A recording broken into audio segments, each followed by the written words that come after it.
wait, wait, wait, wait. Wait for it.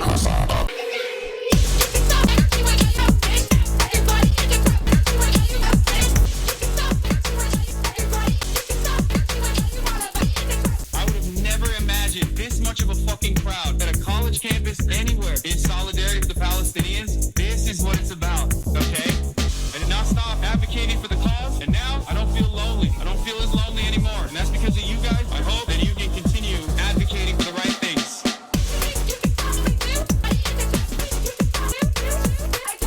What's going on, everybody? I hope everyone's having a fantastic evening, fantastic afternoon, fantastic pre-noon, no matter where you are in the world. I'm Hasan Piker, and this is HasanAbi broadcast coming to you live from sunny California, Los Angeles, folks. We're live and alive, and I hope all the boys, girls, and MBs are having a fantastic one because today's a beautiful day. Today's a wonderful day. Today is Thirsty Thursday, ladies and gentlemen, boys, girls, and MBs. It is Thirsty Thursday, October 24th. Thursday, October 24th, 2024. Red pill or blue pill?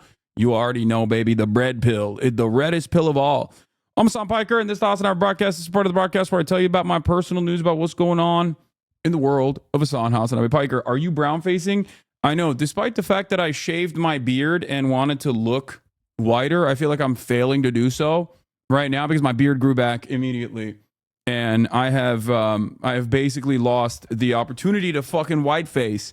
But hey, it is what it is. Folks, this is part, like I said, or the broadcast, where I tell you about my personal news. Shave your beard, you're becoming too hot. No, I won't be. And personal news-wise, I know there's a new Jubilee React content with Ben Shabibo versus 25 Kamala voters. We're going to be talking about that, obviously. But aside from that, personal news-wise, last night I ended the broadcast. What did I do? Hung out with my mom. That's what I do. I'm a boring-ass 33-year-old man who hangs out with his mom and watches shitty Netflix shows that he's not really all that invested in at this point. Chaos being the one that we're watching. It's good, but it's not like super captivating, but it's one that like me and my mom watch together. Excited for Dun Dun Dun tonight. Thought it was going to be last night, but it's actually tonight that's coming out. Anyway, it also got canceled. Yeah. Well, anyway, I am probably going to be rewatching Jujutsu Kaisen or something, but where was I? Yeah, I did that. I hung out. Not really much else going on in my life. I just usually tap out. Look at some NBA highlights on my TikTok, and then I go to sleep. Woke up early, played some basketball, won one game, lost one game. Not great. I don't know what our standing rankings are. Me versus that one HasanAbi hit who's a basketball dunk coach. I don't know if he's in the chat or not. I hope he's not because I got cooked. But to be fair, my ankle was messed up, so I couldn't be at full capacity. But so it's all good. Won the first game. Second game, I was like, you know what? I'm not gonna shoot threes, and I almost got fucking like skunked. Almost when I was like, I'm not gonna shoot threes, I almost got destroyed, which is not good. Not good at all. It's not good. I'm too much of a fucking nasty 3-point shooter, dude. It's crazy. I can't stop. I'm too goddamn good at just shooting these freaking 3-pointers, dude. Mr. Triple P, they call me. Okay? Oh my God. They call me Mr. Active Shooter. Okay? A real fucking threat from the 3-point line. It's all good. So, incoming potion. No, today I don't have a potion. I have this one. C.I. Harris released a real story of Donald Trump video a few hours ago too, by the way. Nice. Merch photo shoot went on the Insta tomorrow. Merch is coming out tomorrow. Merch photo shoot is going to come out tomorrow. Jokic would cook you, bro. Of course he would. He's a fucking NBA player and he's 700 feet tall. Hey, HasanAbi, I'm Jewish in my late 20s and my dad seems to be having the same mental break as Ethan, going so far as to DM every one of my friends when they post something pro-Palestinian. I don't feel like I can have the conversation directly anymore because he ends up getting very personal. He's always been a liberal, albeit a bit xenophobic, but it feels like he'll end up MAGA if this continues. Any thoughts on how to deal with him? Yes. Find a person that he does respect if he has like liberal leanings that is a little bit older, maybe older than him, or at least like someone who is very intelligent that is from, I don't know, like maybe like a anti-Zionist rabbi or something, and then have him have that conversation with him, because I feel like in order to combat certain types of DMing people who post anything pro-Palestinian, oh brother, someone must have been dealing with that since 10/8.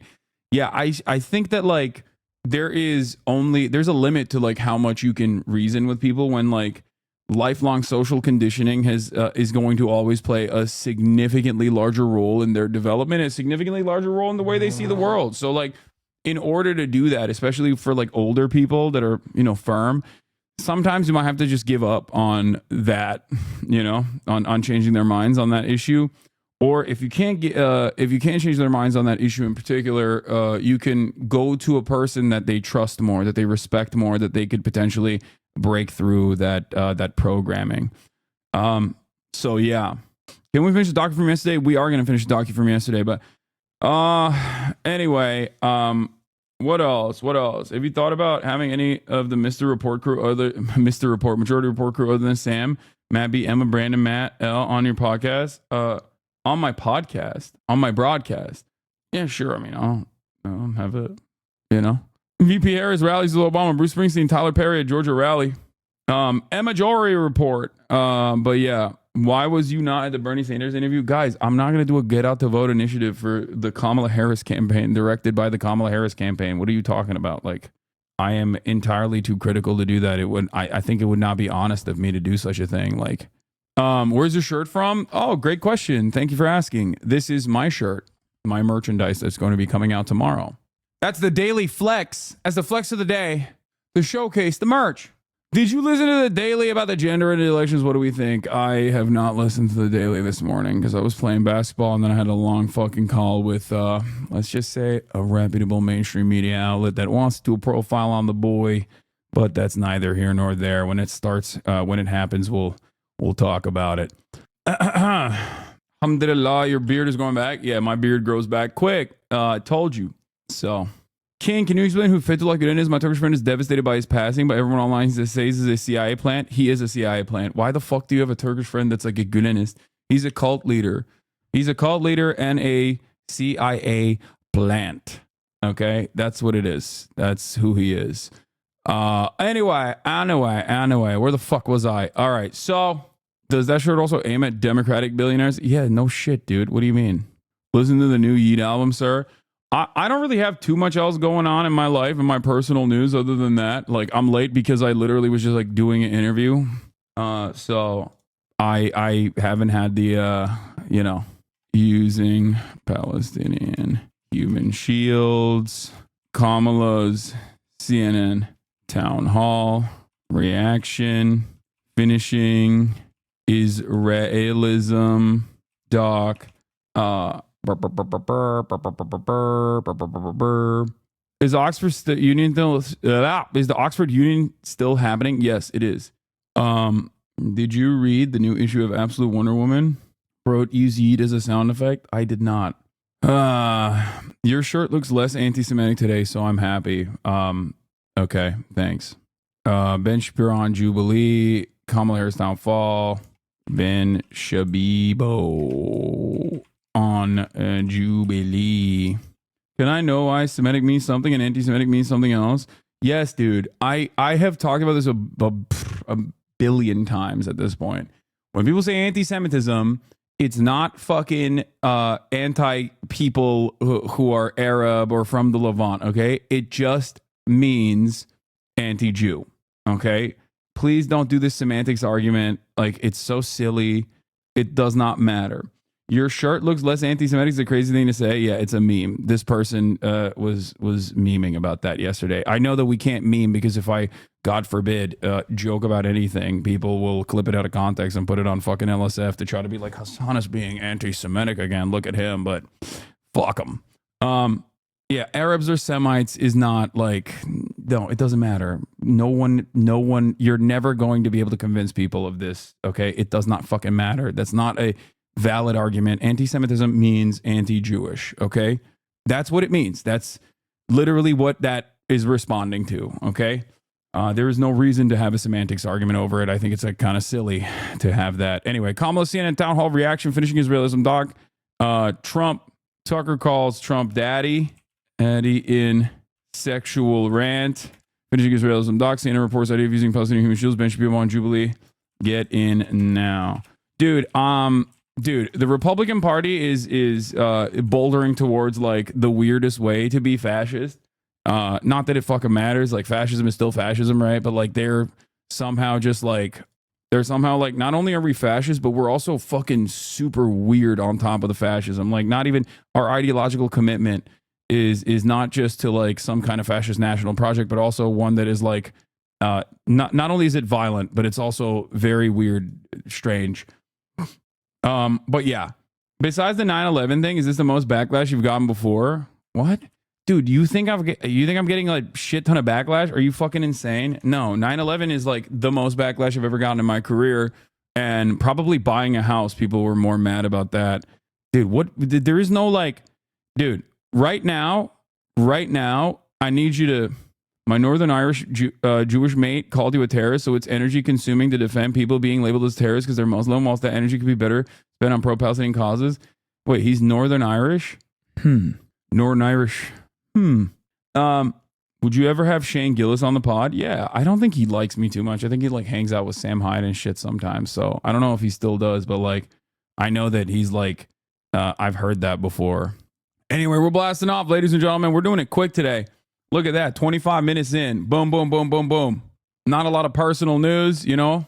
Not a lot of personal news. Moodang, this is for my trip. Trying to see bath time, but it didn't happen. Sorry for ghosting. Not trying to spam. Just thought you liked the little experience. J Gray BKK, you are insane. You promised us Moodang bath time literally a month ago. Okay? You said you flew all the way out there to Thailand to give us Moodang bath time. And day in and day out, every single day. Every single day. Hey, Majority Report. Majority Report. Thank you for the raid. Hope you had a good one. We are about to watch our chatter that flew to Thailand specifically to see Moodang. Turns out there is no Moodang bath time in this, but it's fine. I still want to see it. It was even doubling back. Okay. It was pretty bitchin' though, because there were some capybaras just chilling to look at. Okay, that's sick. Love capybaras. We saw some hippos hanging out in the little river. First we were greeted by Moodang's older sister, Moo Wong, which means sweet pork. Unfortunately, we didn't get to see Moodang having bath time, and only got to see her doing what cute babies do best, sleeping. It's her still mama okay. was keeping watch over her the whole time. The way the whole viewing is set up is they let 30 people in at a time to see Moodang, and then after 5 minutes they make you leave. That's crazy. Moodang is quite the celebrity. Like, that's crazy that they're just like, yeah, you got to fuck off after seeing Moodang for 5 minutes. Why are you talking about promises? Listen. I got some games ready to go on the fucking docket. Okay, if you went to Thailand with Will, we could have had Moodang bath time. Next year. I'm going to Japan next year. I'm going to Thailand next year. I might even go to China. You know, just get ready. Once we're done with this election cycle, I'm gonna go crazy. Okay, we're gonna be making content. Call me I Show Speed. The way I'm going to be doing backflips in every continent. While we didn't get to see Moodang take a bath, we did get to see one of her four-legged friends go swimming, which was pretty awesome. I don't get the Moodang hype. It's just very cute. It's like a very cute little fucking baby hippo. Like, I don't know. It's not that. I love animals. You know, I am a big fan of animals. I fucking absolutely love animals, especially baby animals are the best. So, you know, that's it. This is a funny thing I saw from SoulCon, which is like not even wrong. Nathan J. Robinson says, sorry, but campaigning with Dick Cheney is like campaigning with Slobodan Milosevic or Osama bin Laden. SoulCon goes, Dick Cheney is a much worse person than Osama bin Laden, by the way. Not even close. Cheney's body count in the short term is astronomically higher, and in the long term, due to climate change, that gap will be exponentially wider. He is 100% correct. Good luck explaining that to Americans. Americans will never see that in the same light, though. Okay? If anything, you could say, I guess, like, you could attribute Dick Cheney and George W. Bush's, like, war on terror to Osama bin Laden as, like, his actions were utilized as like the fire that sparked this entire process. But like beyond that, you know, pound for pound, you can't even come near the bodies that like every American president has in general. It's crazy. Yeah, it's a catalyst. Seems like some people are still over 20 years behind the moral curve because they think there's any comparison in scale in intensity between harm done by America and the harm done to America in the context of the global war on terror, which explains a lot in terms of America's support and the tolerance of Israel's genocide against Palestine, both because they either had the ingrained disregard or antipathy for both for those lives pre 9/11 and or GWAT instilled amplified it. Yeah. Come on, 9/11 happened and Dick Cheney had a right to defend himself. You convinced me. There's no scenario where you need to make bin Laden the lesser evil. You convinced me. I will not vote for bin Laden or Dick Cheney. Anyway, that's cool stuff. The elefante. That's sweet. I love animals. Animals make me happy. The world is kind of shitty, but you know what's really cool? Animals. That's just how it goes. You do not have to hand it to the Taliban. You can't. You're actually saying, technically, when you think about it, you're saying the Taliban are fucking weak, dude. We are the Mujahideen. The Taliban are the Takfir. They do not even pray 5 times a day. I heard they do not know the direction of Kaaba, unlike my soldiers, the Marine Corps. We are the real Taliban. You got clip chimps so hard on Reddit. Even I laughed at it. Yeah, I know. I saw really cool stuff happening over there as people are every single day being like, excuse me, yeah, here, I'll just show that real quick and laugh at it and we'll move on and we'll get to the actual news. But it was like, HasanAbi not holding back, So she's and it's undecided this because clip. of concerns about anti-Semitism. Beth? Yes! Hi, thank you for being here. Thank Thank you you for remembering we need to bring the hostages home. Of course. The rise of anti-Semitism and violence from anti-Semitism has risen greatly on college called campuses it. and on our city streets in the last year. Brianna Wu posted about it. Yeah, it's so funny. Yeah. And ironically enough, it was once again, it's cool how he tortures his Jewish friends like this. Ironically enough, it was a classic HasanAbi deadlock fucking pre-watch moment. The worst fucking part about this is that the people defending the war don't give a single solitary fuck about the hostages. Some of us actually want a fucking ceasefire and a hostage deal. I know. Yeah, mods pinned the context to it, I guess, but it doesn't fucking matter. None of these dipshits care, dude. Are you kidding me? They're like, "Arr! Could someone please explain the joke? What's so funny? Oh my god, I don't get it." Yeah. Imagine seeing someone with the LGBTQ plus flag, predicting they ask about a recent mass shooting at a gay club, and then laughing at your ass off when they actually do. That's the joke to Hassan, but against all Israelis. And it's like, no, dude, it's fucking funny because someone who thinks at this point that Kamala Harris is not pro-Israel and is undecided is a fucking idiot, okay? I'm sorry. You will never convince me. You will never convince me that that is not funny. Someone is like, I'm an undecided voter, and my single issue is, are you pro-Israel? Like, that's so stupid. You're a fucking idiot, okay? Shut the fuck up. You're probably voting for Trump anyway. Why are you asking this question? Get the fuck out of here. And it's pretty clear. It's like they're trying to turn you into this monstrous, bloodlusting Muslim who laughs about Israelis dying is so fucking bizarre. It's not bizarre. It's called Islamophobia, which is really funny because a lot of my detractors, a lot of my naysayers in general are ironically the very same people who are aligned with some Islamist fundamentalist principles. Like, they're fucking usually transphobic, whereas I'm not. So that's why it's hilarious to be like, Hassan is an Islamist fundamentalist barbaric Muslim who does not care about all this shit. It's like, come on, dude. Yeah. So if you want to actually know the true context, I mean, here, I posted it on not only my Twitter, but also on my Instagram as well. Not that these people give a single fuck, because most of the time when we're having these questions, most of the time we're having these arguments, you are talking to someone who does not care about the truth, who does not care about my perspective, who does not care about the context at all. They simply want to go, Muslim guy who's pro-Palestinian, he's a Jew hater. I cannot wait for undecided questions, dude. I think they bring out truly some of the weirdest fucking people of all time. Like, actually, I'm quite undecided on Kamala Harris's defense of Israel. I feel like she has not defended Israel hard enough. It's like, how? How are you this person? How is this even like confusing for you? 32 Pennsylvania voters say they are still undecided or persuadable. All of them are registered. Oh man, these are some great. There you go. Yeah. I called it. Oh, she got the IDF dog tag and the yellow ribbon. She's gonna. Yeah.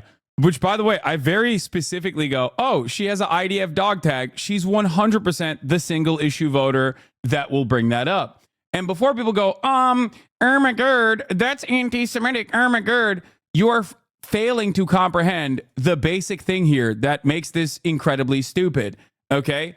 Being undecided over whether you think Kamala Harris is sufficiently pro-Israel or not this close to the fucking election is what I'm laughing at.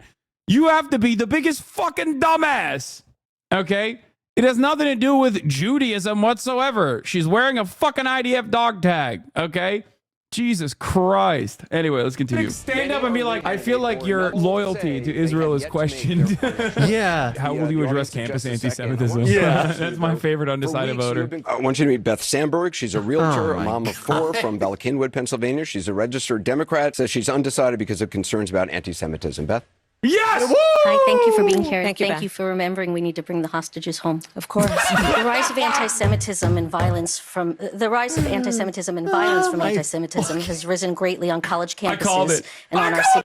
Like, being concerned about the rise of anti-Semitism on college campuses aside, which is like, again, you're fucking ridiculous, okay? You're fucking ridiculous.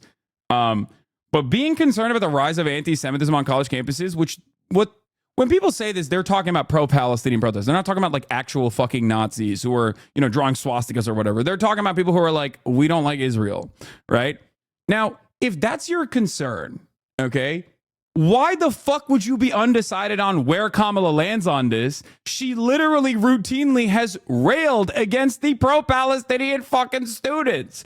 Time and time again, as a matter of fact. Not only has she railed against them, this administration has allowed other state-level police to genuinely arrest and pack up pro-Palestinian students, many of which were anti-Zionist Jews, by the way. So the idea of like trying to fucking package this as like a serious concern about the rise of anti-Semitism, like, I'm sorry. No, you're fucking ridiculous. You're a ridiculous person. I am not having this conversation with you. You cannot do this 12 months into a fucking genocide, dude. You can't. No one believes this. It's crazy. It's crazy. It's utterly ridiculous. Not only is it utterly ridiculous, but it's a fucking hilarious question to be like, I don't know if I'm going to be voting for you because this is my one issue. What do you want her to do? Fucking kill a Palestinian child on stage? The fuck do you want? No, literally. Like, I need someone to explain to me. I need a singular person to explain to me how Kamala Harris has not been sufficiently pro-Israel, okay? I need someone to explain that to me. I need someone to be like, here is the reason why I am concerned about Kamala Harris's loyalty to the state of Israel and its actions against the Palestinians. What the fuck more could she have done? What can she do? Actually, what can she do at that point? She's maxed out. She's maxed out. You're fucking nuts. The streets in the last year. Called it. How would You are right, and I will say that we have seen a rise in anti-Semitism on Like, a what regular more basis, can you and do? You like anti-Semitism kill was the among fucking the anti-Zionist Yeah. Jews on campus? country, Like, and what this do you was before what can you October do 7th. more to combat And we know what anti-Semitism we're on college looking- we're campuses? look- I am a single issue voter. How will Kamala Harris combat anti-Semitism on college campuses? That's my single issue. There are still students out there that learn that genocide is bad, for example. I don't think that that's appropriate. I think that sometimes genocide is good. Like, for example, if the victims of the genocide are barbaric, rapist animal monsters like Arabs who have an antiquated ancient gene of anti-Semitism in their hearts. If you don't teach it like that, then people are going to learn the wrong lessons. That's my single issue. I do like that she was more passionate about answering that than she was about fucking answering the other person who was like, when will you stop murdering children with American weapons? And she was like, yeah, it's really bad. We're beginning to think about the humanity of the situation. Like, what would be satisfactory? What would be satisfactory for people who are like at this point, if they are even genuinely undecided on this issue? I don't think that person is really undecided. Okay? I don't think any of the undecided voters are actually undecided. Sorry. That's me. I've been saying this for a long ass time. I don't think any of these motherfuckers that go on TV are actually undecided. They just want to be on TV. They just want to be on TV. That's it. They want to be on TV and they want their message to be heard. You know what I mean? They want to make it seem like there's a massive constituency for this sort of thing. Okay? There's got to be a massive constituency out there for this shit. It's like, come on. Dog, there was a straight up groiper. I know, it was awesome. Yo, first time chatter, my friend is a firm believer that you support the Armenian genocide. He thinks because you were a part of the Young Turks, I guess you actually did the genocide yourself in his mind. Wait, what? Dude, I've never denied it. Like, what the fuck? Like, that's so crazy. Dude, it's whatever. It's like, you know, what are you going to do? What can you do? Yeah, people are just going to always lie on your fucking name. Okay. That's it. There's always going to be cynical fucking assholes. Just put your fucking head down and hope that, hope that reason will prevail. Hope that people will inevitably be charitable. Hope that people will come to their own conclusions. That's it. One day. That's the only thing I can hope for. And I know that there are plenty of people that maybe a couple months ago were anti-me. Maybe a couple years ago were anti-me. They saw a bunch of clips. They came to their own conclusions off of these like insanely fucking, cut out of context clips. Okay? MR talked about this today. They were cooking. It's just, that's it. All I can do is be myself.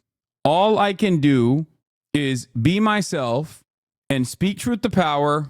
Try to offer a voice to the voiceless. Try to show you a different perspective that you were most likely uninitiated on, okay? That you most likely have never heard before, that you've never encountered, and hope that you're charitable and hope that you're understanding. There's going to be a lot of people who come in here and they have, they're of a different mind.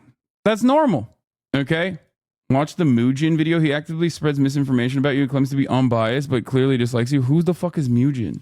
I don't know any of this stuff. I don't care. Anyway, I will be reacting to the Majority Report video, yes. Or, I mean, not Majority Report video, the Jubilee video, yes. Banger AB tweet. What is this? Different doors, same concept. Israel's cruelty towards Gaza and Lebanon is planting the seeds for more violence. Oppression doesn't lead to peace, it leads to resistance. And let me be clear before I'm labeled a terrorist sympathizer, I don't want resistance, I want peace. I condemn any killing of the innocent. But peace is not up to those knocking, it's up to those that keep the door locked. Damn, that's a beautiful way to fucking put it from if AB. I know that in this hotel room, they have food every day, and I'm knocking on the door every day to eat, and they open the door, let me see the party, let me see like them throwing salami all over just like throwing food around. But they're telling me there's no food in here. You know what I'm saying? Every day, I'm standing outside trying to sing my way in. You know what I'm saying? We are hungry, please let us in. We are hungry, please let us in. After about a week, that song is going to change to, we hungry, we need some food. After 2-3 weeks, it's like, give me all the food, breaking out the door. And after a year, you just like, you know what I'm saying? I'm picking the lock, coming through the door, blasting, you know what I'm saying? It's like you hungry, you reached your level, you don't want any more. We asked 10 years ago.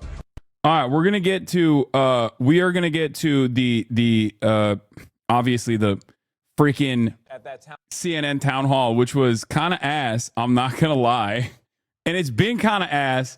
And every time I talk to like people that are outside of my orbit, like people that aren't immediately locked into this stuff, whether they're like journalists in reputable mainstream outlets, for example, I'm always shocked that like they are also in agreement with me on this stuff, like because maybe I watch too much mainstream media, mainstream press, and it makes me feel as though like there are a lot of Americans who are like, no, we want this reasonable, moderate shit. And it's like, no, I think a lot of people are genuinely confused why Kamala is like, yeah, I'm going to be the border person. I'm going to be the big border. I'm going to be the big border czar. I'm going to do it.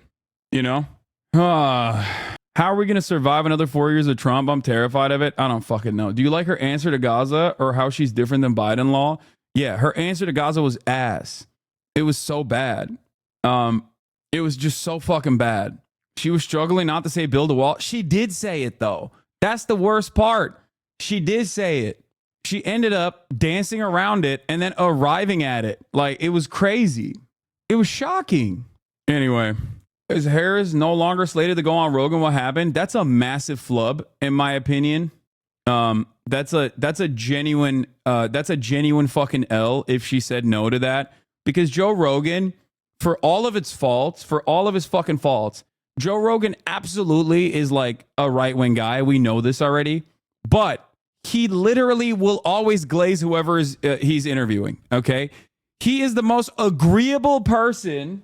He is the most agreeable person on the planet. If you could have a fucking Maoist rebel militia leader, and Joe would be like, yeah, the third world does need to rise up against their masters. I think the unequal exchange that's occurring in the third world is completely unacceptable, and they are ripe for revolutionary sentiment over there. Like, it doesn't matter.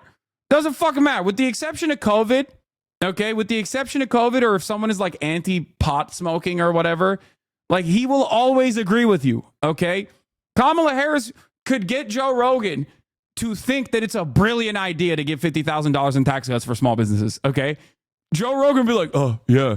Well, have you seen this video of an ape tearing off someone's arms? Like, that's what he would do. So abso-fucking-lutely, she should have done that interview. I don't know why she said no to it. I hope she does do the interview, because I'm like, on board. I'm on board with the fucking, what do you call it? I'm on board with the content. I'm on the content train. Get Claudia de la Cruz on Joe Rogan. Yeah, PSL voters, rise up, dude. I swear to God, Joe Rogan be like, PSL? Pumpkin spice latte? I like that. Party for Socialism and Liberation? I think I'm on board with that. I like liberation. Socialism's kind of scary, but you brought forward really good talking points here, I think. Joe Rogan and Theo are the two of the least confrontational right-wing podcasts. I wouldn't even put Theo on the right-wing orbit, to be honest. You could have a Houthi pirate and Joe would be like, cool dude, wants some weed? Oh, for sure. He'd be like, oh, you guys... Joe Rogan interviews like an actual Houthi, not the fucking Yemeni like Rashid, but like an actual fucking straight up Ansar Allah like militant. He'd be like, so I heard you guys do this thing called khat. What's that about? Yeah, have you brought over some khat? Would you like to try some elk meat? He would be like, you chew khat? What is that? I want to try it. Have you ever done DMT? Joe Rogan interviews IRGC member. Yeah, he'd be like, do you want DMT? Dude, if you went on a trip, if you did a DMT trip, you'd go crazy. You would drop this Ayatollah stuff, like, I think. Anyway. Did you watch the Jubilee Benjamin video? Dude, it's been 50 minutes since I started the broadcast. How could I have watched the Jubilee video so far? How could I have done that? Anyway, Harris courts moderate and independent voters at Town Hall. Okay, so this was supposed to be the last debate. But of course, this was supposed to be the last debate, but it didn't happen because Trump fucking, chickened out, which is really sad. I saw you fail at the flirting game on Twitter the other day. I don't even know what that is. Okay, I don't know how to flirt. I'm a 33-year-old man who spends 8 to 10 hours every single day. 8 to 10 hours every single day covering the news. Okay, let me tell you something. My brain is fried. I don't know how to do normal human contact and normal human communications. Okay, I've lost it. I don't know how it is. Ask me about like ongoing shit in the world. I will fucking chirp for an hour. Town Hall in the Philly suburbs, Vice President Harris tried to appeal to persuadable voters, and she was pressed on her positions on immigration, the war in Gaza, and also grocery prices. Weijia Zhang is in Philadelphia. Every single day, bro, is Delulu. Wait, what? I'm not Delulu. Dog, look at how many days of the week I stream, and you will recognize that, yes, I cover news and commentary, news, politics in general, every single day. That's true. Seeing your reactions, you are doing way better than people who do less hours. What? Philadelphia for us. Weijia, good to see you. Good morning.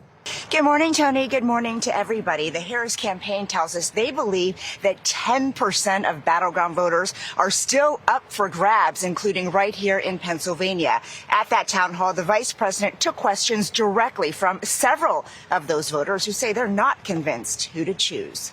In an appeal to undecided voters, Vice President Harris vowed to bring change to the country.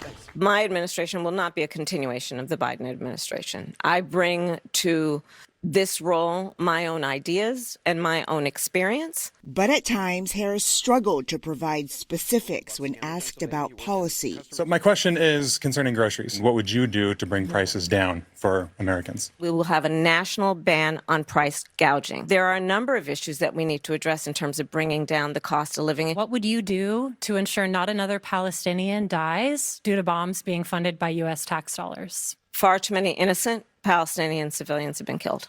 It's unconscionable. Harris was pressed on why she now supports a border wall she once ridiculed as stupid. Let's talk about that. That was a really funny moment where she was not even like pressed really, but like one additional question caused her to basically be like, well, sometimes some ideas are good. Okay, then why did you call us stupid in 2018? And now you're like pushing for it.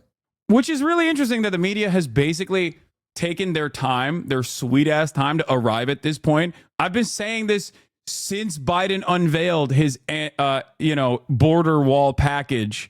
That was last year on October 5. I've been screaming about this since last year on October 5, 2023, when Biden came out and was like, that's right, Jack, I'm the border president now. We're going to build that wall. It's just like that level of flip-flopping is so crazy to me because you have changed fundamentally what you believe. If you say the border wall is stupid in 2018, because it is fucking stupid, the underlying principles behind you assuming that the border wall is stupid is that we are being unnecessarily fucking cruel and using an antiquated mechanism to stop the flow of migration coming into this country instead of dealing with the processing issue and humanizing migrants. That's what the Democrats are supposed to be saying. That's what the Democrats have kind of said, at least my entire life. They've been like, we are a nation of immigrants. That's what they used to say. And usually the counter to that is, oh, well, you want unlimited migration because you want to like enslave these migrants. It's an economic problem. And the answer to that is always still, well, then process them, document them, allow them to participate in the labor force alongside the rest of the American working class, allow them to unionize, allow them to take a larger piece of the puzzle, a larger piece of the profits. So for me, at least there was always a push and pull, and I used to yell. I used to yell at the push and pull, like Obama is the deporter in chief, but at least he got the DACA thing, right? Like that, there was a push, he deported a lot, but there was a pull. You got some concessions, right? I was frustrated with that, but like that was the way the Democrats used to operate. Not anymore. Now they're just all push, no pull. They're like, yeah, we're doing the border wall. What the fuck are we doing? They have completely conceded on the false notion born out of right-wing panic that immigrants constitute a national security threat. That is an insane thing to say. That is an insane thing to get on board with. And that is the reason why she looks like she's fucking flip-flopping on this, because she is flip-flopping. Donald Trump and that border wall. So remember, Donald Trump said Mexico would... Kamala's between a rock and a hard place. Who's she supposed to coordinate the elections? Progressives at worst won't vote at all, never for Trump. Center-right Republicans don't like Trump and want a reason to vote for Kamala. Yeah, that's really dumb, my friend, because that's really dumb. You want to know why it's really dumb? Because Kamala and Joe Biden before Kamala has successfully gotten the Never Trump constituency. There's a way to activate them. Pick apart the things that they're mad about. They're mad at Donald Trump because Donald Trump is crazy. They're mad at Donald Trump because Donald Trump has made their relatives insane. They're mad at Donald Trump because Donald Trump is brash. He's rude. He says unhinged shit.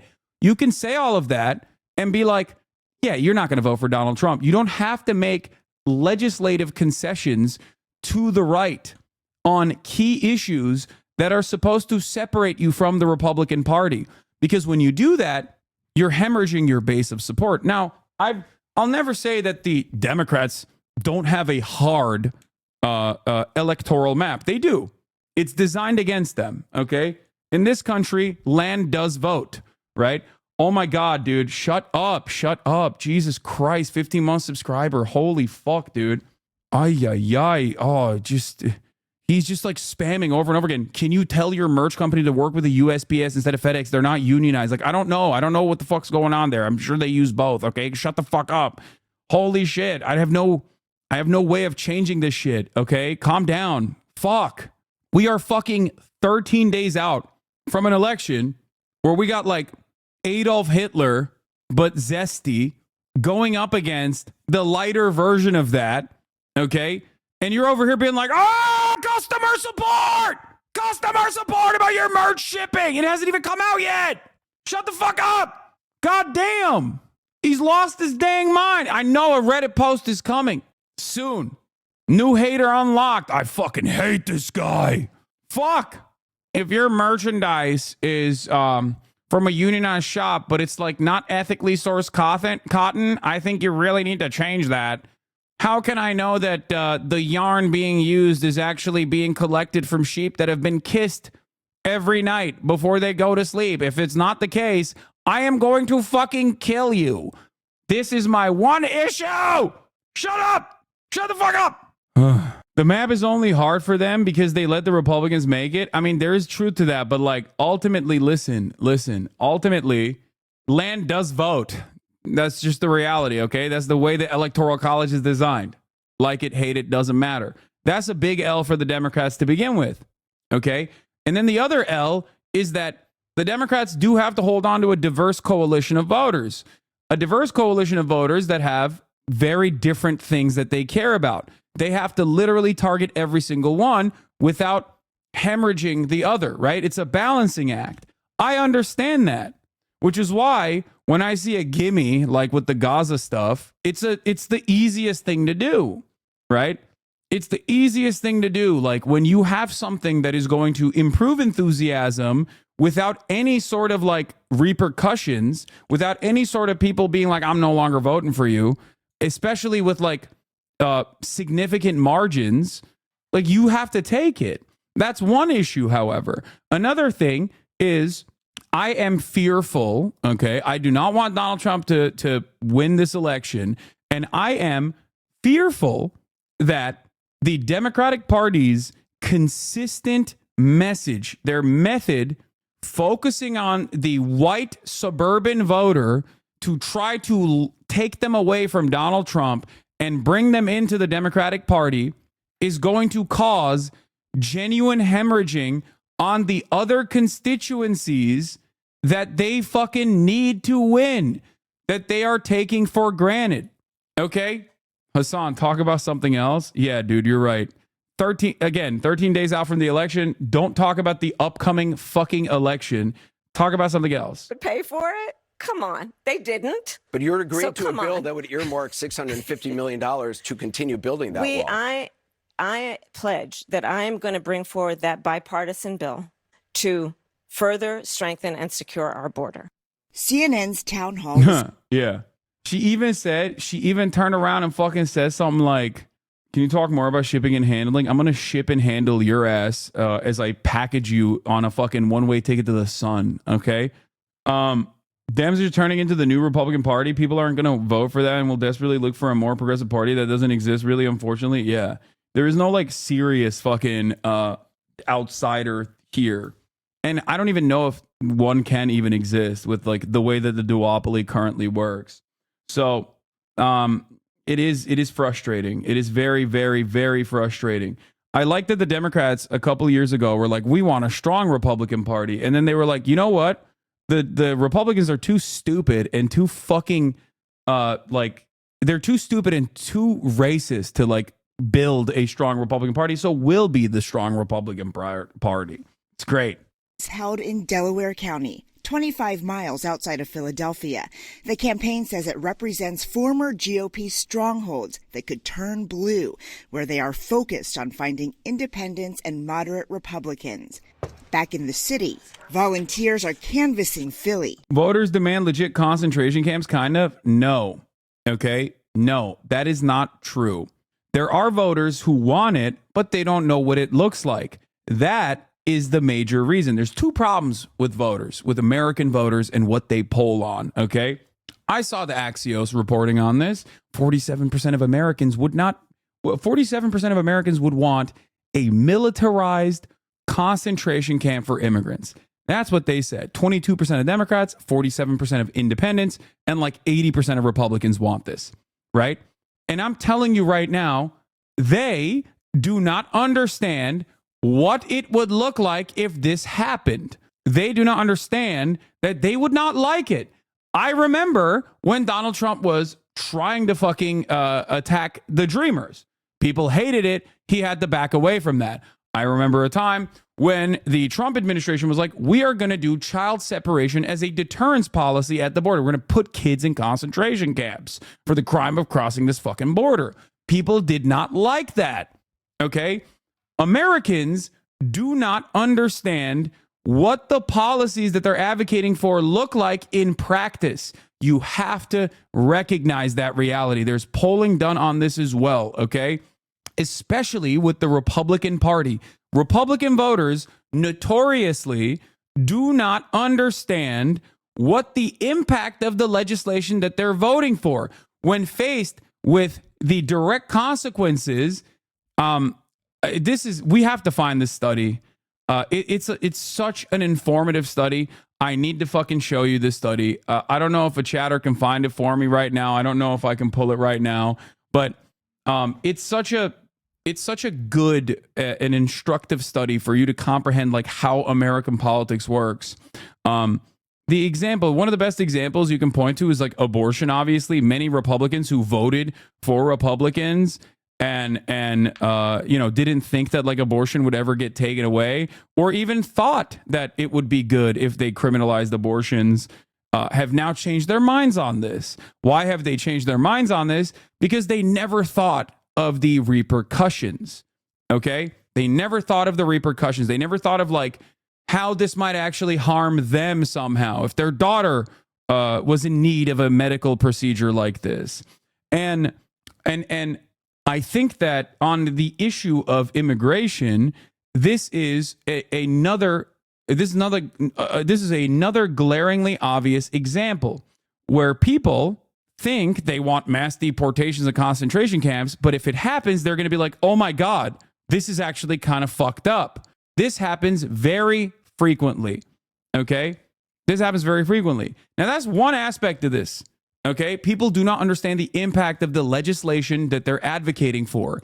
When faced with the actual impact of the legislation that they're advocating for, they go, oh, that's not what's going to happen. Come on. They fantasize about a completely alternative way that this is going to unfold in a way that actually is positive for them. Okay? I don't know if this was the one. Republicans don't know anything about their party. That's very bad for American democracy. Denying people health insurance because of pre-existing conditions is both unconscionably cruel and despised by voters. As a result, Republicans will routinely lie about their position on this issue. The most outrageous instance of this is when former Senator Cory Gardner cut an ad with his mom, a cancer survivor, saying he was fighting to protect those with pre-existing conditions. There are certainly efforts to fact check, but as this result suggests, the effects of these efforts may be limited. Okay? If Republicans were full tilt, and if Republicans were unimaginably anti-immigrant, then like if they were across the board or if they were across the board like for certain policies, they would not vote against those policies when it is presented to them in clear-cut, direct ballot measures that they vote for. Okay? You have to understand this. It is not surprising. Is it not shocking to you that Republicans in deep red states, even in Ohio or Kansas, Kentucky, will vote to restore abortion protections, but they vote for Republicans that end up taking away abortion access from them? People are very stupid. So that's one side of this, okay? That's one side of this. The other side of this is that those exact same polls also suggest that by the same fucking numbers usually, okay, almost the same. It's like 60% want mass deportations. And then when you ask that very same fucking audience, how do you feel about offering conditional pathways to citizenship for undocumented migrants that have been living on U.S. soil without doing crimes or whatever? They then say, oh yeah, I want that by the same fucking margins. Okay? So how does that work? How does that work? Americans do not understand that their belief structure is directly at odds, okay? It is directly at odds with one another. That's it. So in an environment like that, you have to recognize that if one party is at the very least launching a strong counter message against the unimaginably racist and cruel policies that the Republicans are advocating for, and show exactly how this would materialize and exactly how harmful that would be for them, both from an economic standpoint and also from the humanity of it all, or the inhumanity rather, if you suddenly had BORTAC units in your fucking neighborhood going door to door, arresting whoever the fuck is like perceived as Latino, okay? Americans would very quickly recognize, okay, maybe this is not the best idea. I don't want this. But Democrats have not done counter messaging on this front. So, of course, here we are. The Immigration Hub argued when provided a choice, voters overwhelmingly reject, only 39 in favor, the trademark Trump mass deportation policy that would result in American families across the nation torn apart. The article claimed when framed as a choice, voters prefer a pathway to citizenship over mass deportation by a large margin. Providing a pathway to citizenship remains far more popular approach to handling undocumented immigrants. The piece also cited data from the Pew Research showing that 59% of voters believe that undocumented immigrants should be allowed to stay in the country legally if certain requirements are met, versus 41% who say they should not be able to stay in the country legally. The Hub also claimed that their internal polling shows that when voters are giving specifics about who would be deported, they prefer allowing people to stay over being deported by overwhelming numbers. Oh my God. Oh my God. That's so shocking to me. It's not shocking to me at all because I look at the fucking data. American Immigration Council's Aaron Reichlin-Melnick specifically responded to Axios polling saying that enforcement finding is directly contradicted by other questions in the poll. Axios wrote that the survey still found that Americans strongly support immigration as long as it's lawful, with 58% of respondents saying they support expanding legal pathways for orderly immigration. Reichlin-Melnick also noted decades of polling on this in general show that people want a balanced path to a legal status plus more enforcement, not mass deportations. In another post, Reichlin-Melnick noted that when you explain to people what mass deportation is and propose a path to legal status as an alternative, mass deportation is extremely unpopular. Oh my God, who could have thought? Who has been saying this for years? That's crazy. Me, motherfucker, I've been saying this. I've been screaming this on the fucking rooftops. Shocking. Speaking of which, did you see this? Let's take a poll. A grandma is undocumented. She's lived in the USA 30 years, not even a ticket. She has 4 kids, all American born, as are her 12 grandkids. Kick in her door in the middle of the night, put her in handcuffs, and send her and her kids back to where she was born, and do it on camera as a warning to anyone who thinks they can violate the sovereignty of my country without consequences. Additionally, locate and deport all the people advocating she stay. Now, this is on Twitter, where you can be a Nazi out and about, as this guy is, okay? Say this in the real world. Say this out in the real world, and people will beat your ass, okay? You can have the most rugged, okay? You can have the most rugged Idaho cattle rancher in front of you, and he hears this fucking dipshit say this, they'll beat his ass, okay? They'll be like, what the fuck are you saying? I promise you. Says you? It's not a says you moment. It's reality. You want to know why it's reality? You want to know why it's reality? We know it's reality. All of the Haitians are eating cats and dogs. Shit popped off on Twitter. Why? Because everyone is jerking off the fucking 14 words over here on this fucking platform. When Trump did it on the main stage, Americans laughed at him. They thought it was gross. Republicans thought it was insane that he was saying that. Republicans. There's a big difference between what pops off on Twitter, Elon Musk's very own personal fucking Nazi forum, versus the way that 60 million Americans react to it on the national stage when the fucking presidential candidate is saying it. Okay?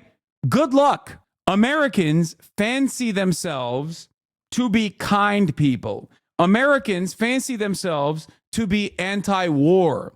The American government might not do that, and they don't think quite a bit about that contradiction between how they feel about the world versus what the government is doing, but they still believe it. That's precisely the reason why when Trump presented himself as an anti-war candidate in his 2016 run against Hillary Clinton, presenting Hillary Clinton as a fucking warmonger, a lot of Americans responded positively to that message because they too were like, I don't like war. Yeah, the Iraq war was fucked up. There is a real problem with the DC bubble. There is a massive issue with the way that staffers and people that work on campaigns think versus how the average American sees themselves. Okay? Poll, Republicans hate Obamacare, but like, yeah, exactly. I mean, this is a classic. This is a classic by Ezra Klein. It is a fucking classic. Republicans hate Obamacare, but like most of what it does. When polled, they despise Obamacare. When asked about the many different aspects of the Affordable Care Act, the ACA, they love it, okay? Pre-existing conditions protections, polls at like 99%. You can stay under your parents' insurance plan until the age of 26. Oh, great. I love that, okay? Expansion of Medicaid directly. Oh, fantastic. Yeah, why shouldn't we give poor people more medical access? Everybody loves that. Everybody loves that. When you slap on Obamacare as a sticker on it, everyone's like, whoa, I don't want that. Because Americans are fucking dumb. They're stupid. Everyone is stupid, myself included. We're all dumb. Okay? That's it. So recognize the fucking court you're playing in and start messaging for it. Fuck me, dude. Fuck me. Oh, I think it's more racism, but I get you. No, dude. No, it's not. Just slapping the racism sticker on it is too reductive. Okay? Are there people who are unimaginably racist? Of course there are. Okay? But simply saying, nah, they're just racist, they don't give a fuck, is not enough. It's not going to help you understand the situation. Okay? Because if that was the case, then Americans would not respond negatively to like someone who is saying that they're an open Nazi.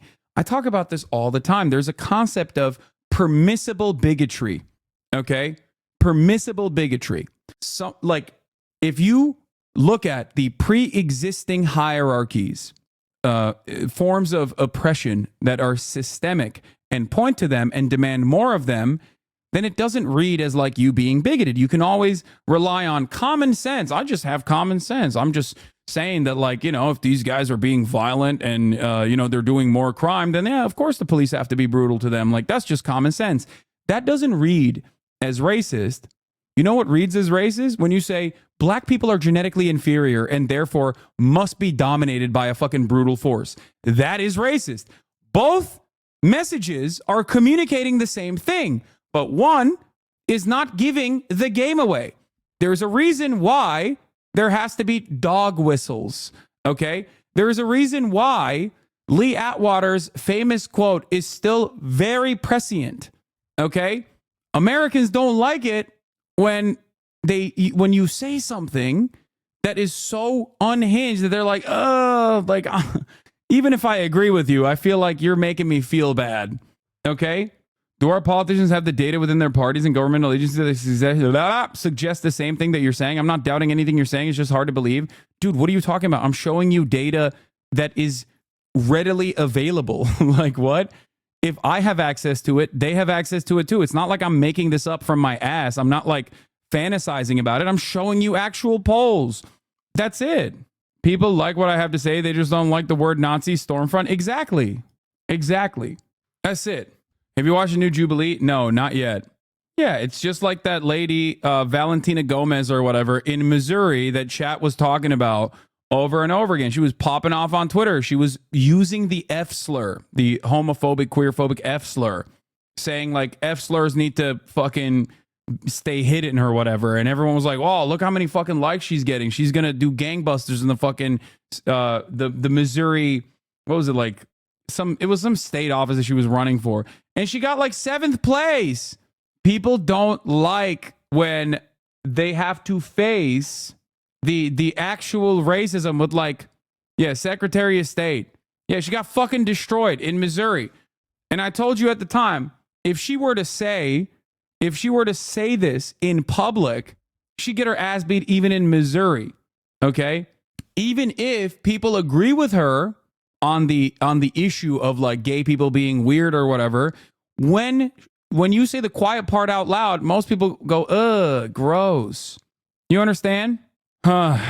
Anyway, Politicians can be just as arrogant and stupid as your fucking neighbor who's real good chaps, the most important people in your town's leadership, intellectually lazy and scared of change. That might mean they haven't changed their monthly wine selection budget. Yes, exactly. Fox News co-host Lauren, right-wing media have used the poll questions about mass deportation to claim the majority support Trump's proposed policy, not revealing that there is another side of this data that always shows that people are also simultaneously on board with pathway to citizenship. Okay, so what our billionaire friend was saying in that poll that he conducted on Twitter is correct. Most Americans, not on Twitter, but most Americans, like real Americans, when you talk to them about mass deportation versus pathways to citizenship, will absolutely prefer pathway to citizenship. Another thing you have to remember is that many Americans, especially many Americans, especially Republicans, arrive at their conclusions because they just don't fucking know how to read. Okay? They simply are not literate. They are illiterate. Okay? Maybe they know how to read, kind of, but like they don't do the reading, if you know what I mean. That's precisely the reason why, although I am I would say somewhat knowledgeable on the issue of immigration, public attitudes towards immigration, the impact of migration, and the negative consequences supposedly of immigration in general. Whenever someone approaches me and goes, "What do you mean it's racist that you don't want illegal aliens coming over the border?" and I ask them a couple questions about like what you think is the negative harm of people immigrating into the United States of America, they just start making shit up. It's that simple. They're like, "Oh, I don't know. They're trafficking drugs in their buttholes." It's like, no, they're not. Okay. Data shows the exact opposite. "Oh, there's a sense of criminality." It's like, nope. Or the other side of it, people don't know how long it takes for people to legally migrate to the United States of America. They have no fucking clue, right? They don't know. They'll be like, "Oh, why don't they come in legally?" It's like, dog, what are you talking about? Do you know that fucking process? Like at least minimum 7 years. Okay. That's insane. Minimum 7 years. And even then it's not guaranteed. So it's ridiculous to just be like, yeah, we shouldn't make that an easier process so that we can, integrate people quickly so they can become meaningful participants of the American economy, right? Which many people would be on board with, by the way, if suggested as an alternative to mass deportation and concentration camps, mind you. Okay? People don't even think about that. They just don't know. They don't know basic facts about this shit. Suddenly, Harris's edge in Michigan looks to be the strongest for either candidate in swing states. Anyone have any theories on why that would be? Michigan poll, Kamala Harris at 52.2%, Donald Trump at 47.7%. Anyway, I don't know. It took me 20 years to get citizenship. Yeah. I think it could be the Juggalos. Not gonna lie, the Juggalos coming out helped quite a bit with Kamala's chances, The Juggalos have officially endorsed Kamala Harris. This is true.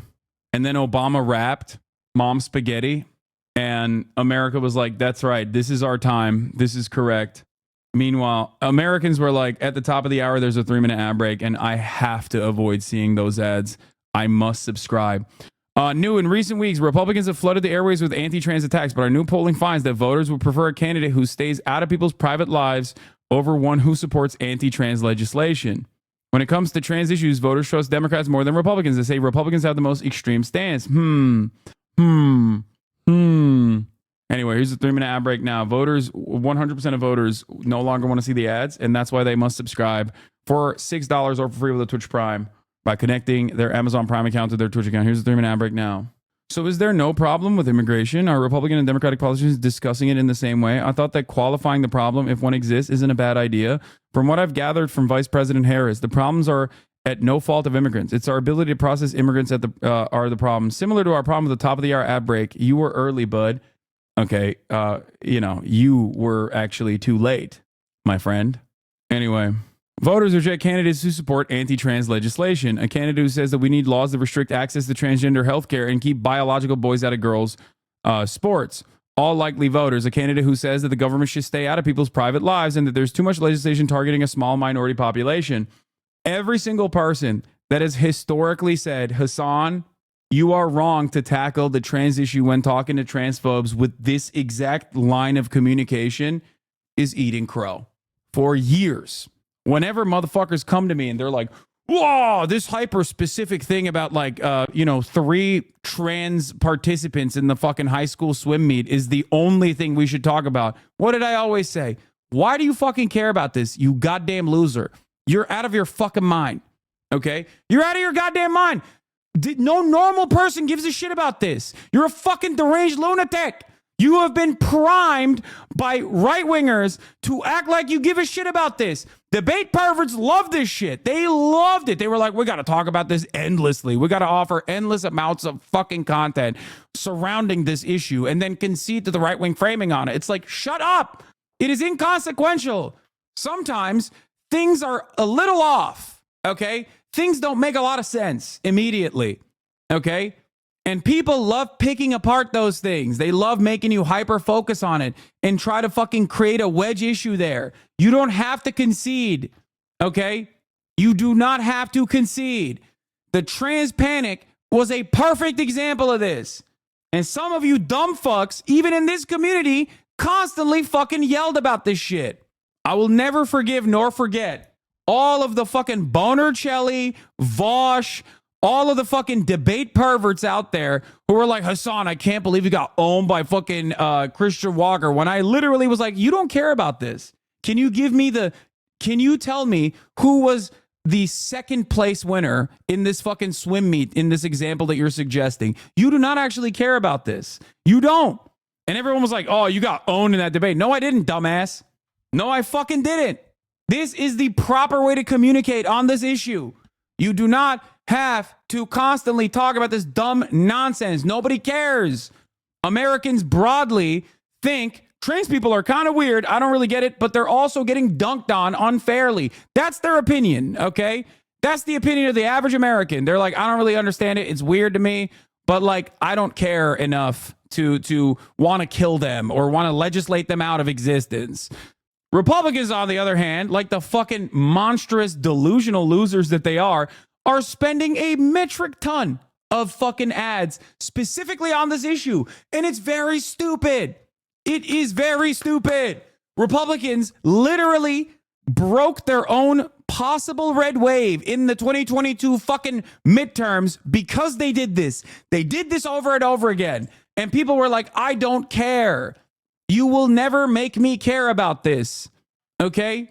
You come across like a mentally ill psychopath when you constantly talk about the woke gender shit that's going on in high schools, okay? You're obsessed and you can't see the world outside of your immediate horse blinders when you get fucking mentally ill and laser focused on trans existence, so much so that you know the latest and greatest in trans tech. You know the latest and greatest in like trans culture. You know more about trans people than actual fucking trans people. At that point, you've lost your mind. You've lost your dang mind. It's like weird. It's sexual pathology. It's like a hyper focus, a hyper fixation that comes across as gross to normal people. Okay? Like, which message resonates with voters meme, okay? Democrats want you to stay out of people's private lives in terms of, offering medical care to trans people. Or, we need to kill every trans person. We need to make sure that they are forcibly regendered to be their biological sex. They're stealing people's participation trophies in high school swim meets.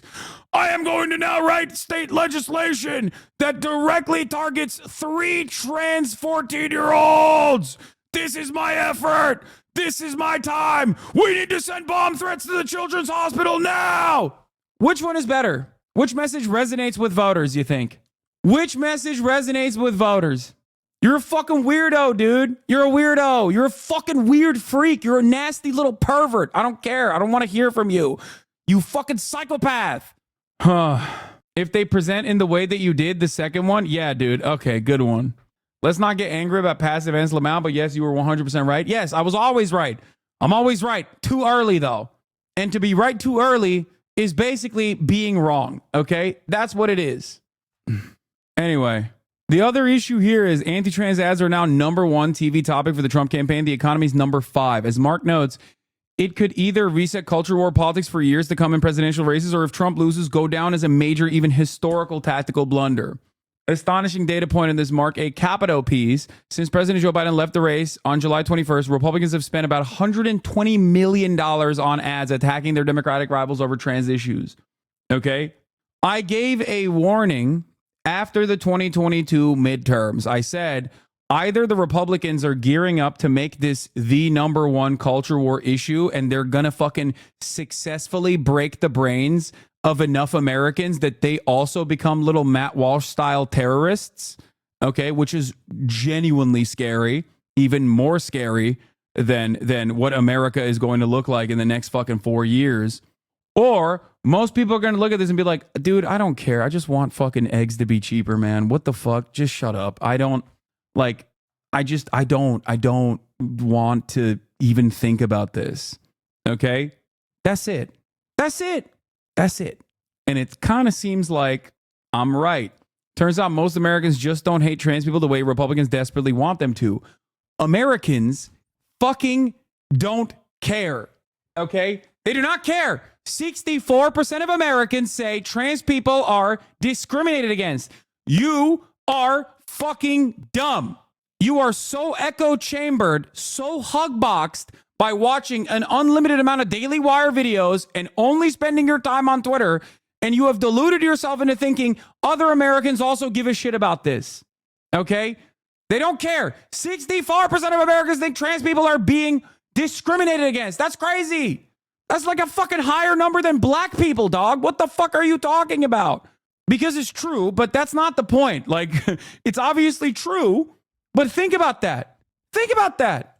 Like, how do you make that work? How do you make $120 million of trans panic ads work in an environment where 64% of Americans say trans people are being discriminated against?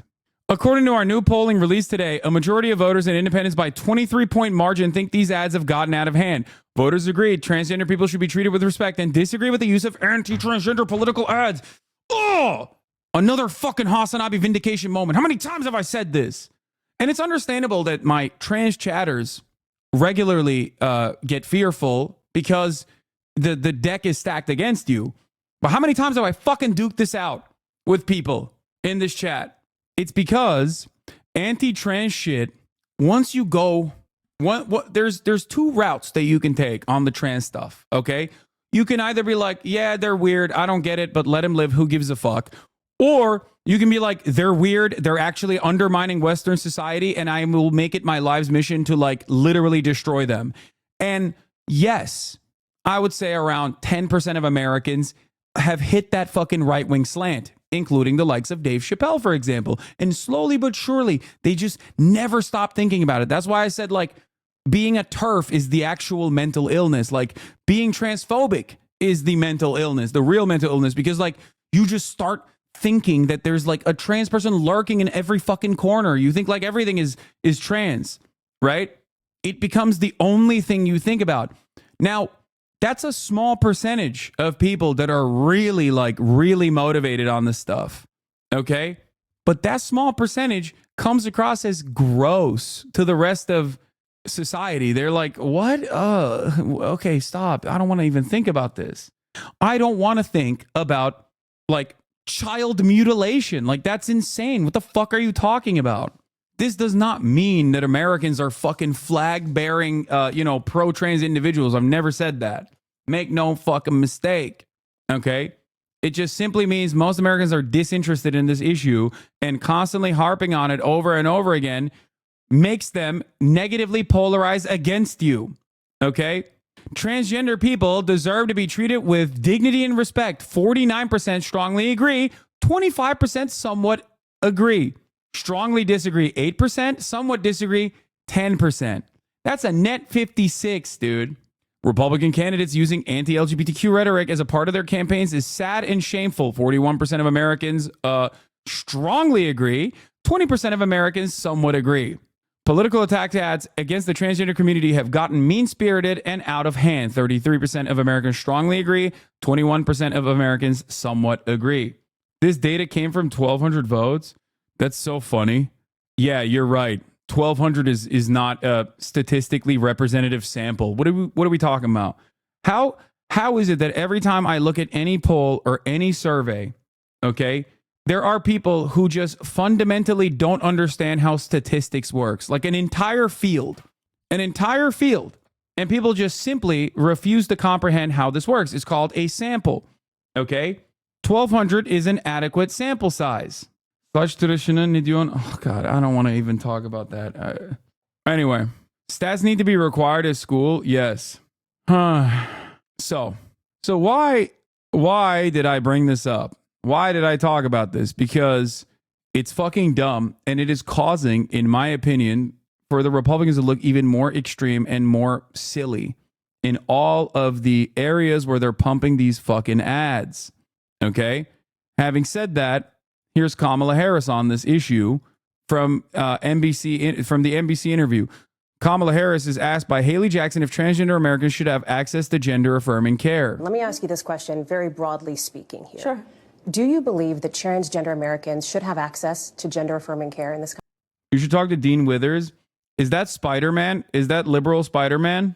Because I've been thinking about having him on the stream. I like his stuff. I like his gumption. Liberal Spider-Man? Spider-lib.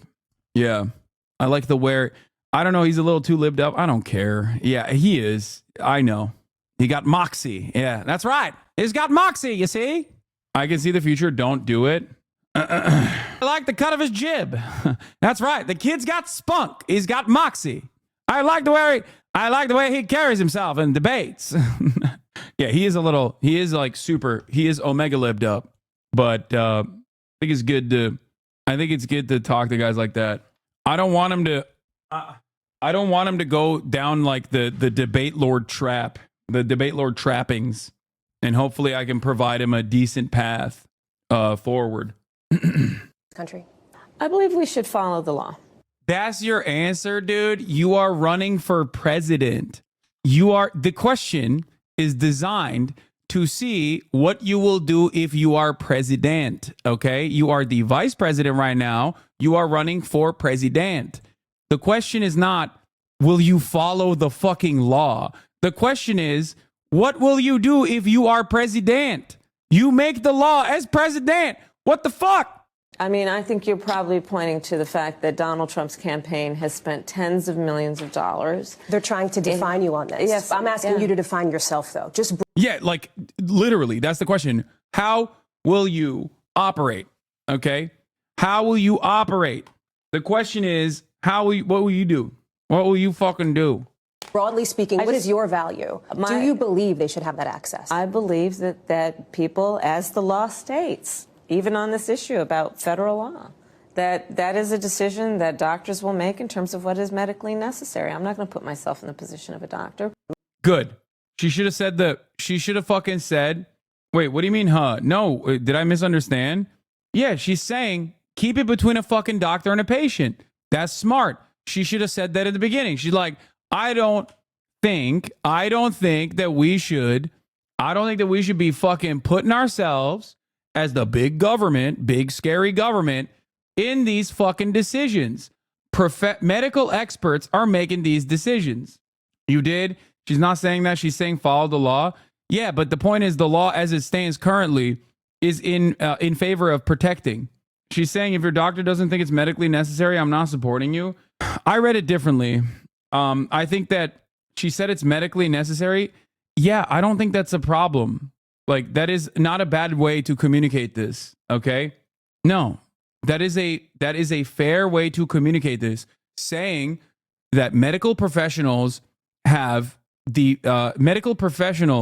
make this medical intervention when they deem it medically necessary, and that should be the law. That is the law, and that should remain the law, is the best possible way to say it. My only problem with this is that she didn't come out of the gate swinging with that. Like, this is a ridiculous line of questioning. I don't think that the government should interfere with the best standards and practices in terms of a medical decision that a professional doctor and a patient are coming together to arrive at, right? Hasan dodges accountability like an Asian man in a dodgeball game. What? Dude, why are my fucking number one naysayers so weirdly gross like all the time? Like they just is decent to liberal. It's not great, but as a trans person, it's good messaging to the regular voter. Yes. I think that this is the best pathway forward in terms of communicating trans issues.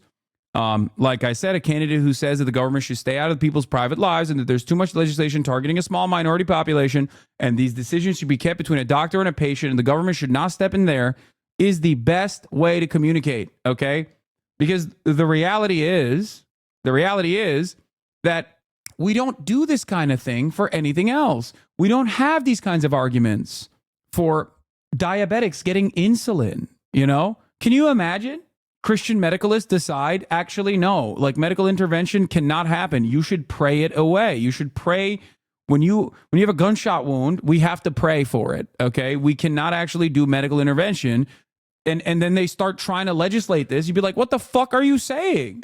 What are you saying? We should just pray a gunshot wound away. Get the fuck out of here. It's no different. It's no different when we have this conversation with abortions. It's no different when we have this conversation with HRT for trans people. It's ridiculous. It's ridiculous. The only difference there is most people understand, like, yeah, Christian medicalists are fucking psychopaths, and that a gunshot wound must get the proper fucking medical attention. Whereas people on the other hand are like, trans people are kind of weird, so maybe I'll hear it out. Except turns out they don't. They don't want to hear it. They think it's gross when people fucking constantly harp on trans people. I think some chatters are falling into the opposite spectrum of Ben Shapiro on trans people, that all corners should get that care without any vetting that is appropriate, then is appropriate. I don't know about that, and I don't really care about that right now anyway. But overall, I think that it's understandable that people are fearful that trans medicalism is also like somewhat of a dangerous prospect here as well, where you can just get like enough doctors to be like, yeah, actually, we shouldn't do any sort of fucking HRT whatsoever. And then all of a sudden, you're pushing the consensus in the opposite direction, and that's a fear that a lot of trans people have, I think, and that's an understandable fear that they have. But in terms of communicating, I think this is a solid way to do it. It still most likely leaves enough room to throw trans people under the bus come next election cycle, and that's an understandable fear that people have. I get that. Here was President Biden's message to trans people in 2022. For our LGBTQ plus Americans, let's finally get the Bipartisan Equality Act to my desk. The onslaught of state laws targeting transgender Americans and their families, it's simply wrong. And I said last year, especially to our younger transgender Americans, I'll always have your back as your president so you can be yourself and reach your God-given potential. That's like kind of wild. Like this man said, in the first 100 days, put a bill in front of me and I'm signing a pathway to citizenship. I'm doing amnesty.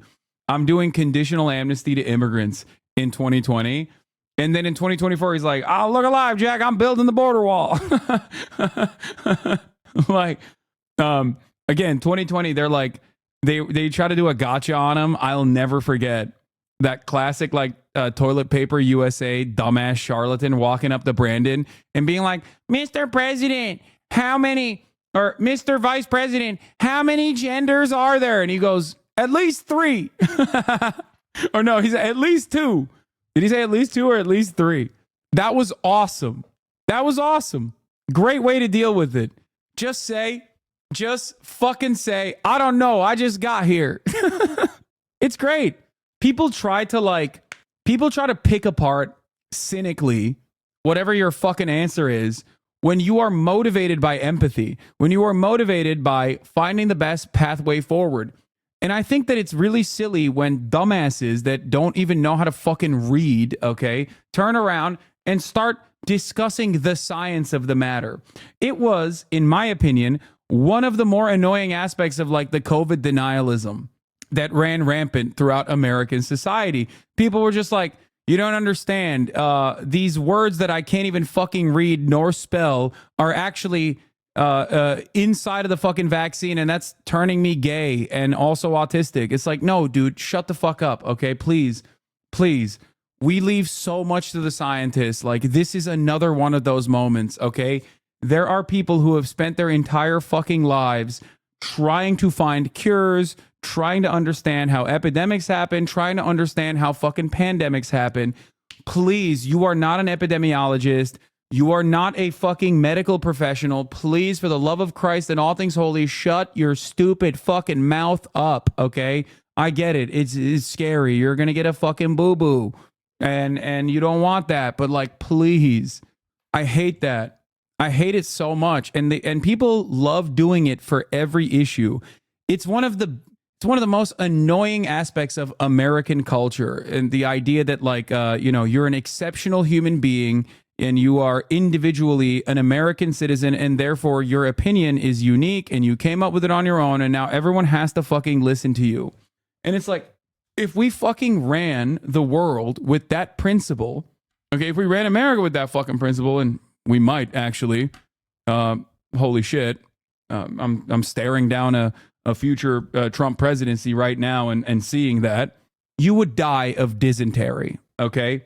3 days in, you'd be like, well, the FDA, I don't give a fuck, no more FDA, sorry. No more fucking, you get E. coli from your McDonald's burger, which already happened. It's just so fucking stupid. It is so stupid that you take for granted the professional consensus on so many things that literally cause your dumbass not to fucking die the moment that you come out of the fucking womb. And you take all of that for granted while simultaneously shitting on it every day. Meanwhile, the things that you're shitting on are keeping your dumbass alive. Okay? It makes me so mad. Sometimes I go, maybe medical science has gone too far. Maybe we shouldn't have fucking saved everybody, okay? It's so frustrating. And you got dummies like fucking Jordan Peterson, Ben Shapiro, and the like also advocating against this principle while they also benefit from it. And they have this like veneer of intellectualism attached to their position so they can like get away with saying this shit to even dumber people who go, hell yeah, that guy's a smarty pants. He's saying it. He's a fucking nerd. And he's saying it. I believe it too. It's like, fuck, man. I test the water for the EPA. My wife does quality assurance on foods for the USDA. People have no idea how many people work to keep them from being poisoned. I know. And it's so fucking frustrating that there are people, thousands, hundreds of fucking thousands, hundreds of thousands of people working every single day to ensure that there is a level of protection that you take for granted. Okay? When you go to the grocery store, you do not have to worry that the meat that you purchase is going to fucking kill you. All right? But nobody thinks about that.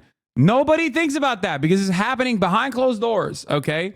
Now, having said that, is the FDA perfect? No, it's not. Okay? Of course it's not. There's a revolving door.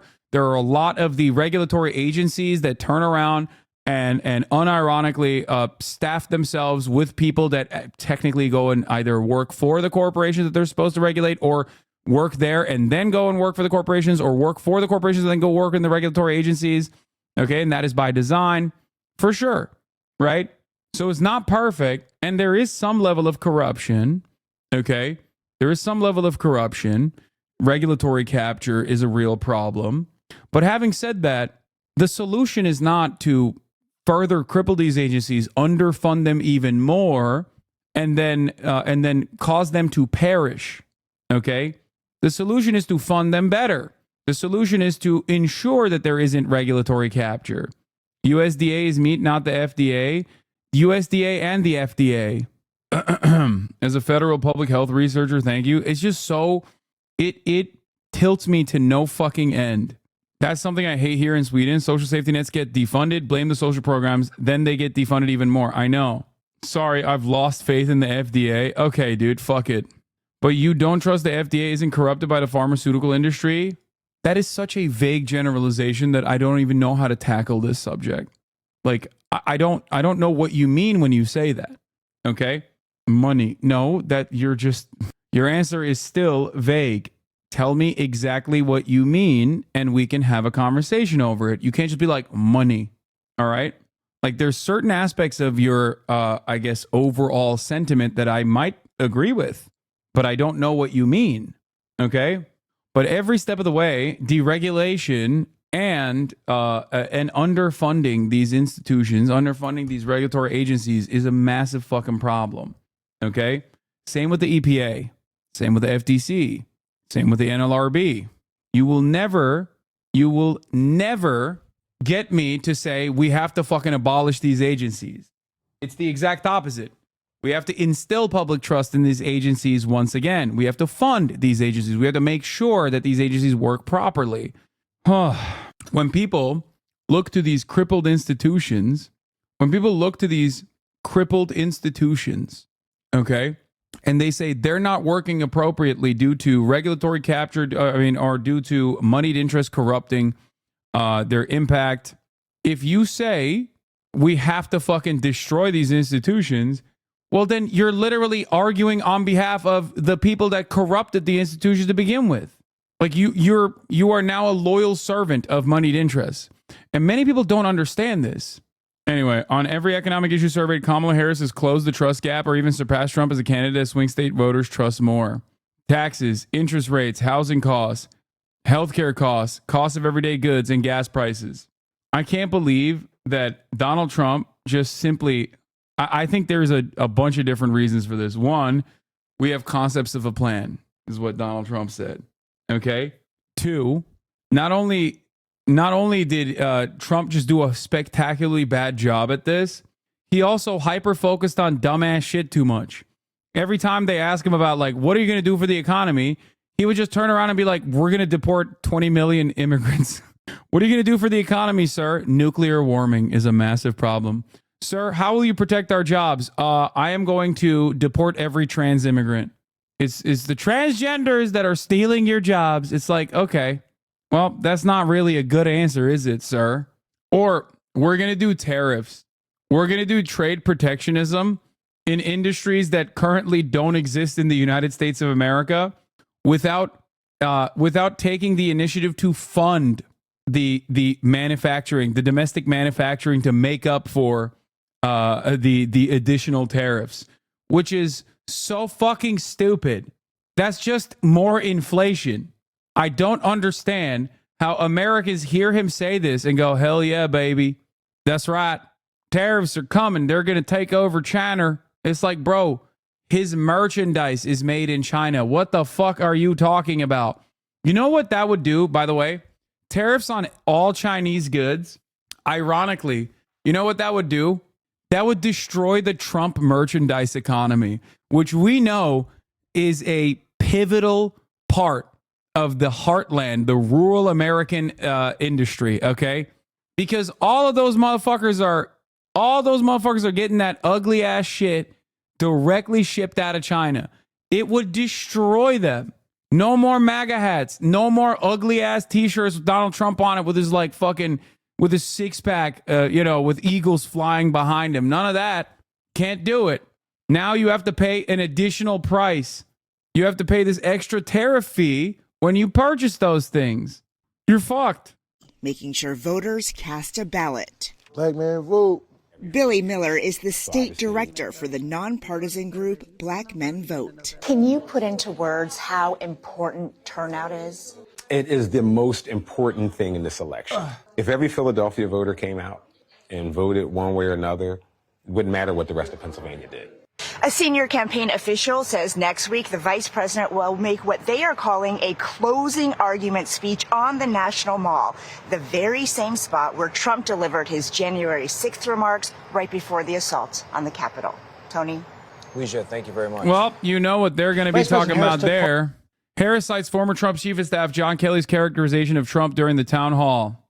It's coming. In a primetime town hall last night, she called Donald Trump a fascist who fans the flames of hate, following on the warnings of former Joint Chiefs Chairman Mark Milley and retired Marine General John Kelly, who both said Trump fits the definition of a fascist. The former president lashed out at Kelly, his longest-serving White House chief of staff, who also said that Trump praised Adolf Hitler and wants to rule like a dictator. Our team across the country with 12 days to go. Rachel Scott is in Atlanta, tracking Trump. John Carl in Nebraska on the impact of the pivotal state. Aaron Katursky on election security concerns. And our chief White House correspondent, Mary Bruce, starts us off in Philadelphia. Good morning to you, Mary. Good morning, Robin. Well, in these final days, Kamala Harris is really ramping up her argument that Donald Trump is unfit and a danger to democracy, saying flatly overnight that she does think Donald Trump is a fascist. But when pressed by undecided voters to define her policies and positions, she often turned to defining Donald Trump instead, eager to make clear to voters the stark choice they're now facing. Overnight at a town hall in Pennsylvania, Vice President Kamala Harris saying she agrees with Donald Trump's longest-serving chief of staff, retired four-star Marine General John Kelly, when he says Trump fits the definition of a fascist. Do you think Donald Trump is a fascist? Yes, I do. Yes, I do. And Like, great. I don't have an issue with that statement. Awesome. Where was this energy for the past, 5 months or whatever? They make it seem like Trump talks about policy at all. Are you fucking kidding me? Yeah, we all know that the deck is stacked, okay, against the Democrats always. They treat Democrats as the adults in the room, and then they fucking bully them, especially when they give dog shit fucking answers. There's never a moment when motherfuckers are like, wait a minute, how are you going to lower the prices, Mr. President? Donald Trump, how are you going to lower the prices? Like, no one asked this question. How are you going to deport 20 million people that you say live on U.S. soil? Like, how? Walk me through the process. Walk me through the economic impact. If you're not even going to think about the humanity of this process, walk me through the economic impact. Walk me through the economic impact you perceive tariffs will have on prices, okay, when there is no domestic manufacturing substitute. Explain that to me. Explain that to me. Explain the vision of America that you have. Never a question is ever asked to Donald Trump on any of this shit, okay? It is deeply frustrating. Not only that, but also then whenever they ask Kamala and she gives this dog shit middle of the ground fucking answer, right? Whenever they ask Kamala similar questions and she just sits there and gives this like wishy-washy nonsensical answer, they fucking turn around and they do the Daniel Dale, like, well, actually, Kamala Harris said 2% of the wall was funded. Actually, it was 5%. And it's like, what? What are you? She didn't even fucking respond. She didn't even respond to the question. This is ridiculous. This is utterly ridiculous. Okay? Everything is fucked. Everything. Like, across the board, everything is fucked. The liberals are cooked. They don't give good answers to any of these fucking questions. The media across the board does not have like an even-handed approach to this at all. And because they're so desperately constantly trying to fucking make themselves seem impartial, they end up treating the Democrats like the only serious party and never really having these considerations for the Republicans. Okay? Which is also very dangerous, which is also very devastating. Kamala Harris and Donald Trump are not taking the same exam. Yeah. And I think it bothers people. They're not taking the same exam. He gets to be lawless. She has to be flawless. That's what's unfair. That's what's unfair. That's what's unfair tonight. That's what's unfair tonight. They're not taking the same exam.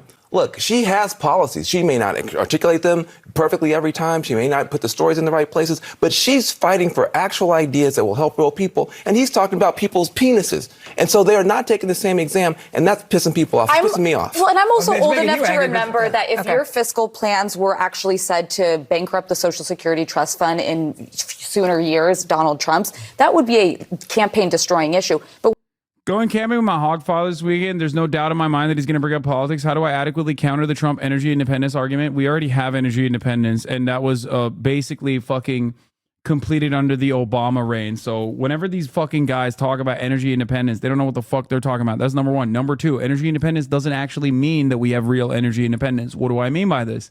Great example of this is the OPEC Plus cartel that kept up the supply of oil relatively low in an effort to keep prices high under the Biden administration. So to counter that, the Biden administration went to the American domestic oil producers and said, you need to fucking make up for this gap. The oil producers literally turned around and very publicly, openly stated on television, We do not care about your demands. We only care about our bottom line. I have a fiduciary responsibility to protect my shareholders. I will not be increasing oil supply in order to keep up with the fucking demand. Okay, in order to adjust prices for the American manufacturers. That should have been the first moment where the Brandon regime turned around and said, "Okay, great, DPA time." Okay, that's great. I love that. We're nationalizing our extraction industries. They'll never do that, of course. It doesn't fucking matter. Shale has a high production cost to OPEC can cook American producers by keeping oil prices low. No, we're talking about keeping oil prices high. In moments where oil prices are kept high by OPEC Plus, which they did do, right? They did that. It also played a role in the inflation crisis that Americans were experiencing. Love you, but your oil and gas knowledge is so off. The OPEC cuts were negotiated by Trump in 2020. Our domestic production has done nothing but go up. No, it's not necessarily about our domestic production. It's where that domestic production goes. That's the problem. Our domestic production has gone up. The issue is, where do you give that domestic production? If you're still selling to the international marketplace instead of selling it to, instead of producing it and selling it and keeping it within American boundaries, you can greatly adjust the oil prices no matter what OPEC does. Am I wrong? U.S. oil giants that take advantage of massive subsidies in order to keep their profits as high as possible, literally continuously export instead of keeping domestic oil production internally in an effort to adjust when OPEC decides to fucking lower the supply of oil. If you lower the supply of oil and demand is going up, obviously prices are going to fucking stay super high. In order to make up for that lack of supply necessary to keep prices low at the point of consumers, like when you're going to the fucking gas station, you have to either ramp up supply of oil domestically, which they have, right? And not allow certain exports to occur. That is completely unacceptable. It's beyond question. Like that will never happen. Yeah. As prices go up, exports go up as well. OPEC's surprise output hike offers Biden break on gas prices. Move may reduce gasoline prices as Americans head to polls. Biden has taken unique ownership over prices at the pump. What the fuck? Fuck yeah. I did it. This was in June 4th, 2024. U.S. President Joe Biden may have just received a timely election boost from an unlikely source. OPEC Plus's decision on Sunday to put more oil in the global market potentially keeps a lid on gasoline prices through the end of the year, which could help cool voters' wrath over the cost of the pump. Even though U.S. presidents have little control over oil markets in the short term, their fortunes have often been tied to prices at the pump, with voters not hesitant to punish politicians for expensive fill-ups. And with signs posted prominently at corner stations, the cost of fuel remains one of the most visible inflation indicators. The Biden administration has clearly gotten a big dollop of relief here, said Bob McNally. All output boost in October may keep gasoline prices in check. You are not wrong. There are just a few important details. For example, SPR. The U.S. has no direct role in OPEC, but its relationship with OPEC members, especially Saudi Arabia, can indirectly affect oil prices. Our influence is important. Obviously, if we suddenly decide to support a foreign nation that is threatening Arab nations, that would be a lot harder. No, we do not have control over OPEC, okay? But we have a lot of influence over Saudi Arabia, okay? We have a lot of influence over Saudi Arabia, a tremendous amount of influence.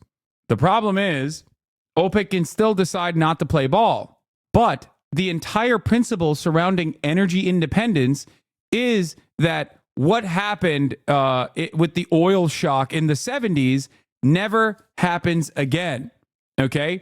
And American manufacturers took advantage of that to drill, baby, drill, improve and increase, like tremendously increase domestic oil production.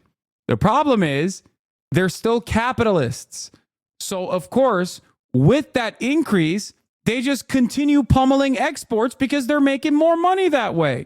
If they shut off exports and were forced to sell to American, to only, in times of need, in order to make up for the demand, when there is a lack of supply, in order to keep American oil prices, American gas prices at the pump low, you you could, force these oil producers, domestic oil producers, to only sell to the United States of America, or at least limit how much exporting they can do.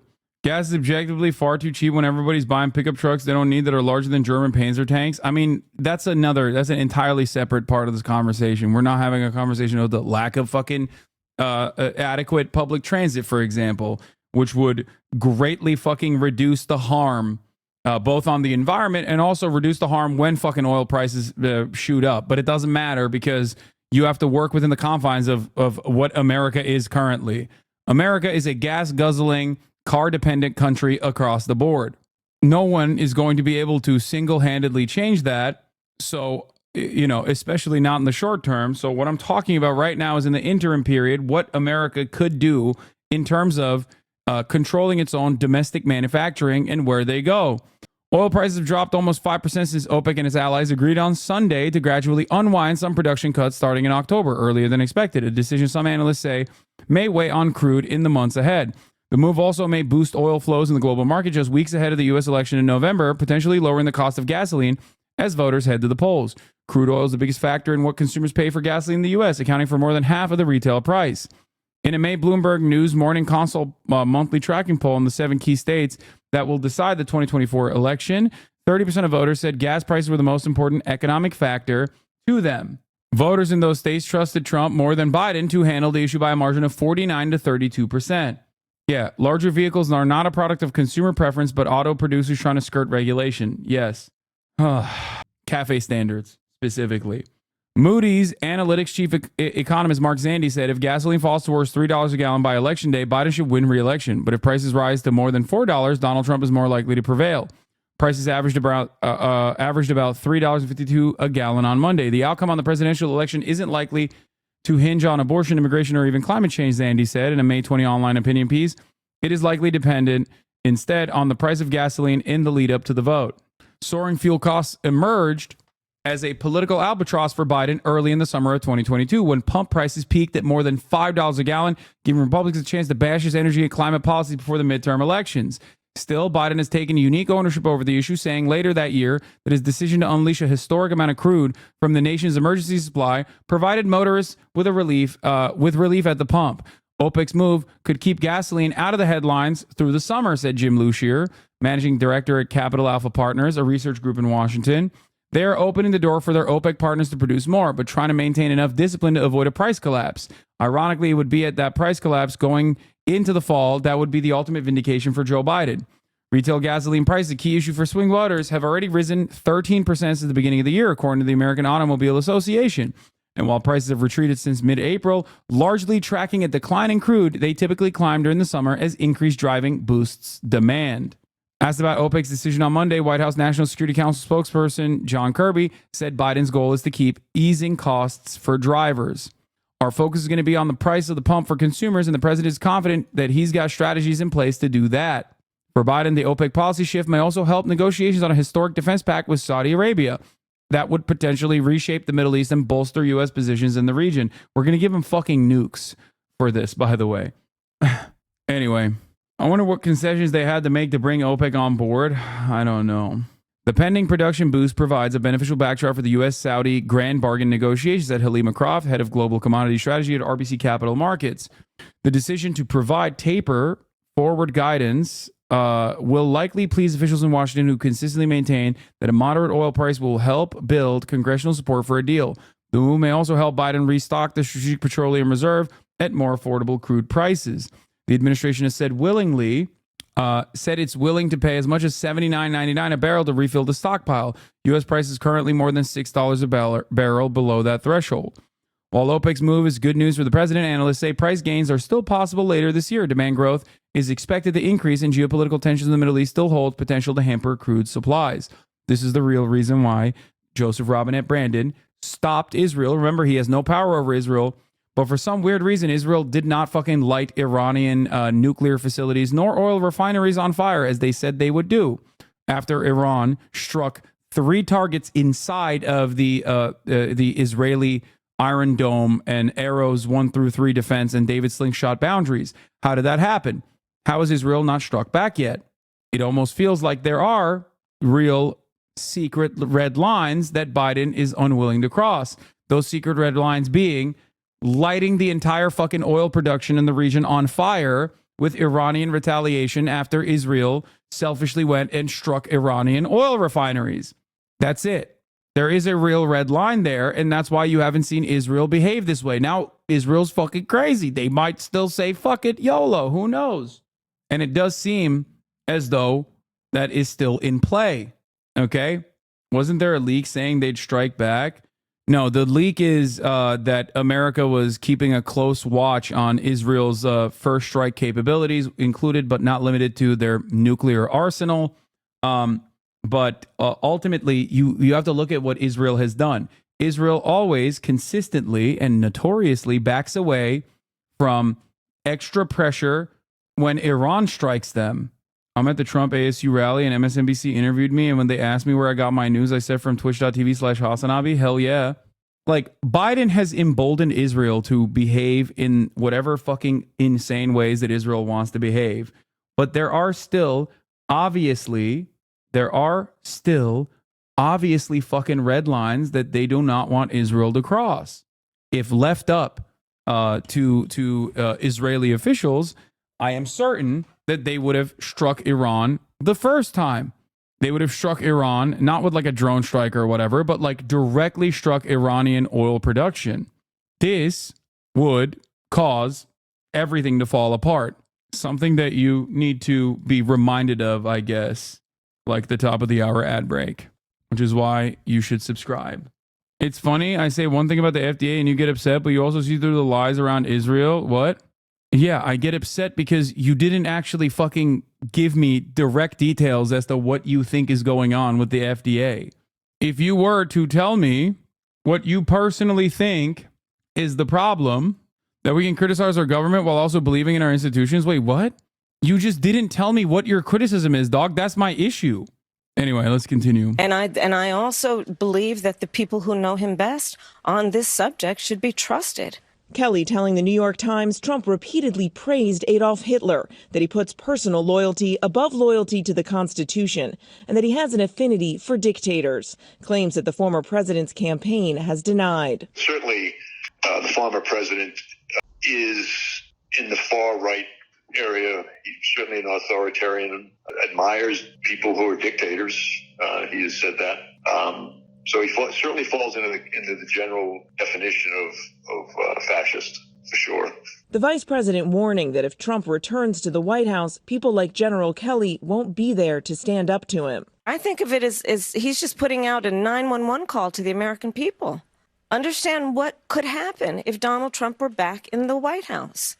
And this time, we must take very seriously those folks who knew him best and who were career people are not going to be there to hold him back. Harris facing questions from undecided voters after Trump declined the invitation to a second debate.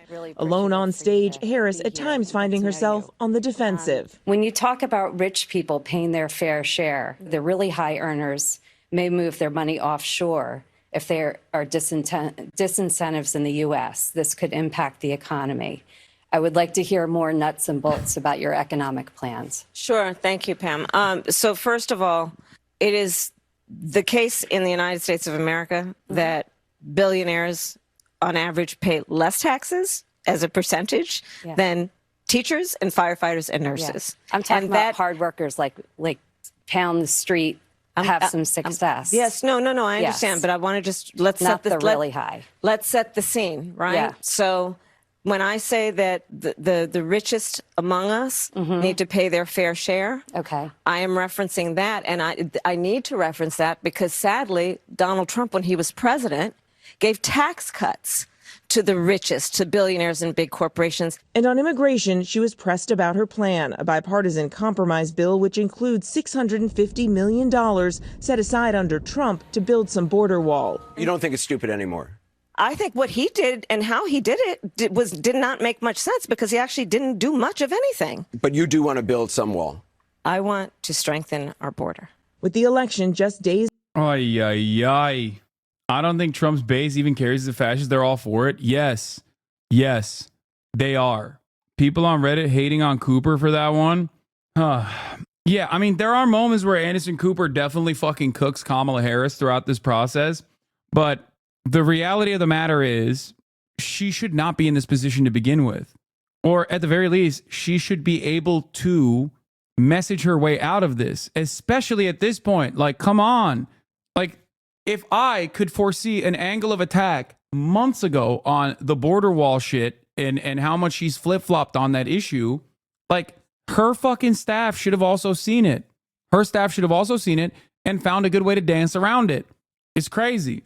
Also, people forget that Anderson Cooper literally held her hand on the abortion stuff. Is a way Harris repeatedly bringing the conversation back to her opponent. He's going to sit there unstable, unhinged, plotting his revenge, plotting his retribution, creating an enemies list. I'm going to tell you, my list will be a list of how I address and continue to address the issues that you all are raising. And the Harris campaign has now announced that next Tuesday, exactly 1 week from Election Day, she plans to give a major address, her closing argument, to the American people at the exact same site in Washington where Donald Trump addressed his supporters on January 6th. But first today, she'll be down in Georgia for a big Get Out the Vote. I know you talked about how dumb it is, and she's taking Republican standpoints, but can you tell me why she does it, though? Yes, because they like it. Because they like it. You know? That's it. Okay, that's a stupid answer. The smart answer is that they are fearful and too shy and too scared and too committed to a policy of always tacking to this fucking center, a policy of always tacking right. Okay?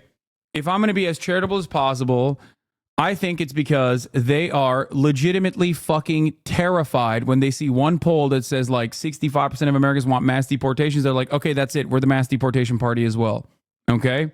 Why did you have to retweet me when I wasn't watching, shaking my head? Oh, I just did. Don't worry. I'm gonna get to that later. I heard you cooked.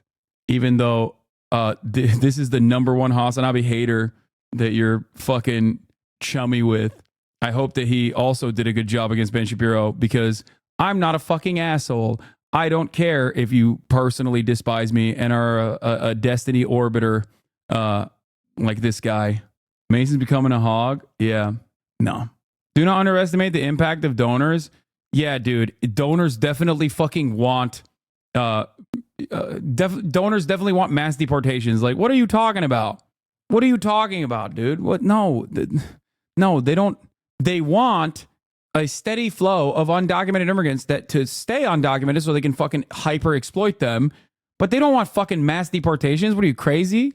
Emma Vigeland caught all the smoke for no reason yesterday, Law. Who wants the mass deportations? Racists. What is this? You're in the Philly D video? Wait, about what? Mia Khalifa faces backlash for comments about veterans? Wait, what? Oh, damn. Dude, Philly D... I posted that this morning. That's crazy. I posted that this morning as a response to fucking Cappy. That's so funny that he like took that. That's awesome. Holy fuck, that got 11,000 likes. God damn. I didn't even realize. Holy shit. Philly D is a fucking content demon, dude. God damn, he's fast with it. For your daily dose of creator controversy news, we have Mia Khalifa making headlines right now. Right in that, because she's facing a ton of... Dog, you guys want to know something fucking crazy? My mom is a reel head, okay? She watches a lot of Instagram reels. A lot of her Instagram reels are AI. I keep telling her, Mom, stop looking at the AI reels because the algorithms just keeps feeding you more and more AI stuff, okay? Like babies smiling and cackling as they like ride Roombas or whatever. And it's like, Mom, I know it looks real, but it's not. Okay. It's AI. She recognizes it, but then she's like, but it's still cute. I'm like, Mom, please don't look at the AI stuff because I'm sorry, but like it's going to break your brain. I'm worried. So that's number one. And she's aware of this stuff. So she will become a little bit more careful with this thing. Right. Another reel that I caught her watching was Mia Khalifa getting interviewed by the New York Times. And I was like, Mom, do you know who that is? And she went, I don't know, a model or something. And I was like, no, that's a porn star. Mom, she is a porn model. Not that there's anything wrong with it. I just thought it was really funny that she was like, oh, look at this model talking about like how exploitative the industry is. Former porn star. backlash for comments that she made about the U.S. military and veterans, with her posting a video this week captioned public service announcement and saying, "Good morning to everybody who is not in the U.S. military. Good morning to everybody who..." Well, by the way, for the record, my parents know I dated a sex worker. Like they're not oblivious to this stuff. Is sitting at home and not on soil that doesn't belong to them, fighting a war for a country that doesn't care about them. I hope you go over there and get your little brain all scrambled up with PTSD and then come back here and see how much the United States... By the way, is Mia Khalifa a fucking Frogan head? Because, like, I feel like this popped off after the Frogan shit, right? Like, this was, like, going viral on fucking Twitter. States cares about you, Pookie. See how much they care about you. That's kind of when you come crazy. back with, oh, I'm so sad. Piss my pants every time I see a falafel stand in Manhattan. Let's see how much the VA cares about you. Let's see what they tell you to do with your little broken brain from going over to fight a war that's not yours. They're then adding that they would just tell these people to do breathing exercises because the government does not care about people who are back and no longer able to die for them. And so unsurprisingly... So here's the thing. There's a way to communicate this and there's a way not to communicate it.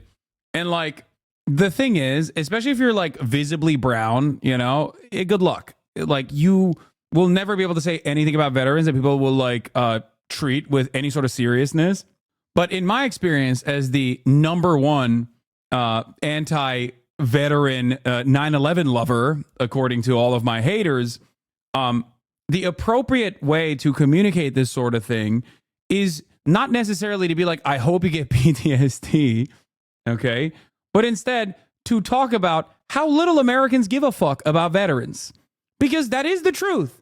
I'm sorry, that's the truth, okay? And there are plenty of active duty motherfuckers in here right now, and they know that reality. There's plenty of fucking veterans in this goddamn community that know that reality, you know? You gotta optically change the way that you talk about this stuff, because if you don't, then every single fake veteran enjoyer, fake veteran respecter is going to be all up in your fucking DMs, be all up in your replies, being like, how dare you, you fucking bitch, I hope you go die, you're brown, I hope veterans kill you. It's like, the thing is, they're sending your ass out there not to defend American free speech or whatever the fuck.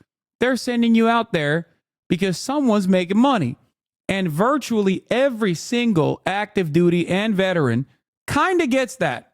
Unless they're the dumbest hogs of all time, you know, and there's plenty of them as well, usually in the Marine Corps. But most people kind of understand it.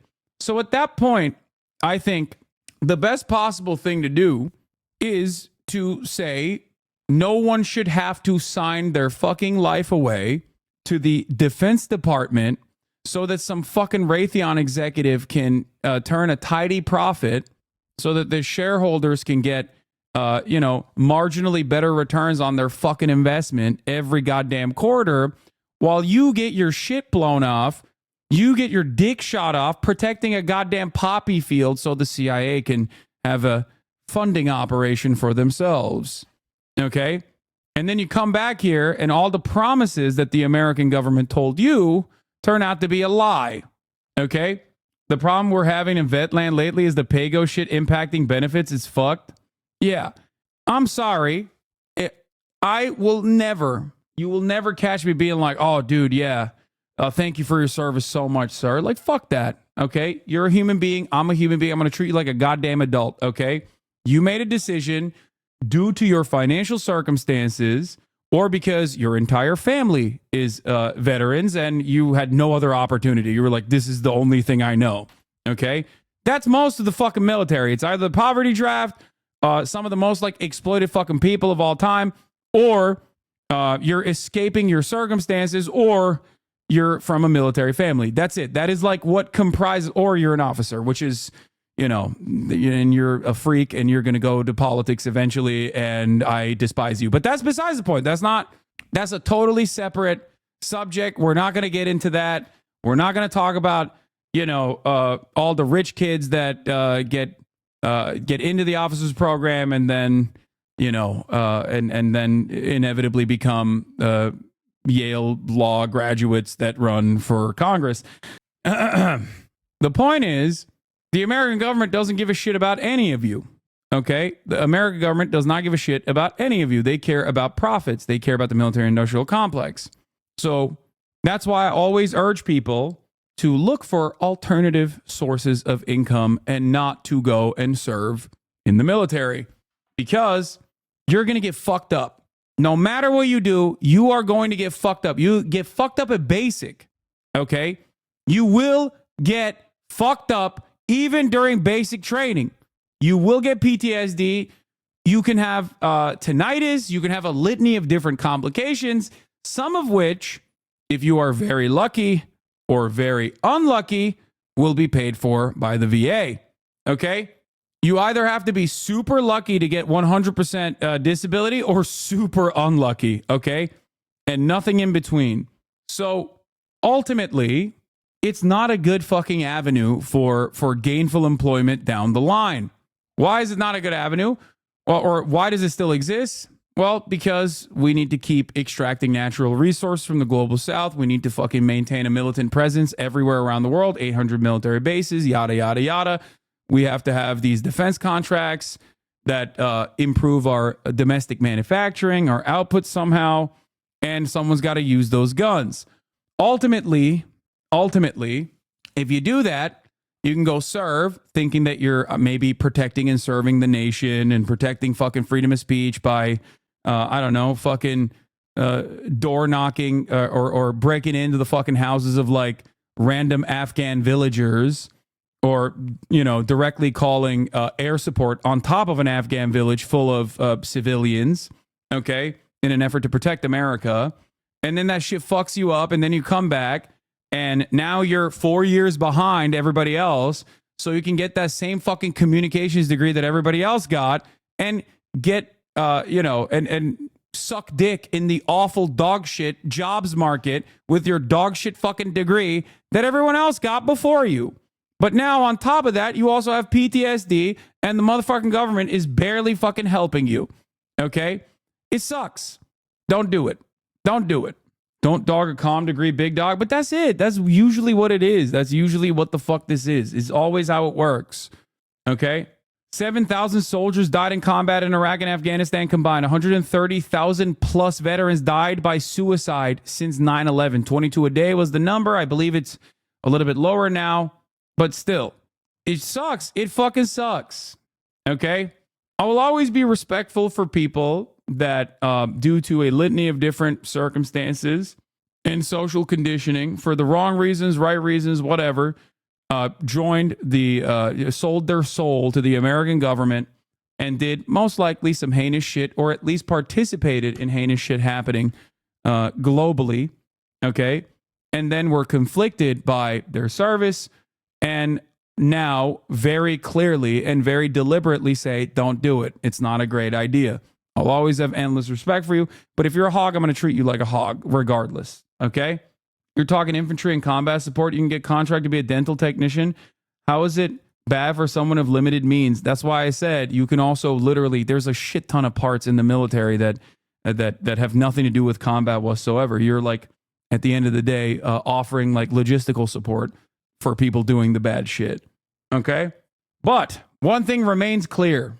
If these social safety nets, including healthcare, were universally provided to every citizen unconditionally, something that every other OECD nation offers, if there was a mechanism of upward social mobility in the form of higher education that is also at cost, free, or literally paid, like some, or if not all, of the other OECD nations offer unconditionally to every single citizen, ain't nobody will be joining the fucking military, or at least the recruitment numbers are already down, but it would be even worse. Okay, that's the reality. But yeah, you got to be careful with the way that you communicate these sorts of things, because if you don't say it in a careful manner, people love acting like they give a single solitary shit about the military and the veterans. It's their favorite thing. Their favorite thing is to be like, how dare you? They protected and served, sir. How dare you? I fucking love the veterans. Like, no, you don't, dude. You spit on them when you see them as like homeless people in the corner of your fucking eye, okay? You don't give a fuck. Nobody cares. They don't. Many people don't care. They just like to act like they care by saying thank you for your service. I think it's fucking bullshit.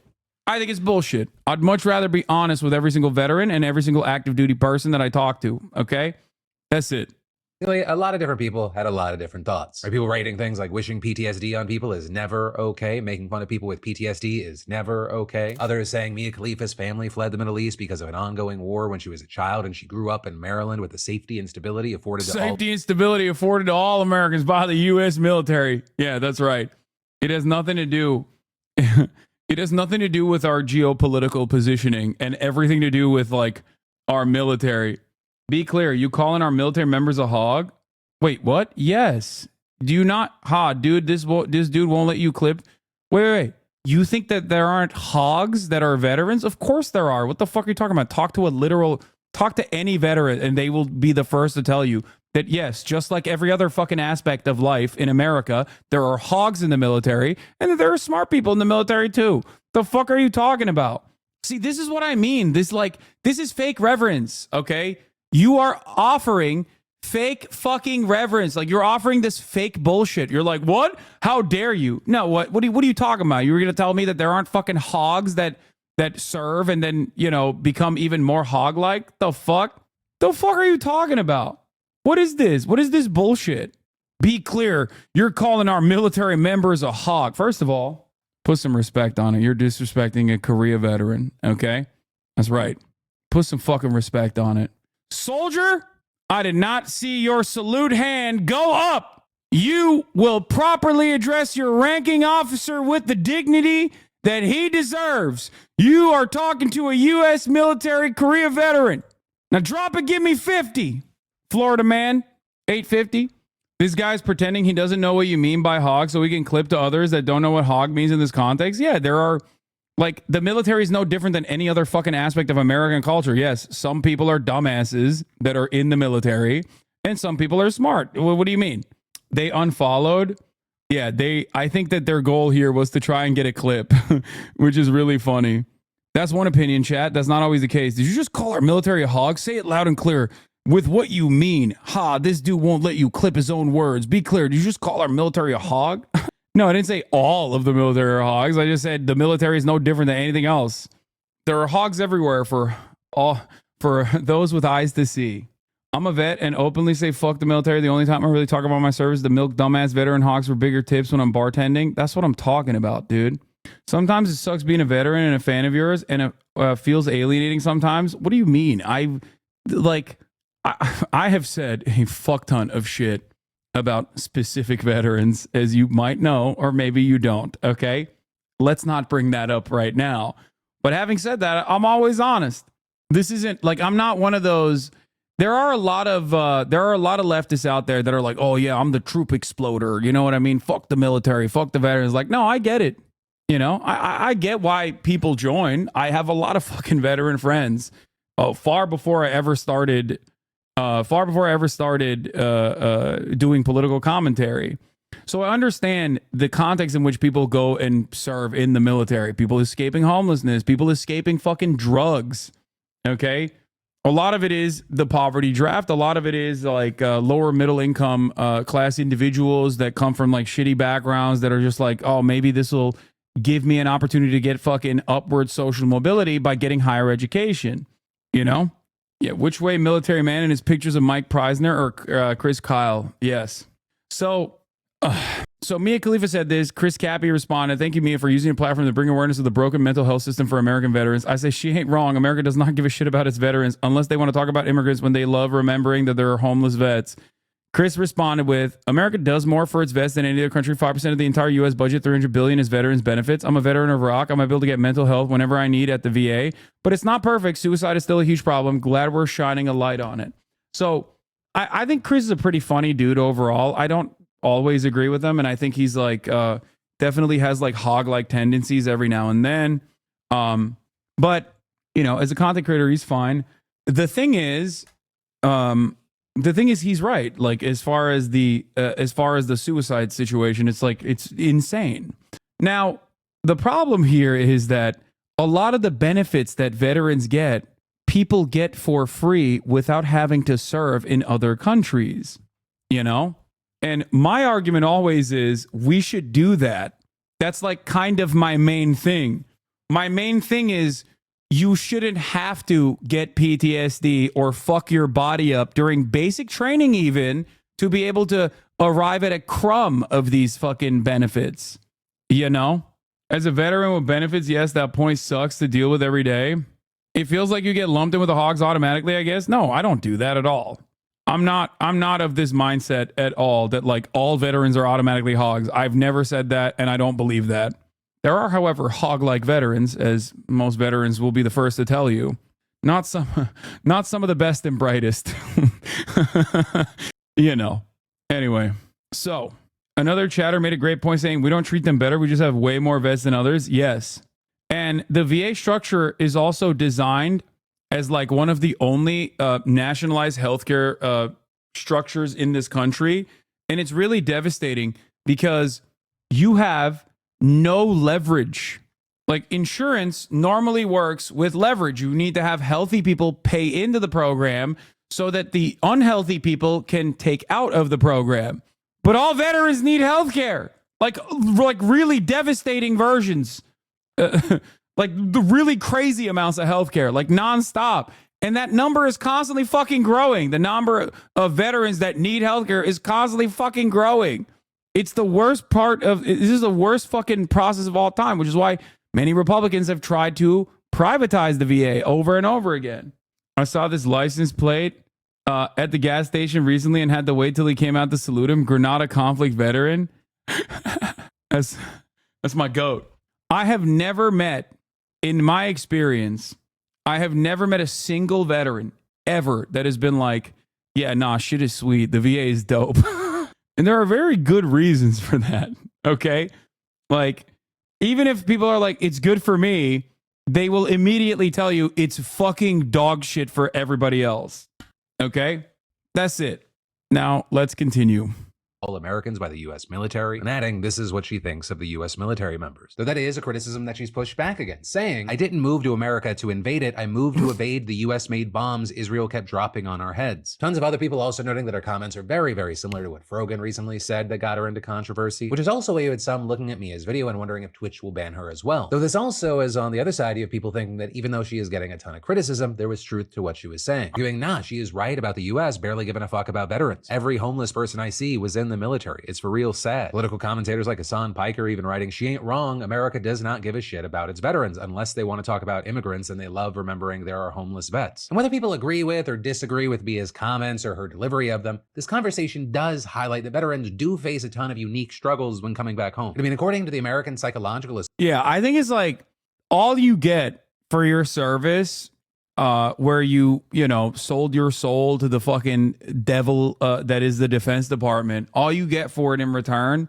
is a bunch of people turning around and every now and then letting you fucking skip the line, letting you cut the line at the airport if you're in fucking fatigues, and then 3 cents off of a jalapeno popper on a fucking Wednesday morning, and then people will go, thank you for your service. Like, it's fucking bullshit.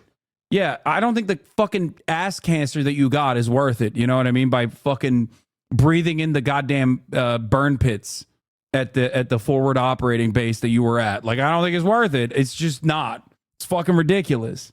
The American military is a jobs program.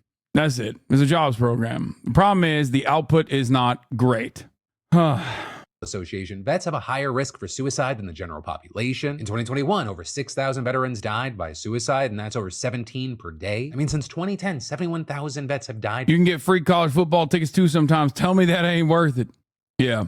By suicide. And earlier this year, we also learned that there was an increase of veteran homelessness, with a study from the Department of Housing and Urban Development finding that on a single night in January of 2023, over 35,000 veterans experienced homelessness. That's an over 7% jump from 2022. Though, I will say, while that year-to-year jump is troubling, homelessness in this population is decreasing overall, going down over 50% since 2010. And this recent spike is likely tied to late-stage COVID-19 effects as the pandemic impacted homelessness in general, not just among vets. But also, as far as why this is such a major veterans issue, you had the National Alliance to End Homelessness, explaining, research indicates that those who served in the late Vietnam and post-Vietnam eras are at the greatest risk of becoming homeless, but that veterans from more recent wars and conflicts are also affected. Veterans returning from deployments in Afghanistan and Iraq often face invisible wounds of war, including traumatic brain injury and post-traumatic stress disorder, both of which correlate with homelessness. So it really is all tied together, right? Veterans experiencing mental health problems is not in a separate vacuum from homelessness. But, I guess in general, I'd love to know your thoughts on any and all of this, right? Whether it be with Mia Khalifa and her specific comments and that specific backlash, or on the larger discussions about the problems that veterans face here in the US. And then this grieving mom says that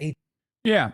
I mean, it's just like, I think it's like the only thing that Americans do for veterans is like whenever someone says like, fuck them, they just like immediately stop. They immediately start chirping.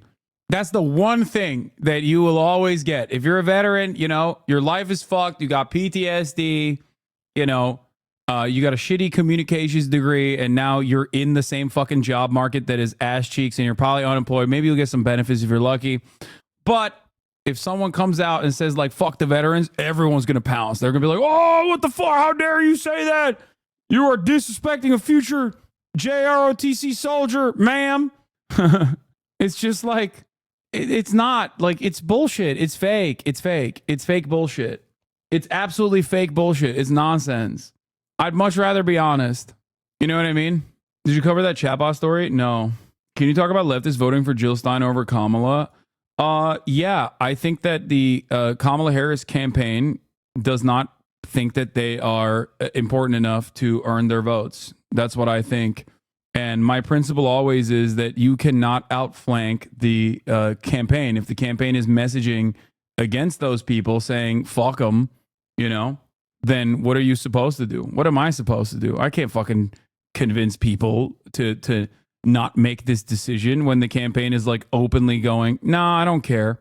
And if you have like a real issue with this, then you probably don't you probably don't fit the bill of the people that the campaign is like actively pushed aside. You know what I mean? There are a multitude of different reasons for why people are feeling like the campaign does not care enough about their votes, right? People aren't educated about Jill Stein and her insane anti-vax weird shit, so they default to saying, dude, my most liberal opinion, like I don't give a shit. Don't vote for Donald Trump, right? I don't want Donald Trump to win. But my most libbed up opinion is my distaste for Jill Stein in general. I've talked about it quite extensively. Like I've dunked on people over and over again on this front.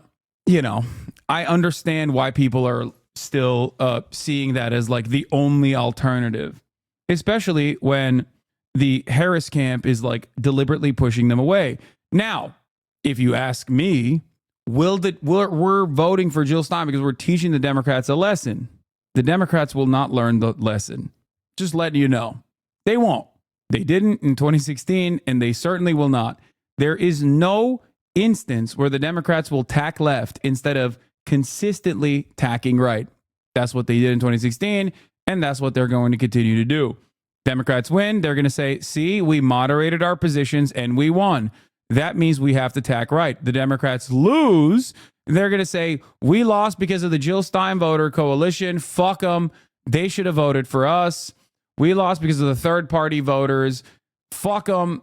Have fun getting deported, bitch. We need to go more to the right so that we can captivate more of the Trump base of support, more of the Republicans. That's it. They will never turn around and go, maybe we should reconsider. Maybe we should reconsider and possibly not hemorrhage our base. How do you expect third parties to ever gain prominence? Is that supposed to happen overnight? Voting third party in hard blue states is the best approach to this since it doesn't increase Trump's chances of winning. Yeah, I know. I've heard this. I've heard this quite a bit too. I know. Like, there are very significant reasons why I have great disdain for Kamala Harris on the policy front. Okay. But if I am keeping that same energy for a lot of our wonderful third party candidates, like they don't fucking meet that test either. She's fucking insufferable. She's literally a career campaigner. How do people not see she only pops up to run and milk money out of PNW anarchists in Seattle? Marianne tried this and failed too. I know. But I also understand why people are so fucking angry and like want to punish the Democratic Party. I'm just letting you know. I'm always going to be fucking honest with you. They're not going to learn that lesson. So go with your heart. Okay. Vote rally with some big names. How many of you, show of hands? Oh, the goats. CNN asked undecided PA voters if the town hall changed their minds. This was what I was waiting for. This is my best. This is, I love me some undecided voters, baby. 13 days out, and I'm still undecided. Let me tell you, okay? 13 days out. Yeah, why did so many of them not show up? All right. Hands will leave tonight planning to support the vice president. 2 have made a final decision. Now, you came in leaning that way? Pretty much right in the middle. Okay. Came in leaning. Leaning, and now you're decided. Yes. Okay. Now, 3 of you have not. So let me start with you first, Joe. Why? I think there are still, first off, I certainly respect the vice president and the work that she is doing in her office. I think that there are still some, at least for me, some personal policy differences. I don't think that, I still can't get behind her policies on abortion. That's just something that I can't get behind, because that's, the right to life is so fundamental in this country that it becomes, without that right being respected, it's incredibly difficult to talk about anything else. So I have a policy difference, a number of policy differences with her. That's the biggest one that comes to mind. But at the same time, I'm still not sold on the former president either, just because of his personality, his actions on January 6th, just the way that sometimes he treats people. That gets to be a little bit difficult for me. So 2 quick follow-ups here. Number 1, so you're not leaving here planning to vote for Trump. You're leaving here still not knowing what to do. I came in here leaning in the direction of the former president. I have not made a final decision. Okay. The vice president approached you as she was walking out, and we could hear a little bit of it from afar, but you were having a conversation about your disagreement on abortion. Yes. Obviously, you still disagree with her. What did it mean to you that she took the time to talk to you? Did it mean anything at all? It meant quite a bit, actually. I will respect that. Anybody who's willing to hear ideas that are in opposition to hers, and that's, or to anybody's really for that matter, that's something that is a personality trait that I really appreciate. And that is certainly something that, like, I try to have in myself. I do try to listen to as many points of view as possible in my day-to-day life to try to get that. So I appreciate that element for her. I guess not any women's point of view, though, because how the fuck could you live by that standard and still be a goddamn anti-abortion guy in your old-ass age, bro? Also, excuse me, but no, I don't believe that someone who is like this solidly fucking anti-abortion is still undecided. Like, how is that a thing? How can you be like, you're voting for Trump? Like, if you're saying you're undecided 13 days out from the fucking election and you're like, my single issue is abortion, why the fuck would you vote for Kamala Harris? I do not care what these people say. I don't care, okay? I am going to make up my mind about them. You cannot stop me. I am so invested in watching them operate because I think it's fascinating. But I've already made up my mind about these undecided voters, no matter what, okay? Like, 13 days out, dog. 13 days out. Are you fucking kidding me? He's like, oh, my single issue is abortion. No, you're a plant. You're there to present a significantly more reactionary perspective than the average American on an issue that is so overwhelmingly unpopular that Donald Trump might still lose the election, okay? What the fuck are we talking about? Like, you are, and I cannot stress this enough, the tiniest minority in this country in terms of like singular political issues, okay? You're like a fucking flat earther. And the most devastating aspect of like media coverage surrounding abortion leading up to Roe v. Wade being overturned was always that this is a divisive issue. It's like, no, it's not. No, it's not. There are a fuck ton of Americans who are like, I think abortion is fucked up. It shouldn't happen. I would never do it. And I would never let my daughter do it, who also simultaneously still think maybe the government shouldn't interfere in that. Okay. When you say, I am an anti-abortion single issue voter, you're objectively in the less than 20% of Americans who are at this point, okay? That's it. There has never been a moment in the United States of America post Roe v. Wade where less than 75% of Americans have thought, oh yeah, we should overturn it. Never. Okay? Never. It is fucking ridiculous that the media tried to even present this leading up to Roe v. Wade, because I remember I would get mad at this all the fucking time by being like, it's a divisive issue that a lot of Americans are split on. No, they're not. Not even in red states, they are not. Okay? And it's so weird that the media still presents this as like a serious person. It's not. This is not reflective of the broader electorate. This is not reflective of the Pennsylvania electorate. This is not reflective of anyone.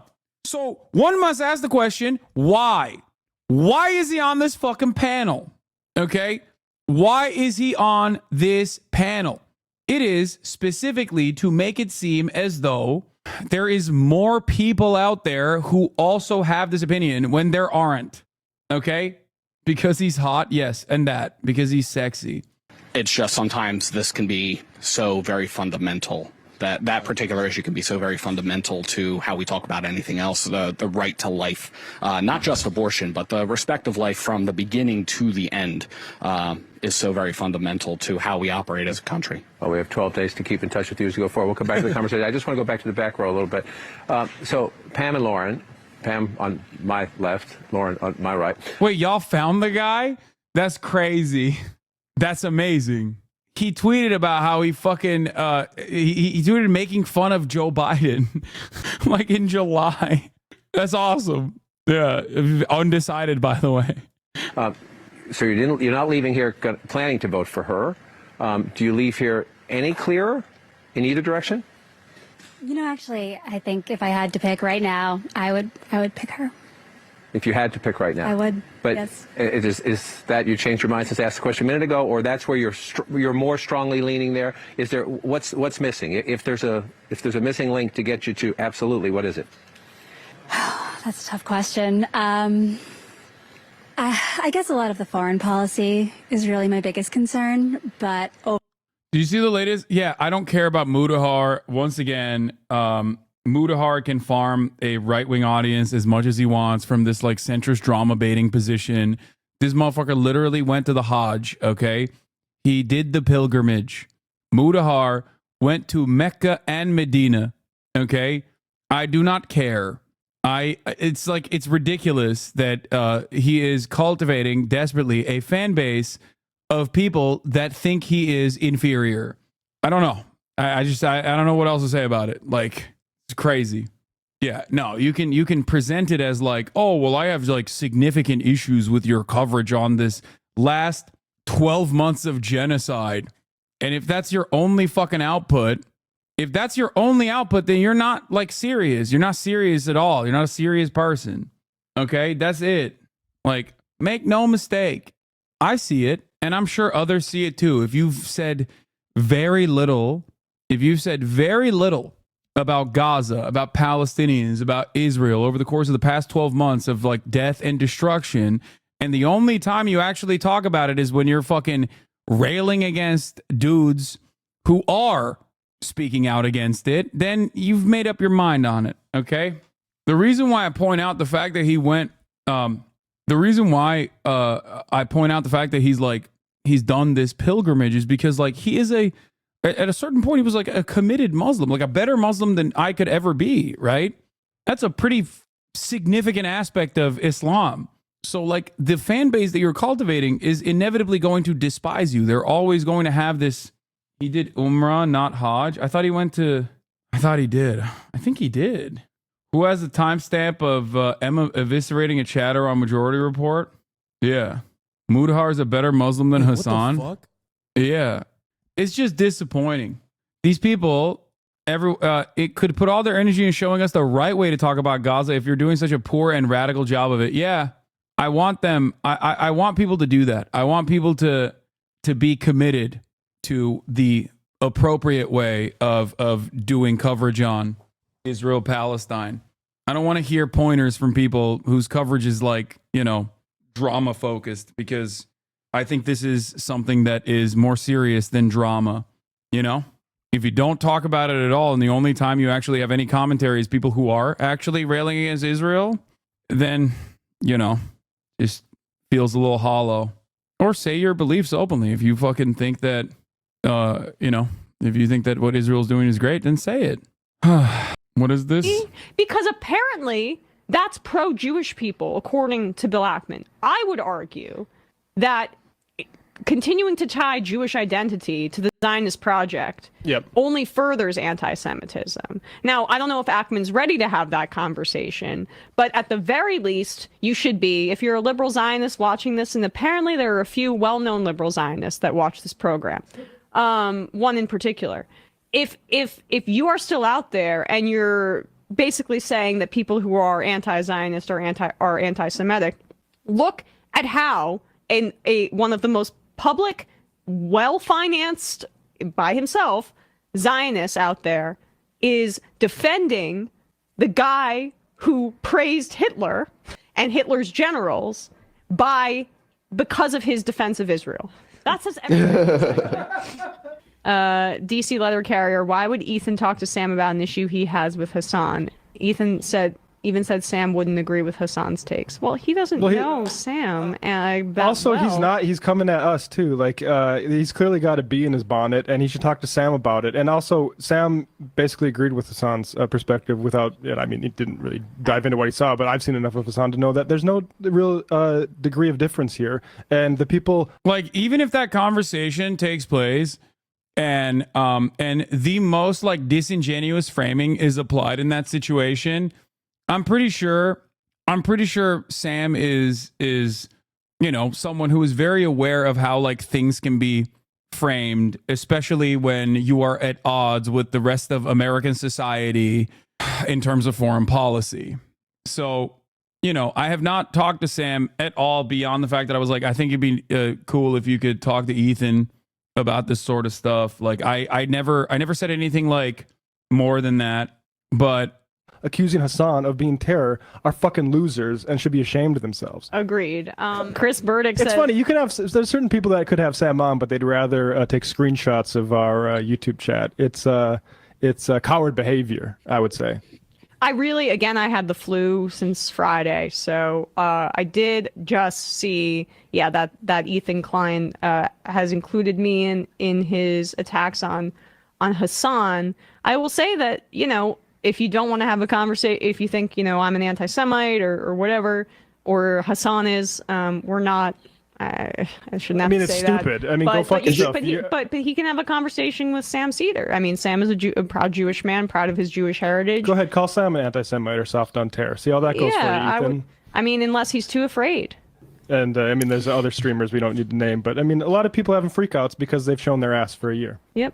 It's a gamer channel. This is one of those gamers that I hear about. There's some gamers losing their minds. Yeah, a lot of weird, a lot of people moving in very strange ways. I know. It's interesting. And again, like, I have maybe an old school media diet, so I don't follow some of this Twitch stuff. I only really follow Hasan and Vosh to a lesser extent because I'm friendly with both of them, and so I know their work from being friendly with both of them. But when I see this other stuff crop up, I'm like, Jesus, like, where did this come from? But apparently, I guess there's been some issue with I've seen some pretty gross comments out of a lot of different mouths that if people want to dig up stuff, racist bigotry and stuff like that, even Jewish groups, we can have this deep conversation about bigotry. Let's welcome this, folks.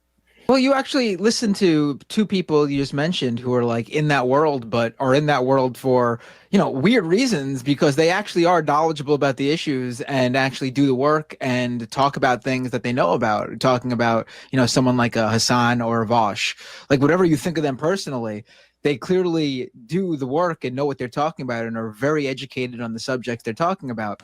The other people we're talking about, it's the same sort of. I haven't seen a wash machine in a long time. Thing I was talking about earlier, when you have these people who don't know very much and bloviate about things. I mean, it's no surprise that so many of the people from the gaming world who made all their fame from playing World of Warcraft or some shit like that, all of a sudden over the past year or so, or a couple of years, all of a sudden they're all of a sudden political experts and talking about this stuff. Like they've been, all of a sudden that's how they gained their fan base. No, they're doing the same thing they did with when they were streamers for video games or whatever. They're creating as much controversy and drama as possible because all they care about is views. That's what it comes down to. There's no other way around it, because that's that whole industry. You see it for all these guys. And I think, Binder, to your point, there's clearly some sort of, I don't know, lately it's difficult to build up an audience, I think, if you don't already have an established platform. We're in a very like calcified environment, consolidated market on the internet. And he's far gone at this point. He posted a screenshot of a vile anti-Semitic comment and said those comments are allowed on your sub or Discord. That person doesn't even follow you on Twitter. So just like anti-Semitism existing in the periphery is also my fault. What is this? I put it in mod chat earlier. He's a fucking Jew. He's a rat by nature from this fucking random guy. I would never, even in a million years, remotely allow this kind of sentiment to be expressed in my community. No, these people are such pathetic liars. I watched his response through its entirety. I didn't mix or cut anything. I turned comments off because mobs of lunatics brigade anti-Semitic comments like he's a Jew, he's a rat by nature. You can't write that in Hasan's subreddit or Discord. You can write that in Hasan's subreddit or Discord. The craziest part about this is that like anyone could technically go into my Discord or my subreddit and write something like that, and you can snap it before it gets moderated. Like, that's insane. The fuck? The point is it allowed or not? Of course it's not allowed. This person, who the fuck is this person that said this? Bro, this person doesn't even fucking follow me.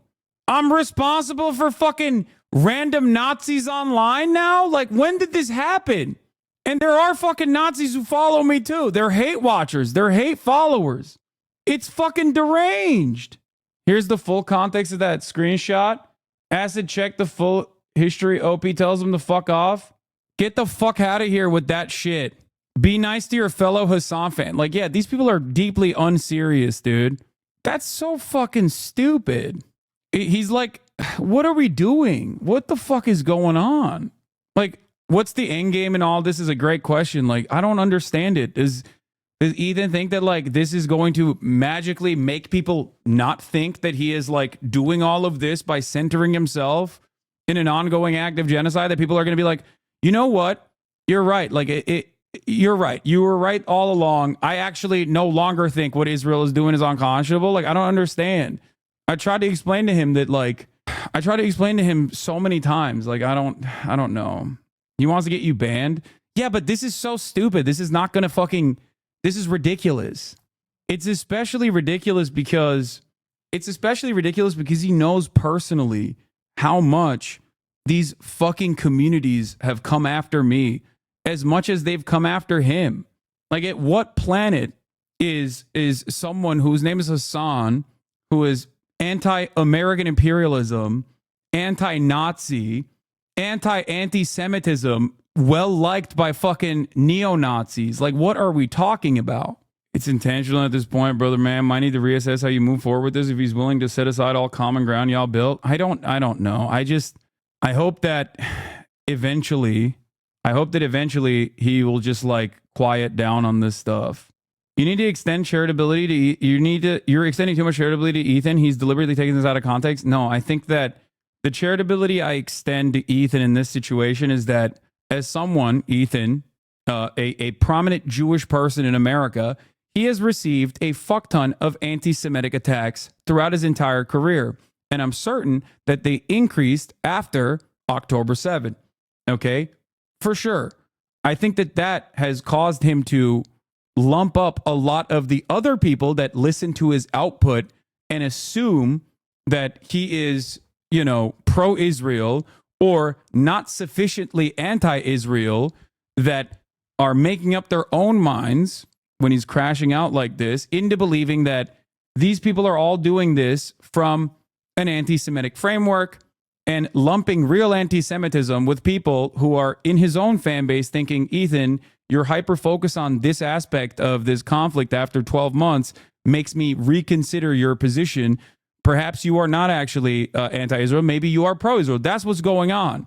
And I tried to communicate this to him early on. I was like, if you say certain things like, oh, if you're gay in Gaza, good luck, you're going to get killed. Like, yeah, people are going to assume that you're pro-Israel. Like, it's not going to change. The only thing that's going to happen is some of your mega fans are going to despise me, and that's fine, right? And you will cultivate yet another very toxic community that I don't think he appreciated when he had one. People fail to realize that you will not weaponize his own fallout against him. He's doing all the work by himself. I'm not interested in that because I feel like it's wholesale unproductive and stupid.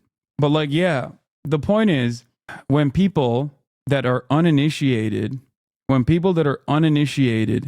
okay, random people online see random points that might even be clipped out of context, okay? When people turn around and say, Hasan, you're anti-Semitic, what do?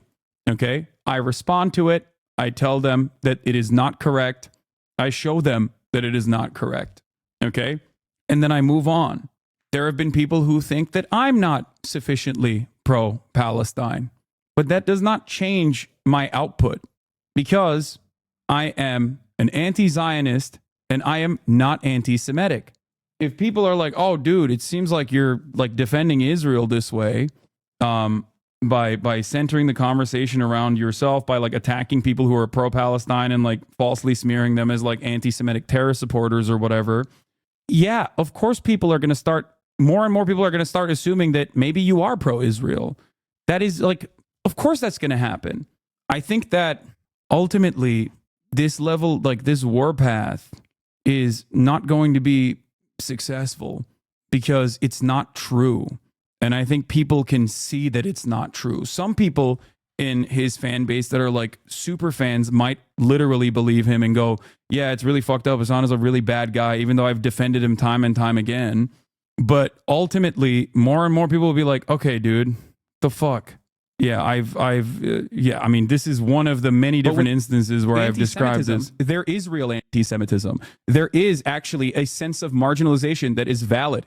There is actually a genuine impact of anti-Semitism that is a canary for fascist ideology. So when that gets diluted with anti-Zionism in a very nefarious cycle that tries to associate all of the actions of Israel with Judaism, you are literally, without recognizing, telling people something that is objectively false, okay? Just like Saudi Arabia and its actions have nothing to do with Islam, okay? Or the rest of the Muslim world, Israel's actions have nothing to do with Judaism or anything to do with that. It is a state, right? It is a state built around an ethno and religious supremacist ideology that is built on top of an area where there are millions of indigenous people and tens of millions that have been displaced already. But with anti-Semitism, anyway, I respect you for being charitable after all this shit. Respect, brother. There's a couple reasons for that. Some of the reasons is because like, I think that every single person is never too far gone and that you can change their minds. I've known this person for a very long time. I still do think that's why I keep saying, still keep saying, like, just talk to Sam Cedar. He is a person that you respect, not because like, and privately, not because I think that like, you know, like it's going to be an epic own. If I was in the business of epic ownage, like I would just debate Ethan personally. You know what I mean? That's never been my concern. That's never been my consideration. Like, it's not like I'm somehow scared of the secret truths that he has unearthed. Like, what do you mean? It's just like the same fucking smears I have heard a million times over. This is not about debating. If I didn't think that this was salvageable, if I didn't think that Ethan could have a change of heart on this issue, I wouldn't even suggest talking to Sam Cedar offline. You know, I don't think I can convince him. No, I've tried. and it very clearly, demonstrably did not work. So I think someone else with lived experience could be better equipped, and someone that he does respect, because I don't think he respects me, could do a better job. I think a lot of YouTube channels or Twitch channels or other, they're getting notes from algorithmic like experts about how debate and conflict is actually like the biggest driver of views right now. You know, I used to work and look at some of those analyses, and you have to change your coverage based on that kind of stuff to get more views. And I think a lot of channels are following suit. We all have to make money. I get it. But I think what I like about what our show does is that we are a consistent product. And I think it also creates less volatility, because when you're constantly chasing, like, this is what this consultant or this person on this platform is telling you is doing the best for numbers right now, then that's going to change the next year. And then you have to change your value proposition or what you're providing for people in the next year. I would rather just do the same show the same way. I mean, adjust accordingly to an extent, but I do think like people should be aware that right now, my hunch from seeing on the outside is that there's a lot of data telling these No, extending shareability is pure malpractice on your part at this point, and you know, especially since he's out there smearing people close to the community, i.e. Frogan. Dog, the fuck are you talking about? He's been calling me a fucking rape apologist and trying to get me banned for the past couple of weeks now. The fuck are you saying? It's not just about Frogan either. It's me as well. Like, what do you mean malpractice? Let me do my fucking thing, okay? YouTube channels that debate and disagreement is driving a lot of views and money for people. Well, that's because they can't do what we do. They can't do like a torts conference show or have Mark Joseph Stern. None of them want to do this like deep. I mean, I'm just looking through our recent shows, and it's just like all things that none of these people want to fucking do. Yeah. Like it's like our first half. None of these people have the depth for it. And so Ethan does not believe his opinions are wrong or colored by his bias at all. He's not trying to learn or grow. I know, but that's why I'm saying that a person like Sam Cedar could potentially convince him otherwise. Okay? And in terms of like rape apologia, I've addressed this a million times over as well. I have never once said that there was convincingly no rapes that occurred on October 7. As a matter of fact, I've said quite the opposite. I've said the exact opposite of that. My criticism over this is the weaponization, which is an ancient, old, colonial, old school tactic. The barbarian savages that broke through the gates specifically to rape, and mass rape occurred, directed by Hamas, was not something that was proved to be true. Okay? The most famous reporting on this matter came from the New York Times, which New York Times journalists themselves have said did not meet the standard of their regular reporting. New York Times even fucking went so far as to suspend the main reporter on that. You just denied the rape? What? No, I didn't. And not only, no, I'm not denying it at all. I'm saying that there was a very high likelihood that it occurred. As far as conclusive evidence has yielded so far in the UN report, the only parts that were original reporting from the UN report that everybody is pointing to, which is another thing that I covered, there was one clear first-hand account accusation from a victim. This was not conducted on October 7, but instead, this was when this person was a hostage. Now, my analysis on the matter does not change. Even if there was multiple rapes that took place on October 7, I still don't believe that Israel is allowed to just, as a belligerent occupier, destroy Gaza. This does not change anything for me in this dynamic. And I have directly called out many of the atrocities that took place on October 7, okay? While also framing it within an understanding of how the colonial entity always sets the standard for violence. Like, I have described the steps that took place over the course of 76 years of apartheid and how the Palestinian resistance got there. And time again, I have repeated that analysis is not justification. I think they legitimately don't know what atrocity propaganda is at all. They said you think no rapes happen because you criticize atrocity propaganda like the 50 decapitated babies thing? Yeah. There are a lot of clip chimps of you saying no rapes happen when the full context is you explaining no systematic rape happened. Yeah. I suspect that that's what's going on. So no matter how careful I am in the way that I communicate my position, it still doesn't matter because someone can just like clip it and shorten my statement in bad faith, and others will be primed into believing this. So at a certain point, yeah, this becomes completely unproductive. This becomes completely unproductive to address. This isn't about being careful. This is about getting you banned and deplatformed. It's that simple. The truth has never mattered. I know, which is why I laughed at the other statement from last night. Primed on LSF, brigaded into oblivion. Ethan was sitting next to you when you said a lot of the stuff. It wasn't clip chimp for him. What do you mean? Oh, when we last had a conversation, he heard the context. Is this you saying he's being bad faith, or are you saying that he's correct? I'm confused. What are the odds that you actually get banned? I don't know. Probably not that high, but yeah, on H3 about the rape. What? Yeah. And people are like, oh, at what point is your friendship irredeemable? This is not about my friendship at all, dude. I just want I don't want another very large progressive content creator to fall down a right-wing rabbit hole on this issue. Okay? That's it. He's saying Ethan's being bad faith. You talked about the rapes versus systemic rape with him in person. Yeah, he literally talked to you about this exact topic and decided now months later that he's mad because he saw clips. Yeah. The point is, I don't think he's going to turn around like a big chunk of his audience from seeing this issue in a different way. That's it. It is just like policing other people's chats and just debased behavior like that. But what you're talking about exactly speaks to the longevity of what we do and other people like us do. Like, you can see that we're like I'm talking about the majority report as a whole and other streamers who have been doing this for as long as we have in the news and politics world. There's longevity here because we know what we're Kyle talking about. Kalinski's another example. Isn't he the one who denied the idea of rapes? No, that's not fair. He literally apologized for that. Like, his first response was to question it, but you know, he did it. He recognized it. So I don't think that that's correct. When we had that conversation, I don't know what his current position is, but back when we had that conversation, he literally did do that.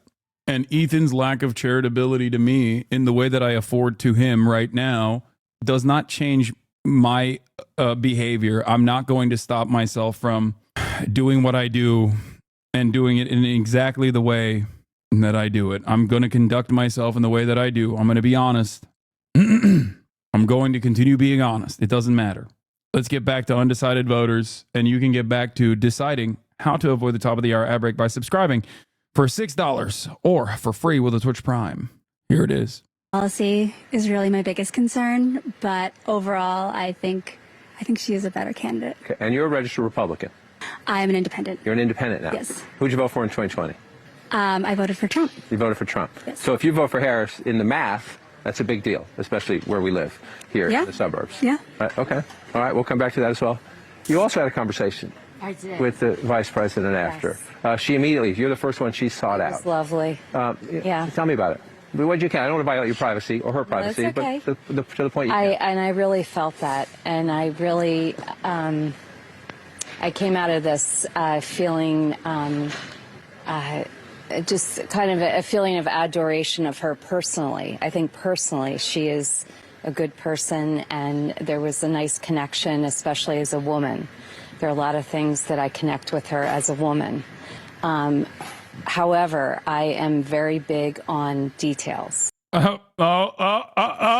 is the tax lady. Oh, God. Oh, no. What's she going to say? Tax I'm big lady. on numbers. I am a widow with 100% responsibility for my family, for my kids, for their tuitions, for my bills. And so I do my own taxes. I'm very much on top of every dollar. And so that is where, and I'm not really getting it from either candidate, to be honest. So that's where I just want to see what lines up. And I don't know if it's with this kind of environment that you can't commit to something, but I really do have to vote for my family. And another thing that is very much a turnoff, and this is with... She's just like, She's just like laying it on. Here are the reasons why I will never vote for Kamala Harris. Both candidates, stop trashing each other. We don't care. Stop trashing Trump. Trump, stop trashing the vice president. We don't care. The voters. Yo, she's so, oh God. Oh no, she's so stupid. Oh God, I love American politics so much. I am the civility voter, which is why I am voting for Donald Trump. Don't care. We don't even know the people they're talking about, that this person said this and that. How does that impact the voters? That's who you're talking to. That's who you're serving. This feels like high school gossip. We don't care. We don't want to hear it. You're all nodding about that. How has Kamala Harris attacked Donald Trump other than he's a fucking Adolf Hitler clone because of his policies and because of the people close to him saying he's an Adolf Hitler clone? That's not an attack on Donald Trump. At a certain point, like Donald Trump literally is like, Kamala Harris is not black. She's a whore. Don't care. She sucks. I hate her. And then she's like, excuse me. In retaliation, if Kamala Harris is like, yeah, Donald Trump's policies and also people close in his orbit have called him Adolf Hitler. These two things are not the same. Okay. Yeah, as someone who's covered a lot of campaigns, I'm not here to take sides. Yeah, Trump called her mentally disabled, said generals would have, no, not generals, all these other global leaders would have their way with her. It's like, Trump's but about. You know what Trump's about. Okay, that's the point I was trying to get at. Talking about in the sense that if you are her, yeah, I would say. But if you look at the numbers, Donald Trump is running stronger now. No. The generals one was Jesse Waters. Trump specifically said all these other world leaders will make mincemeat out of her, will destroy her. And he was running in either 2016 or 2020. Okay. So if you're her, you're thinking I need to try to disqualify him sometime. Okay. But you're all telling me that you would prefer she do that by making a more affirmative case. Yes. This is why you should pick me over him.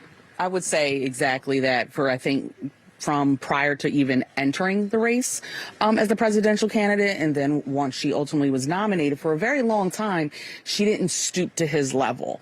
And as of late, last couple of weeks, I've really started to see, like you said, this schoolyard bullying. And I think that's beneath her. She doesn't need to do that. She can run on her policy. She can run on her position.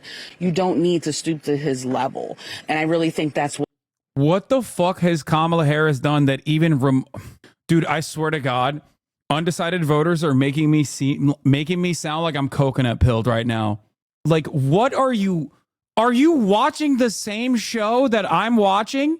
Are we living in the same plane of existence? What are these people saying?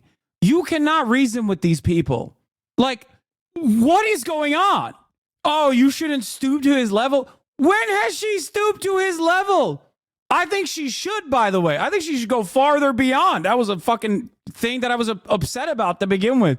And she's like, no, actually, these are the most important voters in this country. Just remember that. These people in this room and people exactly like them are the only people that matter in November. Just remember that from this day on for the next 12 days. Remember that those people and what they decide will decide your future.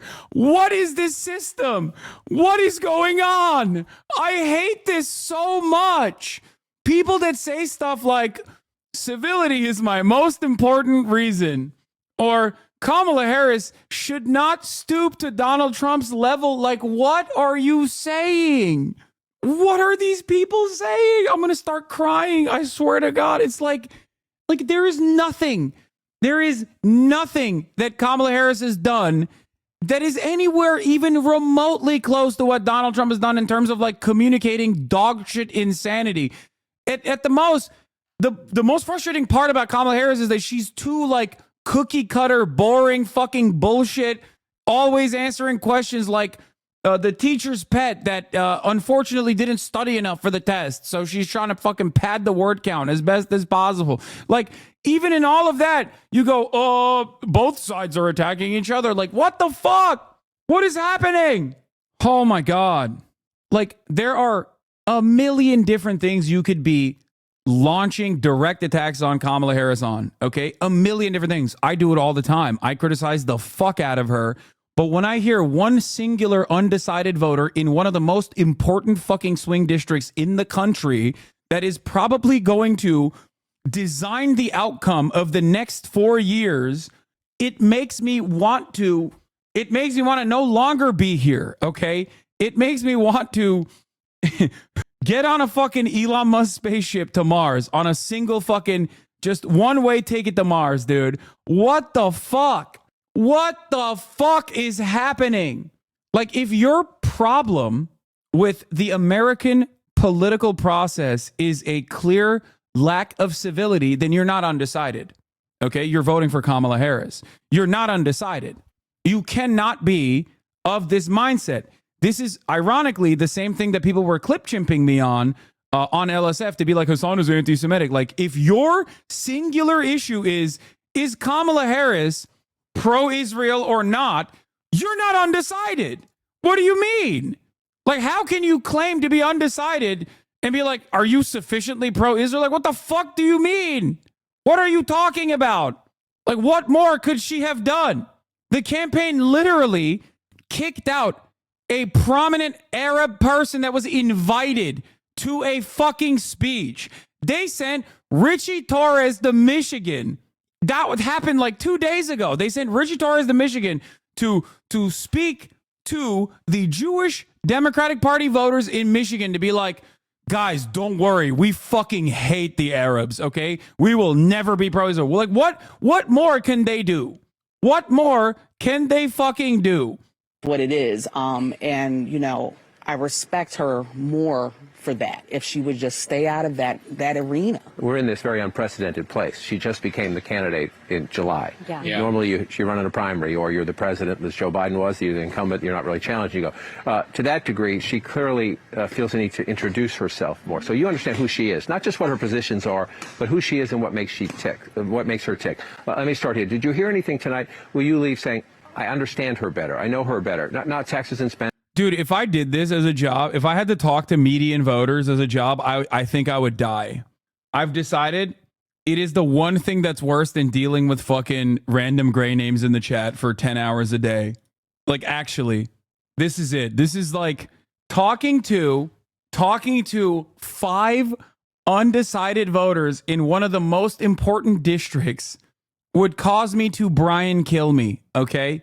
I would Brian kill me. I would. There is no way. I would not be able to. I am just watching from afar for pure entertainment. I have become a different person. Okay? This has changed my outlook. It's making me question my own internal moral compass that says democracy is good. It's making me now think maybe democracy is not so good. Okay?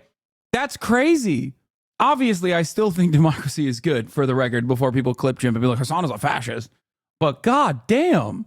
Not abortion rights, not immigration, but who she is. If the moment of crisis comes, I trust her or don't trust her because of what?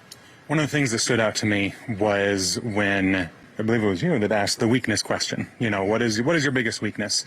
And she brought up that she has people around her that she can trust, that she can get the answer from. In my line of work in IT, I don't expect everybody to know the answer. I expect them to know how to get the answer. And your job is to turn a computer on and then turn it off and then turn it on again. You cannot do this for the election. Okay? Stop it. Specifically, that resonated with me, because I don't need a president that knows everything or thinks they know everything, because that's not what America needs. They need to put the right people in the right place to lead the country efficiently. One person can't lead this country.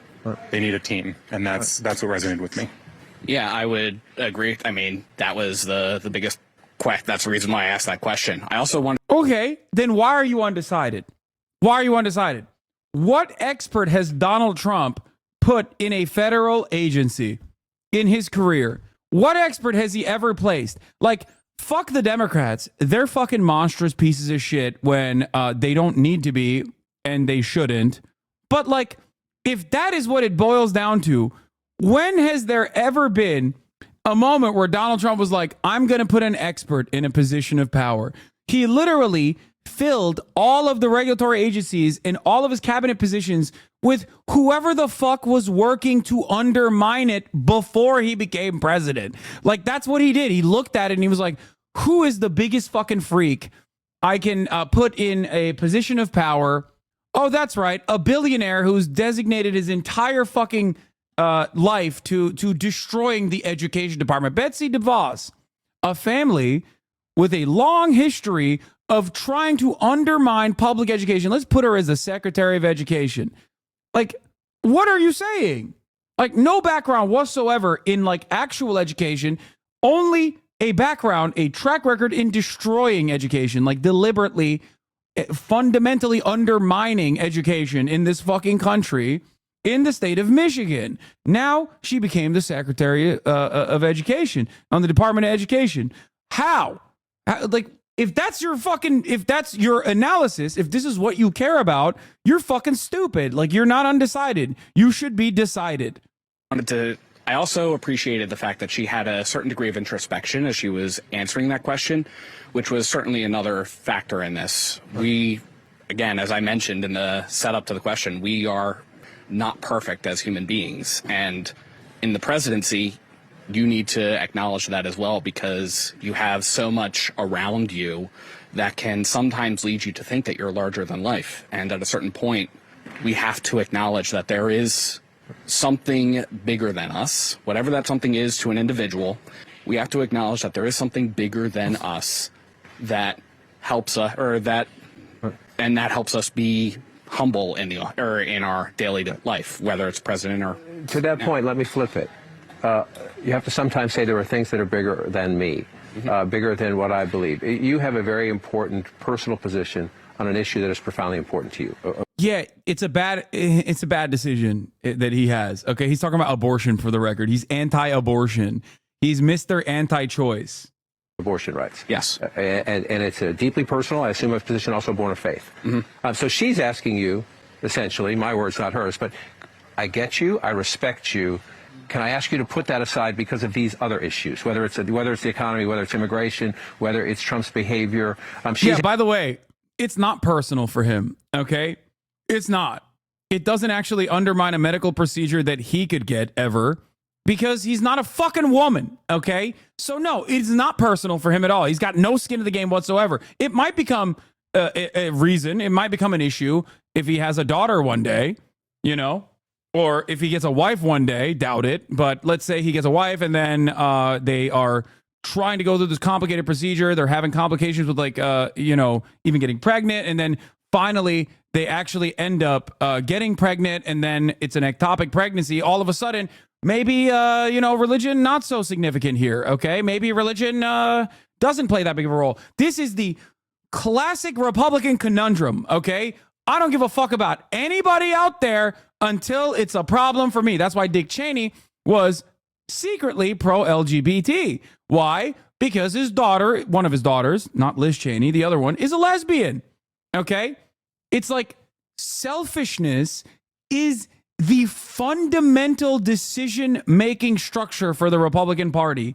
And I will never get and Democrats are selfish too. Don't misunderstand me. They don't give a fuck about what's going on in Gaza, or they don't give a fuck about what's going on in general in like red states. Sometimes they get like a little out of hand with the way that they fucking talk about, like, oh yeah, I hope Hurricane Milton fucking destroys Florida, all this shit. But having said that, if you are advocating for universality, if you're advocating for social safety nets, you are fundamentally advocating for things that don't immediately impact you. Okay? Republicans don't do that until it becomes a problem for them. It's just selfishness. It's just pure selfishness. And sometimes it's even worse than that when you got a person who's like a Trump supporter whose parents are undocumented. Then it goes beyond selfishness, where it is like you're so stupid that you are literally voting to deport your parents. Okay? And there are many people like that out there. I do not understand how you arrive at that level of like brain rot, but it exists. It fucking exists. And that's because, and this goes back to the thing that I was talking about beforehand, people don't realize what policies they are co-signing until it happens. It's selfishness and it's stupidity. Okay? They do not understand when they say, oh, we want mass deportation. They think, oh, it's for the bad guys out there. Not my parents. Duh. My parents are good guys. They're wonderful individuals that have contributed to society. They don't have the capacity to think this decision is not born out of any real logical reason, but pure vitriol. They do not think that like white nativist immigration policies, the fundamental underpinning of white nativist immigration policies is just pure white supremacy, okay? And nothing else. There's no logical reason for this.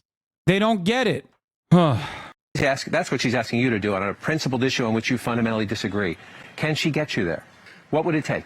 I think that it would take, honestly, it would take a profound respect for the fact that there is a dichotomy here.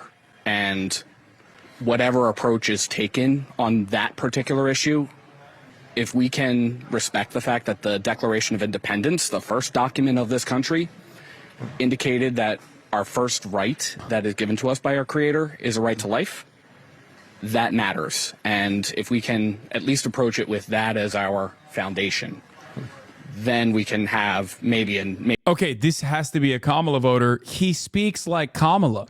Like, this is a Kamala-ass answer, dog. What happened? This is the most Kamala-ass answer I have ever heard from a direct motherfucking question, dude. While we have to start considering the Declaration of Independence and the dichotomy that exists in a right to have someone who exists in society that doesn't think abortion is good. Maybe a conversation in that regard.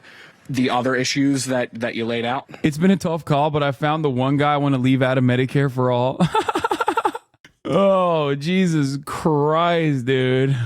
You don't need this asshole's vote. For every pro-life IT guy with transition lenses in the suburbs, we can win 5 pro-choice women in the cities. This is true. There is a lot of agreement on both sides. It comes down to finer points of execution at the end of the day. We heard Anderson press the vice president regarding the border wall and the fact that there's still $650 million allocated to that particular project, that project that was such a standard of the first time that the former president ran. The fact that even the IT guy's looking at him like, what the fuck are you saying, dog? What? Stop yapping. She wouldn't necessarily answer that question directly, and the fact that she agreed like that we need a secure border. There is agreement on both sides. It's just a matter of the execution that's a part of it. What? So here's a look. So it was so frustrating. What is... He said so much and yet so little, bro. What the fuck? What the hell? Watching some of the town hall, I had to flip off. I had to switch off. I didn't say flip off. But and then read some sound bites today. Yeah. Here's a look at the questions, concise and simple, and the answers anything but. 2022, 2023, there were record border crossings. Your administration took hundreds of executive actions. It didn't stem the flow. Numbers kept going up. Finally, in 2024, just in June, 3 weeks before the first president. He said it's a matter of execution, so he likes the way Trump says he will handle immigration. Yeah, probably. Make no mistake, you cannot learn anything from hearing these fucking stupid ass undecided voters, for the record. Like, you can't extract anything out of this that's meaningful. It's just for fun. Presidential debate with Joe Biden, you institute executive actions that had a dramatic impact, really shut down people crossing over. Why didn't your administration do that in 2022, 2023? First of all, oh, this was a funny fucking take on the New York Times, by the way, from Thomas L. Friedman. Arab and Jewish voters both need Kamala Harris. A day barely goes by without a story about how many Arab and Muslim Americans or Jewish Americans plan to cast their votes in this presidential election based on their distress over the Gaza war or its spillover onto American college campuses. If you're in that category, then there's only one candidate to vote for, Kamala Harris. I totally understand the distress coursing through these two communities. Arab and Muslim Americans with friends and family in Gaza or Lebanon or the West Bank worry every day about loved ones being killed or wounded with U.S.-made weapons that were transferred to Israel. Jewish Americans have had to worry every day about their kids being exposed to left-wing anti-Zionism on U.S. college campuses. Why did you write that? You should have just said, like, you know, unrestricted Jew hate or something. Like, why? This is one of those moments where you're just not even doing a good enough job propagandizing a position. Okay? Just fucking lie, dumbass. Why did you have to be honest? It makes it so stupid. It makes the argument entirely so fucking stupid. I've heard recently my friend's daughter had to stop wearing the Star of David necklace on her college campus. It's gotten that bad. And I'm like, I wonder if it might have to do something with the explicit linkage by Zionists to the religion of Judaism using the Star of David as his flag. Yeah, I mean, you can't. Like, people are going to say, when you say that, Megaphonics, who is Jewish, by the way, I understand where you're coming from. But, like, people will look to that and be like, see, they don't give a fuck about anti-Semitism. Because a lot of people fundamentally do not think Israel associating itself with Judaism is a bad thing. Okay? They don't. They also simultaneously don't want to think that Israel is doing bad things. That's the problem. What? Former Sports Illustrated swimsuit model says Trump groped her to show off for Jeffrey Epstein. This is old. This is the old shit. Oh, yeah. Remember when there was a smear campaign against Rashida Tlaib for being like, why is a liberal attorney general in one of the bluest fucking, bluest state, democratic states out there, like one of the first in the nation to specifically and directly target pro-Palestinian campus activists? This did not happen for Black Lives Matter activists in the state of Michigan. This did not happen for any other kind of activists in the state of Michigan. There seems to be something here that is weird, and there is like directly a demonstrable bias here. And everyone was like, wow, this sure is anti-Semitic, sweetie. Is it because are you saying that it's because Dana Nessel is Jewish? Remember the fucking smear campaigns that happened with the light apologies that came afterwards from Dana Fash and Jake Tapper? Yeah, it turns out 6 University of Michigan regents donated to AG Nessel's campaign. One chaired her campaign. She hired one to take the state's opioid cases. She has personal relationships with several, and she got She got SIG dollars from local pro-Israel folks raising conflicts of interest question. This is Tom Perkins' reporting from The Guardian. It turns out, much to everyone's surprise, guys, I mean, everyone is surprised by this. Significant dollars, I assume, is what he was saying. Much to everyone's surprise, oh yeah, there was a conflict of interest. I'm so shocked. Will Jake Tapper and Dana Fash cover this story? Will they talk about how they were so wrong in disparaging Rashida Tlaib, implying that she's anti-Semitic? No, they won't, by the way. On some of my worst days, I would venture so far as to say that equate the two is narcissism incarnate, but I understand rationally that people are always inward looking.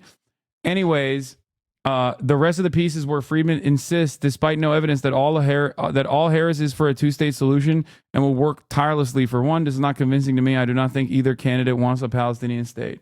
I've tried so hard to argue with people that what Israel is doing with the Star of David on its bombs and guns is directly endangering myself and the entire Jewish diaspora, and I just get met with, but we have to do it to save our kind bullshit. Literally no self-reflection whatsoever. It's more counterproductive in that regard than productive. It fucking sucks, man. She's a HasanAbi. What is the hardest substance you've ever taken, and how was that experience? Okay, dude. What the trust you should watch? Okay. What is the hardest substance you've ever taken, and how was that experience? That's a very interesting question. Isn't it? The hardest substance I've ever taken. Yes, ma'am. Was swallowing the amount of money wasted on the military-industrial complex. What is the hardest substance you've ever... What the fuck? Yo, that's Code Pink right there. Okay, I was wrong. That was a valid thing to watch. That's a Code Pink activist right there, dude. Years and years in the making.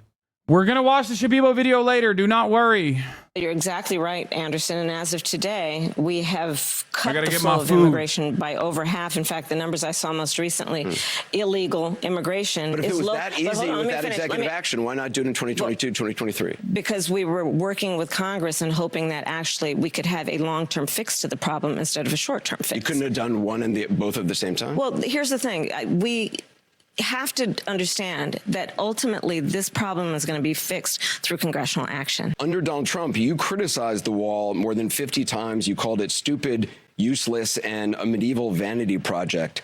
Is a border wall stupid? Well, let's talk about Donald Trump and that border wall. So remember, Donald Trump said Mexico would pay for it? Come on, they didn't. How much of that wall did he build? I think the last number I saw is about 2%. To fix the problem, you're doing this compromise bill. It does call for $650 million that was earmarked under Trump to actually still go to build the wall. I'm not afraid of good ideas where they occur. So you don't think it's stupid anymore? I think what he did and how he did it did not make much sense because he actually didn't do much of anything. I just talked about that wall, right? We just talked about it. He didn't actually do much of anything. But you do want to build some wall. I want to strengthen our border. You know, I got to give him so much credit. I know. Haley Jackson, too, yesterday. These aren't complex questions. They're the questions everybody has. She has not been forced to answer. She got the nomination in July. She hijacked it. And here we are in October. She's finally getting just normal questions and a follow-up. She has no answer. Anderson asked her, why didn't she do what she promised as a vice president? And this was her answer. There was a lot done, but there's more to do. I'm pointing out things that need to be done that haven't been done, but need to be done. Yeah. Well, now that makes sense. Now that you read it back. Now I get it. There were some direct questions that we all want the answers to.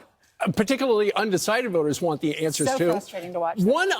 I read. I'm not frustrated. I read this morning that apparently she was asked a pretty simple question, and she gave a 7-minute answer that didn't actually answer the question. What a shame. Here is Barack Obama's former advisor, David Axelrod, over on CNN with his assessment of her performance. And you know what?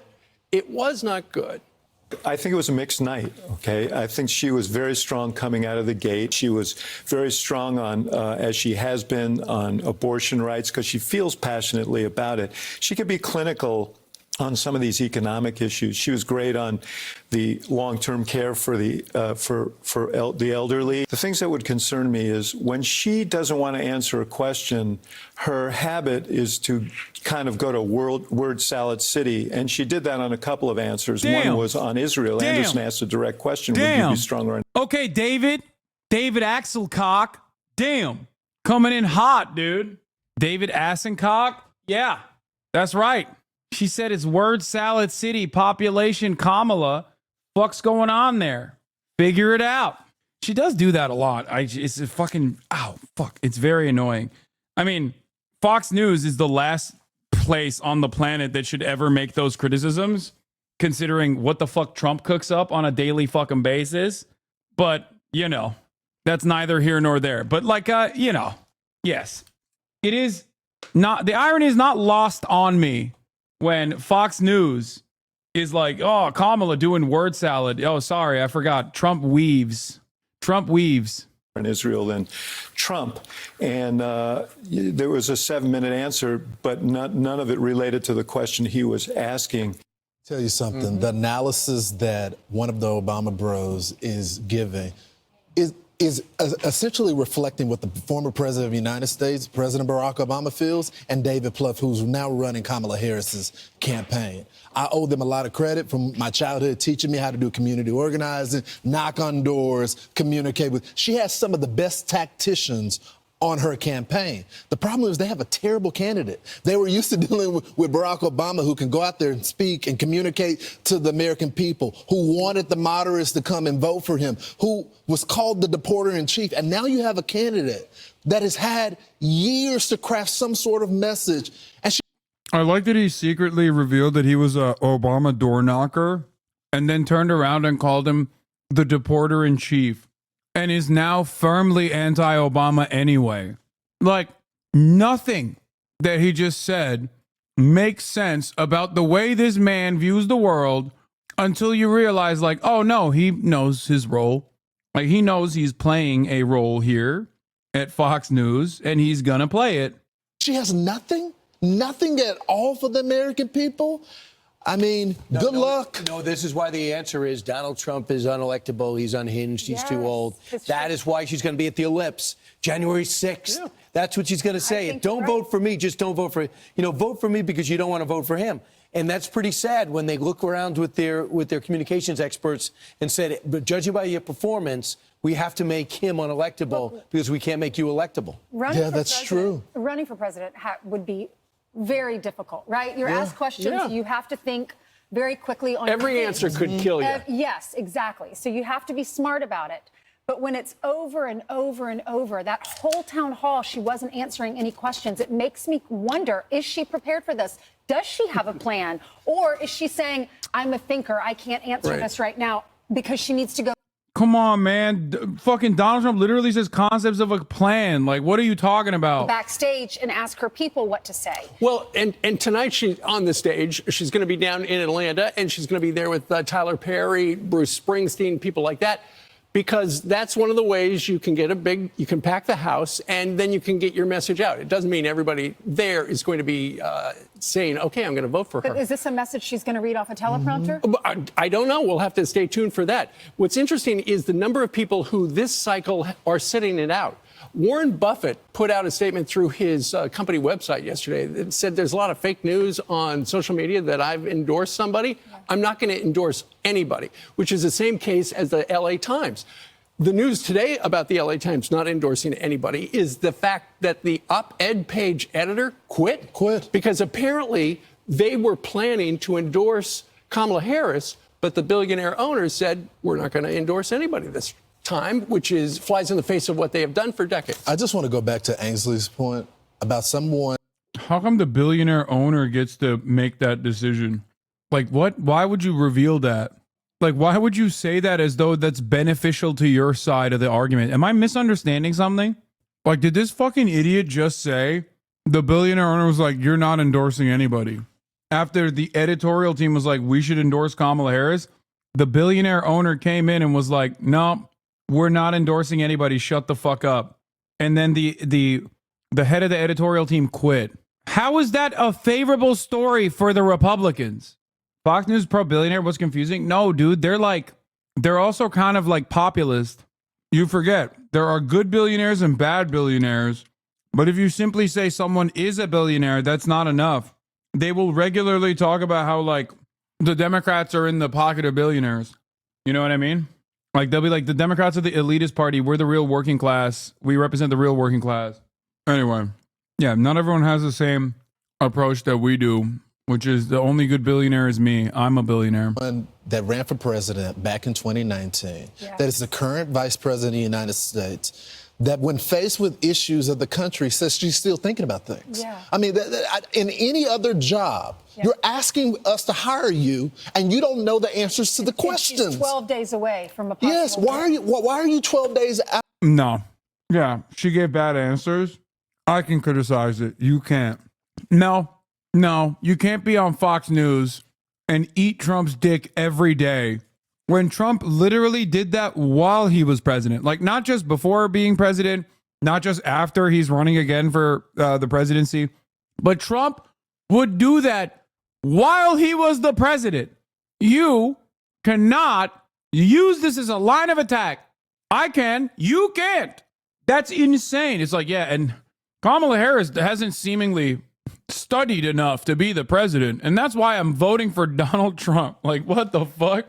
Out and you don't know how to fix the border. Why are you 12 days out and you still don't have an answer on how to lower the price of groceries? I mean, that makes zero sense. In any other job, it would be disqualifying. And why are these jobs so important now to secure the border, to fix the grocery prices? Why weren't they over the last 3.5 years when she was saying the border is secure? And also you notice how many Denny's are closing, how many Fridays are closing. These are basic food people can't afford it. Yeah. Very interesting to see why these so many of these franchises. 3 fabulous restaurants just closed here in New York, and you drive up Madison Avenue. Used to be store after store. It's empty. Yeah. Well, part of it is the high cost of food and labor. The other thing is people can't afford to eat out as much as they people aren't could. shopping as much anymore. Don't worry, though. She has a plan to make sure people don't go to prison for weed. Oh, high cost of food, you say?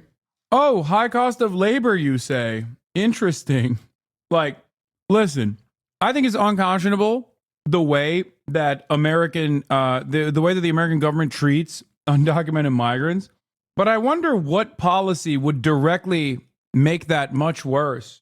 He said high cost of labor, like as though that is a reason for fucking inflation. Get the fuck out of here. He also said people are getting paid too much. In the same conversation as he said, people can't afford food. These things have nothing to do with one another. Okay, please do not say that. But they are related. Because that's what we're all concerned about right now when we can't afford things. I mean, it's so insulting to the American people when we continue to ask for basic things, how to eat, secure the border, and you give us weed. Who's going to be a better friend to Israel? Should be an easy question. Right. You were Donald Trump, and she basically had. Oh, my God. Oh, my God. Oh, my God. Oh, this is it. This is my favorite. Oh, here we go. Who's going to be a better friend to Israel? This should be an easy question. You or Donald Trump? To which she answered, I'm going to be the worst friend to Israel. That's the way I read it. Had no answer. 7-minute answer. Right. She's trying to buckle up to get those voters in Michigan, but she's also trying to get those voters in, South Carolina.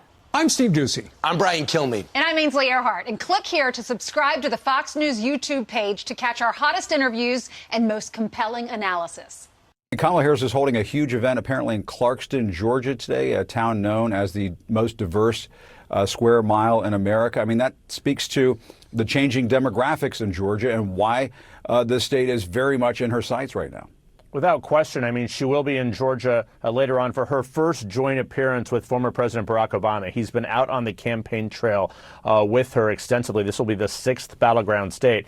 But choosing Georgia as the place to have this joint appearance is certainly interesting. The diversity of Clarkston is something that is going to be obvious to people attending the rally, obviously, from there. But it's also something that she is trying to speak to show that Georgia has more opportunity for her. I was in the Atlanta suburb just a couple weeks ago talking to just the rising influx of Asian American voters.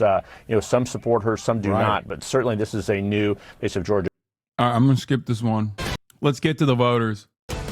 More on the election. Vice President Kamala Harris and former President Donald Trump making campaign stops in the swing state of Georgia this week. You got a new poll that has Trump leading Harris by 4 percentage points in the Peach State, with the Atlanta Journal-Constitution being the author. It also shows about 74% of black voters in Georgia would vote for Harris, a drop from the 87% Biden received in 2020. So I went to Atlanta to talk to some of these men as part of our exclusive Barbershop Talk series. Take a look. What would you say is the state of the community right now? Oh, man, well, right now, the state of the community is, we're kind of in disarray. Disarray. Yes, we want to know. Dude, if I were to watch Fox News only, I would think that every barbershop is the most right-wing. Every black barber is the most right-wing guy you've ever met. It's awesome. What's going to happen in November? If the election were held today, who do y'all think is going to win? I think Trump, but it's going to be close. In here, we've seen... Come on, dog. What the fuck is going on? Every time this man goes to a black barbershop, half the fucking customers are wearing hats. The other half are bald. Who the fuck's getting a haircut, man? What the hell is going on at this fucking barbershop? Kamala Harris must sick the IRS on these black barbershops, okay? It seems to me like something is afoot. More people leaning towards Kamala Harris. It's not about the person, right? I've never fallen in love with a personality. If you look at my history of voting, even this most current one, it's not down the line blue all the time. It's not all red. It's a mixture because I look at people. You pick who's best for the situation. Period. What are you hearing from people right now? A way for them to work for themselves. Yeah. And they want to pick the best candidate that allow them to work for themselves. Right. And a lot of times you have... Oh my God, we found him.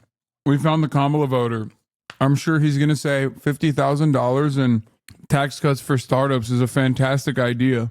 He just said it. He cares about finding a way for people to care about themselves or work people for like themselves. my guy right here who's looking for an opportunity to start his own business. And On that topic of barbershops, Fox News edited out Trump's rambling answers. How many segments does Fox News itself run on 60 Minutes edits to the Harris interview? What are the rules here? Does Fox now have to lose his broadcasting license? Is this a violation of Geneva Conventions? Yeah, they need to fucking they need to exile Brian Kilme now. He needs to be exiled. Democrats will never elect the Turkish man. It's true. That's why I'm not a Democrat anymore. I realized they will never elect the Turkish man. The Democrats will also never allow you to not see the top of the hour ad break. They don't want you to avoid those ads by subscribing for $6 or for free with a Twitch Prime. By connecting your Amazon Prime account to your Twitch account where you get one free Prime subscription a month. Here's the ad break. This was so insane, bro. 89,000 likes. Like, this is some cult shit. And he's telling me, you know, what president would actually help me the best. So I'm telling him, I think Kamala. Guess what? I voted for her and Biden last time. I told you. So you voted for Biden and you gave him a shot. I told you. Right. Okay. And my pockets hurt. I don't want my pockets hurting. I'm gonna just go ahead and say it. I'm gonna support Trump. I mean, it's obvious. But he gave us 4 years of peace and prosperity, a secure border, no new wars, and one of the biggest things that speak to me as a business owner is the border. I mean, inflation. We have more dollars chasing less goods, and an invasion also is another form of inflation because we have more people that are needing, you know, less products. What would you say is the number one issue facing Black America right now? Oh man, the number one issue I'd say facing Black America. If that was the case, then shouldn't the Republicans be advocating for less babies, not more? Like, if that's how the economy works, more people, not less, because, you know, more people now are more consumers. So I guess, like, you should be in favor of abortion. You should be in favor of depopulation, as a matter of fact. It's the trust of Washington, D.C. The inflation is crazy high right now. Interest rates are up. And we just don't believe what's in office right now is going to support us another 4 years. I consider myself middle class. Yeah. And I can relate to Ms. Harris a little bit more, or a lot more. But at the same time, you know, I respect other people's opinion. And, you know, with that being said, you know, the financial agenda that works best for me is the one that's going to give me that $50,000 tax break if I should start another business. Oh my God. Oh my God. Oh my God. Iconic. We found the guy. Oh my God. There's two of them at the same barbershop. What is going on? Or save me $6,000 to $7,000 on taxes during that year. Kamala hasn't presented a plan yet on what she's going to do. All she's talked about is what she's going to give people. Wait, never mind. I think he ended up saying he prefers Trump because Trump gives him 70 grand in tax cuts. On taxes during that year. Kamala hasn't presented a plan. Tax break if I should start another business. Or save me $6,000 to $7,000 on taxes during that year. Kamala hasn't presented a plan yet on what she's going to do. All she's talked about is what she's going to give people. She's going to give people all this stuff. We're going to give you a $25,000 tax credit. Dude, this is awesome. This is my favorite type of dumbass, dude. Just like such a fucking perfect American hog right here. Oh, I hate handouts. It's like, dude, there has never been a moment where the wealthy have been like, handouts, not for me, please. Like, this is the classic poor guy. This is the classic poor dumbass who thinks like it's fucking brilliant. Like, I'm about to make a brilliant point. I hate handouts. Don't ever do that. That's disrespectful. Everything I've strived for, I worked on my own. I worked hard. It's like, dude, rich people not only demand handouts in the form of subsidies, but if you don't give it to them, they throw a fit. You are so stupid, dude. Like, it's crazy to me that Americans are they're so captured by pro-capitalist agitprop that they literally fucking argue against their best interest in the dumbest ways possible. It's like, nah, actually, we should give the wealthy tax cuts that will then inevitably undermine the social safety nets that I'm currently taking advantage of, because one day I might be the rich guy that benefits. It's like, no, you won't, because you're stupid. Like, you're stupid. You're a stupid person. So although meritocracy is a lie, you're probably not doing yourself any favors by being stupid right now. How about you worry about that when you get there, dumbass? It's so fucking annoying. Nothing more annoying than a fucking poor person or a middle-class person being like, I hate handouts. There's honor in fucking work. Blah, blah, blah. It's like, hey, dumbass, rich people do not have this mindset. I'm going to let you know right now. They don't. Credit to buy a house. That's not enough for you. Well, it don't matter if you give these people $25,000. They're not going to buy a house. They're not going to do it. Everybody wants something for free. You know, that's what the Democrats think. If we give you something, you'll vote for us. I don't need a handout. I need an opportunity. What is the number one issue folks talk about? Oh my God, bro. Oh my God, you're so fucking stupid, bro. I don't need a handout. Democrats falsely think that if they give us things, we'll vote for them. I, on the other hand, want to vote for the guy who gives me nothing. Like, what? You think you're saying something profound, and it's like, no, you're just profoundly stupid. That is unironically the underpinning of democracy, extracting concessions from your elected representatives. What can you do for me? If that's not the point of voting, I don't know what is. That's the whole principle behind the process. God, I hate the barbershop series, man. It pisses me off. I hate seeing liberated black men speak their mind after escaping the Democrat KKK rat plantation. That's facing in their life. Is it the economy?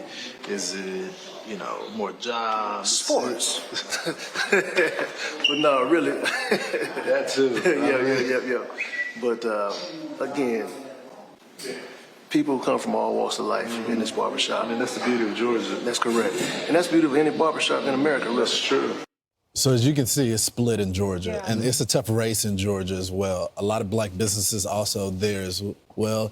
I think the one thing that you can take away is, and I continue to say this, I'm not suggesting that the whole barbershop is going to vote for Donald Trump. I've never said that in any of the ones that we've covered, but we've never seen this amount of black men supporting a Republican candidate. And I think that's why the alarm bells are going off. There's still some people in the barbershop that's going to vote for Kamala Harris. Yeah, and particularly the one guy who said, look, the Democrats are going to give you as much stuff as they can to get your vote. Yeah.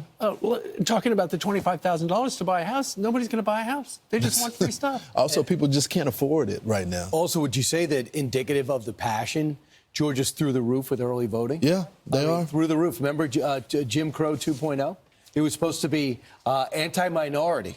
They're trying to keep minorities from voting. Really? Tell that to the turnout in 2022, and then you look at this in 2024. Not just that, Brian, but when they coined that phrase, of course they were trying to link Brian Kemp to that.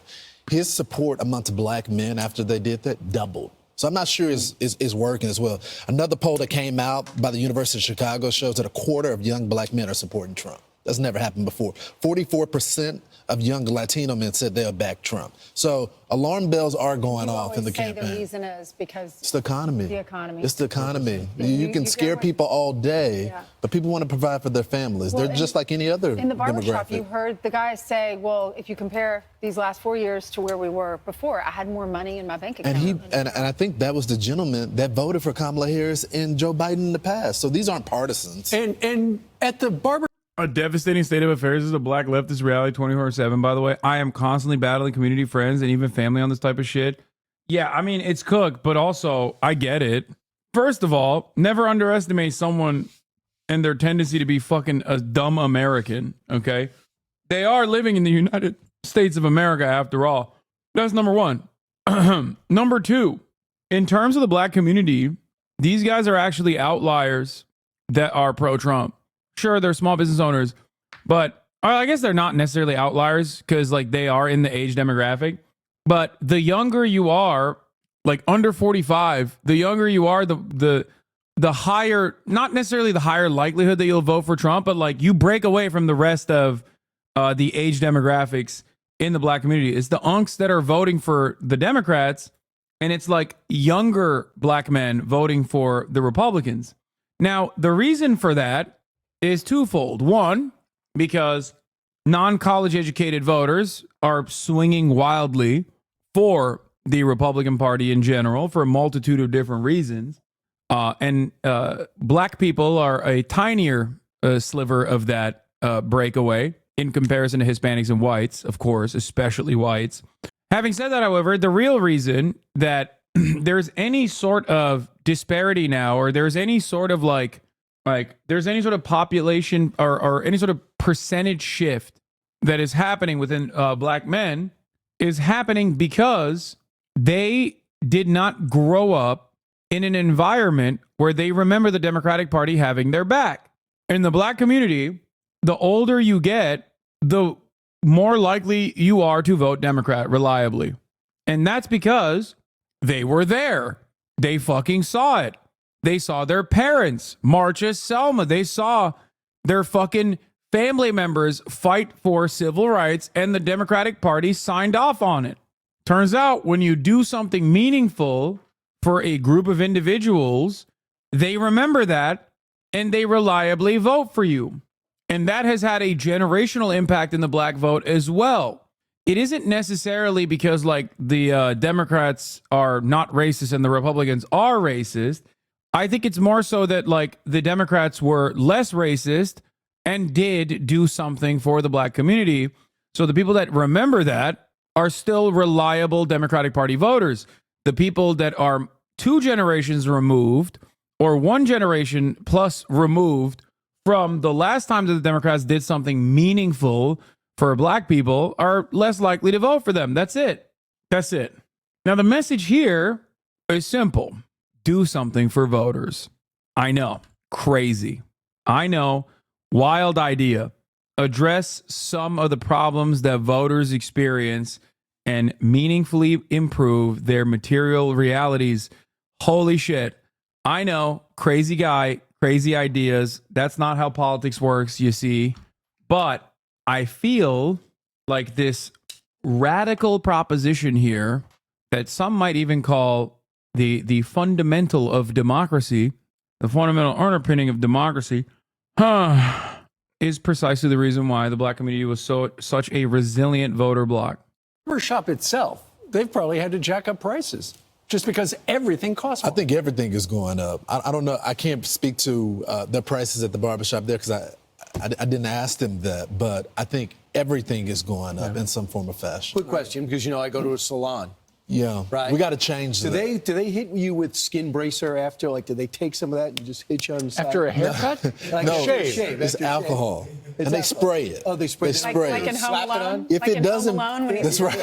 If it doesn't burn, then you haven't gotten a real haircut. Yeah. Really? No, it needs to burn. What's the purpose of that? To kill all the bacteria and all that. Mm-hmm. Good job. Thank you. Excellent. Oh my God. I think douchey is like extra racist, dude. I really think like he just treated him like it's his, like this is his pet. Like that's crazy. They still go to great clips, I fear. Good job. Thanks, man. That was the last one. All right. Got to do more of them because very talented. You're great. I'm Steve Ducey. I'm Brian Kilmeade. And I'm Ainsley Earhart. And click here to subscribe to the Fox News YouTube. In this country right now, 300. Jubilee done did it again.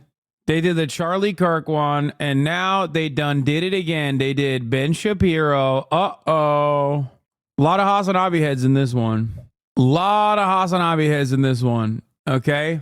Buckle in, folks. I haven't seen this motherfucker in a minute, and ever since I said, I wonder what this motherfucker's up to, he's been up to no good. He has been up to no good, folks. Thoughts on Jubilee being inherently reactionary? Why do you pay it any mind? Because this video literally has 1.5 million views in 7 hours. And it will probably get like 10 million views. And people will watch it and people will go, epic debate content. I love it. Epic ownage from Ben Shapiro.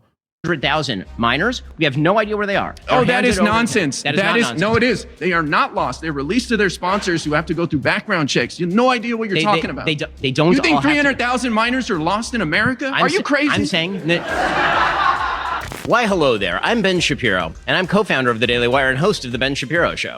And today, I'm surrounded by 25 Kamala Harris supporters. My first claim is, Kamala Harris's attempts to put DEI, diversity, equity, and inclusion at the center of her policies is destructive. This is so fucking stupid. Like, really? That's the first thing you wanted to fucking debate? Pathetic. Deeply unserious. Okay? What a deeply unserious man this is. God, Republicans are so wild, dude. They got nothing going on. They are literally reveling in their own fucking unimaginable amounts of victories. They have dominated every state legislature at this point. They have. That's why they have to like make up new shit to be mad about, bro. I swear to God. How's it going, dude? Where'd I get one of those hats? Oh, my boy made it for me. Nice. So yeah, first of all, we're standing on stolen indigenous Tongva land, right? This is where do I begin? So land acknowledgements are the hollowest, shallowest thing that you can do. I'm sorry. I'm sure that there's some indigenous people in this chat that will tell me that I'm wrong or something, but it is like peak radlib bullshit. Okay? That's number one. And I'll give you an example. Imagine 25 years from now, an Israeli debating whatever the Ben Shapiro of Israel is at that moment. And he starts off this by saying, we are having this debate on stolen Palestinian land, on top of what was once known as the Jabalia refugee camp. How does that make you feel? Does that right the wrongs of the past? Does that do anything? Because the reason why I'm using this as an example is because it's happening right now, so you can get a better understanding, a better sense of what the fuck's going on. Okay? Anyway, optically speaking, Ben is shocked by someone so liberalized that they are doing a land acknowledgement as soon as it started. I'm not gonna lie, I would have hit that red flag so fucking fast my arm would snap out of his socket. Like, my arm would have shot up so fucking fast, there would be, like, people would not have even seen me put it up. Like, they'd be like, what the fuck happened? Actually, I would have fucking blasted that shit faster when I saw the hat. This isn't a radlib take. You are simply incorrect. As a black American who doesn't have immigrant lineage, I think it's important that there's historical accuracy. You are out of your depth. It's okay to be wrong. You're right. Okay. As a black American, let me ask you this question. Would you rather have reparations, or would you rather have someone, before every conversation starts with you, go, I acknowledge the historic wrongs that have occurred under chattel slavery. What do you think is better? Why are they mutually exclusive? It's mutually exclusive because one is done at the behest of not doing the other. No land back, just land acknowledgements. That's it. It's literally it. It's fake concern that is hyper individualized, demonstrated by radlibs to be like, I'm fucking woke. That's all it is. You don't get land back, you get land acknowledgements. You don't get reparations, you get an acknowledgement of, does an acknowledgement precede action? Yeah, not in this situation, it does not. I'm not centering the wants and needs of my oppressor. The truth is important, and justice is a function of truth. Okay. Just saying. Are you moving anytime soon? No, but Why? the fact of the matter is I'm born and raised California. We're talking about diversity, equity, and vision. We should. So why don't we absolutely you should. could do it today, right now. Great. So we do it. should, but that's not my point here. The point is you're saying that diversity, equity, inclusion is destructive. Yes. Right. So when we look at this country... Or you don't get the land back, but we'll name a helicopter after you. Except, yeah, but like natives do love that shit. Like, that is everything that I've seen. I know that there's the academic indigenous population, and then there's like the broader perspective of the indigenous population. And like, while the academic indigenous population might have an issue with like utilizing like former tribes that were ethnically cleansed or their weapons as in terms of like naming the American military's weapons, that from what I understand, the broader population fucking loves that shit. Okay. And what you hear, especially in a community like this one, is going to be very different than like, it's also the same principle behind like using the term Indian rather than Native American. I don't do it because I'm white. And I'm Turkish on top of that, so I'm not even like fucking, fully. I mean, I'm a Turkish American, but like most Native Americans I talk to are, they they say Indian. I won't, because I think it's still, you know, you got to talk to your indigenous followers more. Okay. I think that my indigenous followers are in the minority overall, is what I'm saying. I don't think it's the same as like land acknowledgements, though. That is built off the backs of slavery and white supremacy, taking the lead, building the roots and foundations of everything that you know and believe today. It's ironic to see a Black and Indian woman who's rising up to the occasion against society, pushing them down. And this isn't just the fact that they're Black and Indian and a woman. It's the fact that Can you give me an example of how society pushed Kamala Harris down, please? The demographic of people is what I'm talking about. Well, yeah, but you suggested that Kamala Harris is being pushed down by society. I'm not suggesting that, no. I mean, that's... So my point is saying that... Sorry, you've been voted out by the majority. Please return to your seat. Good to meet you. Whoa. Ben. Hey, Ben. Hey, how's it going? Nice to meet you. So my opening question to you would be, why is that a destructive thing? Why is that a bad thing when... Most Native American people do not feel comfortable with Indian because it's literally not what they are by definition. I will never make an argument to call Native Americans Indian. I don't do that anyway. I feel like some of you guys are Canadian as well, where it's different in Canada in terms of fake altruistic land acknowledgements, but also in terms of like government subsidies or even like recognizing or being more cognizant of the harm that was done, while also simultaneously still in many meaningful systemic ways doing that harm. Anyway, we're not going to have this conversation. You guys are right, okay? I'm sorry. I apologize. Please stop yelling at me. This is a 2-hour video. For a long time in this country, I feel personally that white men have had an advantage over some communities that have been discriminated against. So why would you say that that is a destructive thing and not, you know, making up for lost time? Sure. So let me explain what I mean by diversity, equity, and inclusion. So the basic theory of diversity, equity, and inclusion is spelled out by people like Richard Delgado, who's sort of one of the founders of, for example, critical race theory, is that essentially disparities equal discrimination. That if you see any disparity between one group in the United States and another... Dude, that's not true. I'm an enrolled member, and when I'm doing rifle education, I'm Indian. But when I talk in front of a council, I'm First Nation. But in reality, HasanAbi, please, is liberal shit. See, when someone says First Nation, I'm like, that's a Canadian right there. That's someone living on occupied Canadian soil. Canadians say First Nation. Canadians say First Nation and also Indigenous. Guys, you misunderstood what I was saying, by the way. I wasn't saying that like I call Native Americans Indian or that you should say that or you should do that. That's not what I was saying at all. I explicitly am mentioning that I don't do that. I say Native American or I say Indigenous. I'm simply stating I'm in between Canadian soil and American occupied soil. I'm related to Canadians and American Ojibways. Anyway. Group in the United States.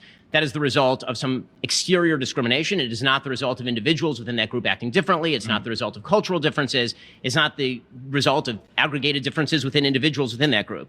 And that to me is a failure of logic. It also is destructive in that it separates group from group, particularly in the United States, on the basis of race, which is not the best way of actually bringing Americans together or forming policy that is the best for all Americans. Do you think there's room for nuance, perhaps, though? Like, yeah, maybe not everybody, but there certainly has been a large sect of people that has had it harder because of the color of their skin or their sexuality or their gender identity. Could you acknowledge that maybe there's, you know, a middle ground there where... I hate this. I don't care about this.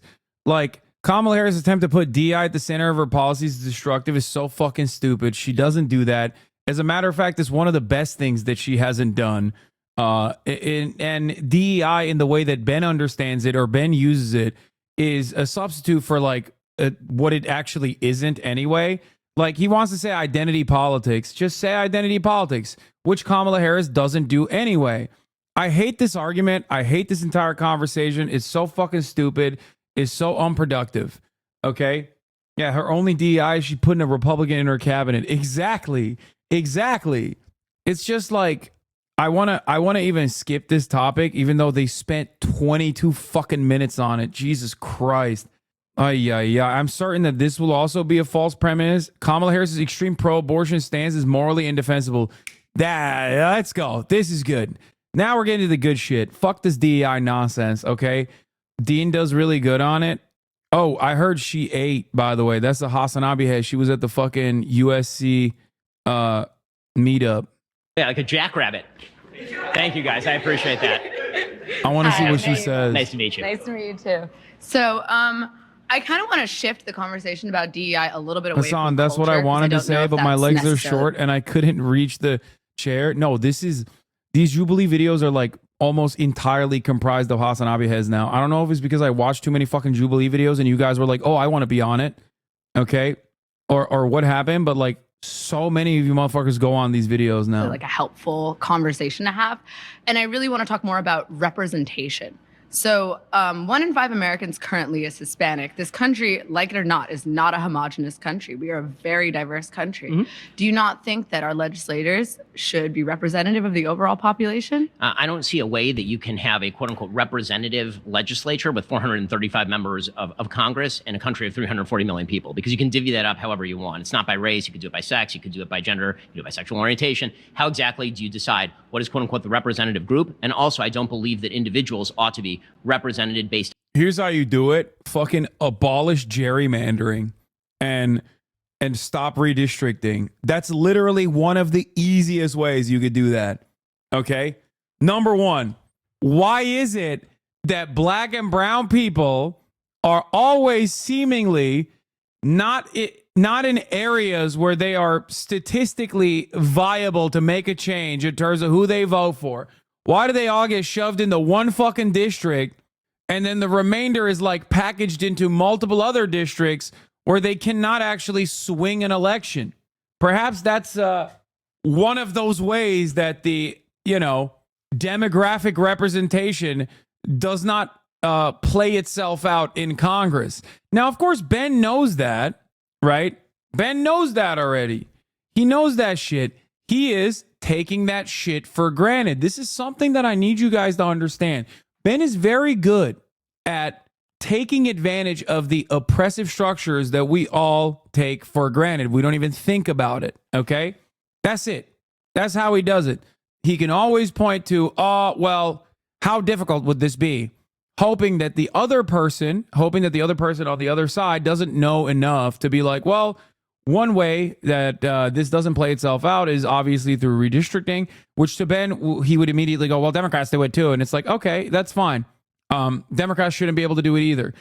You know what I mean? Based on group identity. So, for example, I'm Jewish. Jews are actually overrepresented in Congress.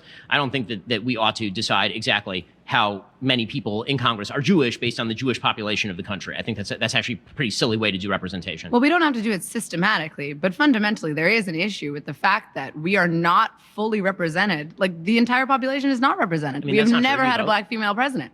I still have to pay taxes. We've never had a the Jewish whole president. concept is no taxation without. Well, we have had a white male president. We've had like 45 of them. Whether Jews count as white or not has been sort of an object of debate for quite a while. Jay, you do. We do. Okay. You do. So, I mean, it depends according to whom. And that's a pretty recent. Ben, you can't be constantly talking about America as a Judeo-Christian nation and then be like, Jews are not considered white. Like, come on, dude. Come on, dude. Come on, dude. What happened? America used to be a Christian nation. Now, everybody says it's a Judeo-Christian nation. No, you're white. I'm white. You're white. Get the fuck out of here. Development. Okay, so basically everyone. It's a religion. Judaism. Do you not agree that you were a white man? I mean, I think that it depends on the context in which you're discussing. That's a great question. She'd be like, can you honest to God say that you're a POC right now? That's a great question. Be like, Ben, can you tell us, are you a person of color? So what are you, Ben? Are you not a white guy? I mean, I'm a man of Jewish ethnicity, which is sometimes grouped with white and sometimes not. I mean, that's the more accurate way to put it. But oh my gosh, you put Ben on the back foot. Let's go. Let's go. Oh, okay. That's good. Oh, that's good. When what we're else talking would you about be grouped with Jews who are No, don't flag her. Don't fucking flag her. She's slaying. Which is an ethnicity. I mean, so you're not white at all. I mean, again, it depends who's doing the grouping and how. I've seen Jews grouped with white and Jews grouped with not white. Are we just pretending that doesn't exist? That's a reality. However, as far as your generalized point, which is that we are supposed to identify people by group identity, if we don't have a black female president, somehow black females have not been represented. So Barack Obama was in no way representative of black females because he's not a female. No, He's he black. was. He was representative, So but he was that's half the point. representative. How do you do the math on this? And why? You shouldn't do the math on it completely statistically, but the fact You shouldn't is do the math on it at all. You should clearly treat people as individuals. underrepresented. You should treat people as individuals. Well, if you don't even want Kamala Harris to attempt to create DEI initiatives in office, then there isn't even going to be a conversation about it. I mean, I don't think there ought to be a conversation about why we ought to be represented by race or by sex. I think that we are each individual people with individual ideas. And if that person represents my ideas, I don't care what sex, race, or sexual orientation they are. I mean, sorry, Vid, talking about vets and how no one cares about them as a vet. This is true. I wasn't even in combat, and even now I kind of feel shame to say I'm in the military. And there are definitely hogs in there, and I felt very outcasted being black in an avid viewer review. Lol. God damn, dude. My fucking fan channels work so goddamn fast is crazy. That's crazy. Like, I said that not even 5 hours ago. Okay? And there's plenty of other people like you in here. Also, I mean, it's fine. Don't be ashamed of your past experiences as long as you're, like I said, you are not who you used to be. Okay? That is crazy, dude. You know who works harder than the fucking American military? The HasanAbi Clips Industrial Complex. Okay? They are working harder than the goddamn Marine Corps, let me tell you. Okay? That's crazy. They were like, they cracked their knuckles and they waited for that shit to be over so they could fucking blast it. to an extent, yes. No, but entirely. there is an issue with the lack of empathy in office. We need to be able to empathize and legislate for the people that are living in this country. I was not Do you aware, not believe that? I was not aware that empathy is relegated to particular race solidarity. No, but I mean, it's easier to be empathetic towards people whose experiences you can fundamentally understand based on your identity. Like, do you not believe that people have an inherent bias? So first of all, I'm based not on sure, identity? I mean, we can start with the empathy itself. I'm not sure that empathy is always the best basis for actual public policy, because when you have group solidarity and empathy based on group solidarity, you're going to attempt to actually benefit the group with whom you have solidarity. So that actually cuts against But generalized that's like a public fundamental policy. thing that just exists, which is why. Wait, but like, Ben, once again, taking advantage of the fucking environment that like group solidarity is already occurring, and it's occurring for white men. But once again, that's just how things are. So if you're a conservative, you can always just point to how things are and then go, what are you going to do? It's common sense. The advantages are so fucking firmly on your side. If you want to do commentary on the conservative side, it's crazy. You could just like literally point to how things are and just go, it's good, and we need more of it. And if it's bad, it's because it's not going the way that it should be. We should do more of it. We should always go back to a time when it was good. Why we need representation in government. Okay, cute. Thank you. Wow, he got it this time. All right, nice. Good to see you. How are you doing? Doing all right. How are you, Ben? You know, it's been All right, liberal Spider-Man. Let's see what you got today. I hope he fucking cooks his ass, dude. Yeah, it's a little bit of like an interesting setting being surrounded by 20 people that disagree with you. I mean, the truth is I grew up in LA and then I went to law school in Cambridge. So, So I'm you a had a lot little more used to than it. 20. Yeah. Yeah, why don't you say he went to law school at Cambridge? Yeah, he went to Harvard, dog. Just say it. What was so embarrassing about that? Anyways, let's talk about DEI. Do you think that Trump should have won 2016? I'll wrap it in. It's conceptually relevant. I'll demonstrate the relevance. Okay, sounds good. By what measure? Do I think he did win, or do I think he should have won? Do you think he should have won? I mean, yes, I'm happy that he won. If the question is, am I happy that he won? I'm happy that he won. Okay. Well, I'd say that Trump won 2016 because. By the way, I did not vote for either candidate in 2016. That's a decision made in retrospect. Awesome. So I think that Trump won 2016 because of a modality of DEI. Essentially, what I'd say is the Electoral College, right, strives for inclusion of smaller states with lower populations by overrepresenting them in the overall vote.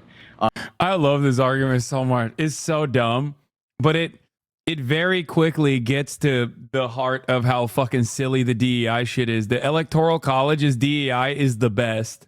Was it him or was it the other white debate kid on TikTok that first cooked that shit up? When I heard it the first time, I was like, damn, that's you're chefing. Okay. Excellent. I don't know which one of them. I don't know which one of them came up with it, but great one. Great fucking bar. Okay. Like you could correct me if I'm wrong, or the SAN fact checkers can. I'm pretty sure that over the last 25 to 30 years, Republicans have won the presidency given the Electoral College, not given the overall popular vote.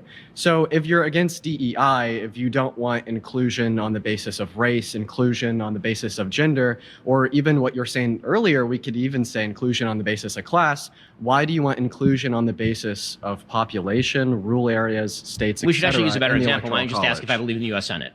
Right? The U.S. is a Senate, better this would example. also apply to the U.S. Senate. Right. Okay. So let's use the U.S. Senate because the U.S. Senate is actually even It's the greatest deliberative body in the world. more unrepresentative of the general population than the Electoral College, which is at least a rough approximation. Yeah, if it wasn't for the U.S. Senate, we wouldn't care about states like Montana. It's like we don't. That's why it's a nuclear dump. Okay, that's why the nuclear silos are there. Okay, so that they could be the nuclear sponge. We don't.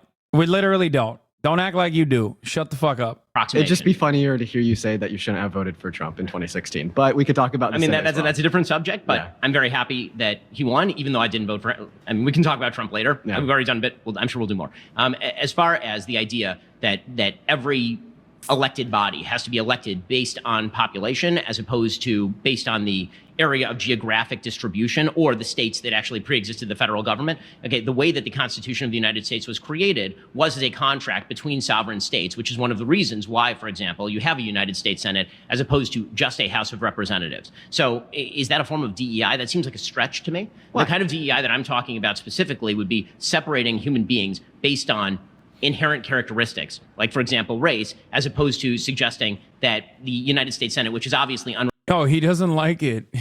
He doesn't like it when you use the Electoral College. He's like, no, I want DEI to be what I think it is.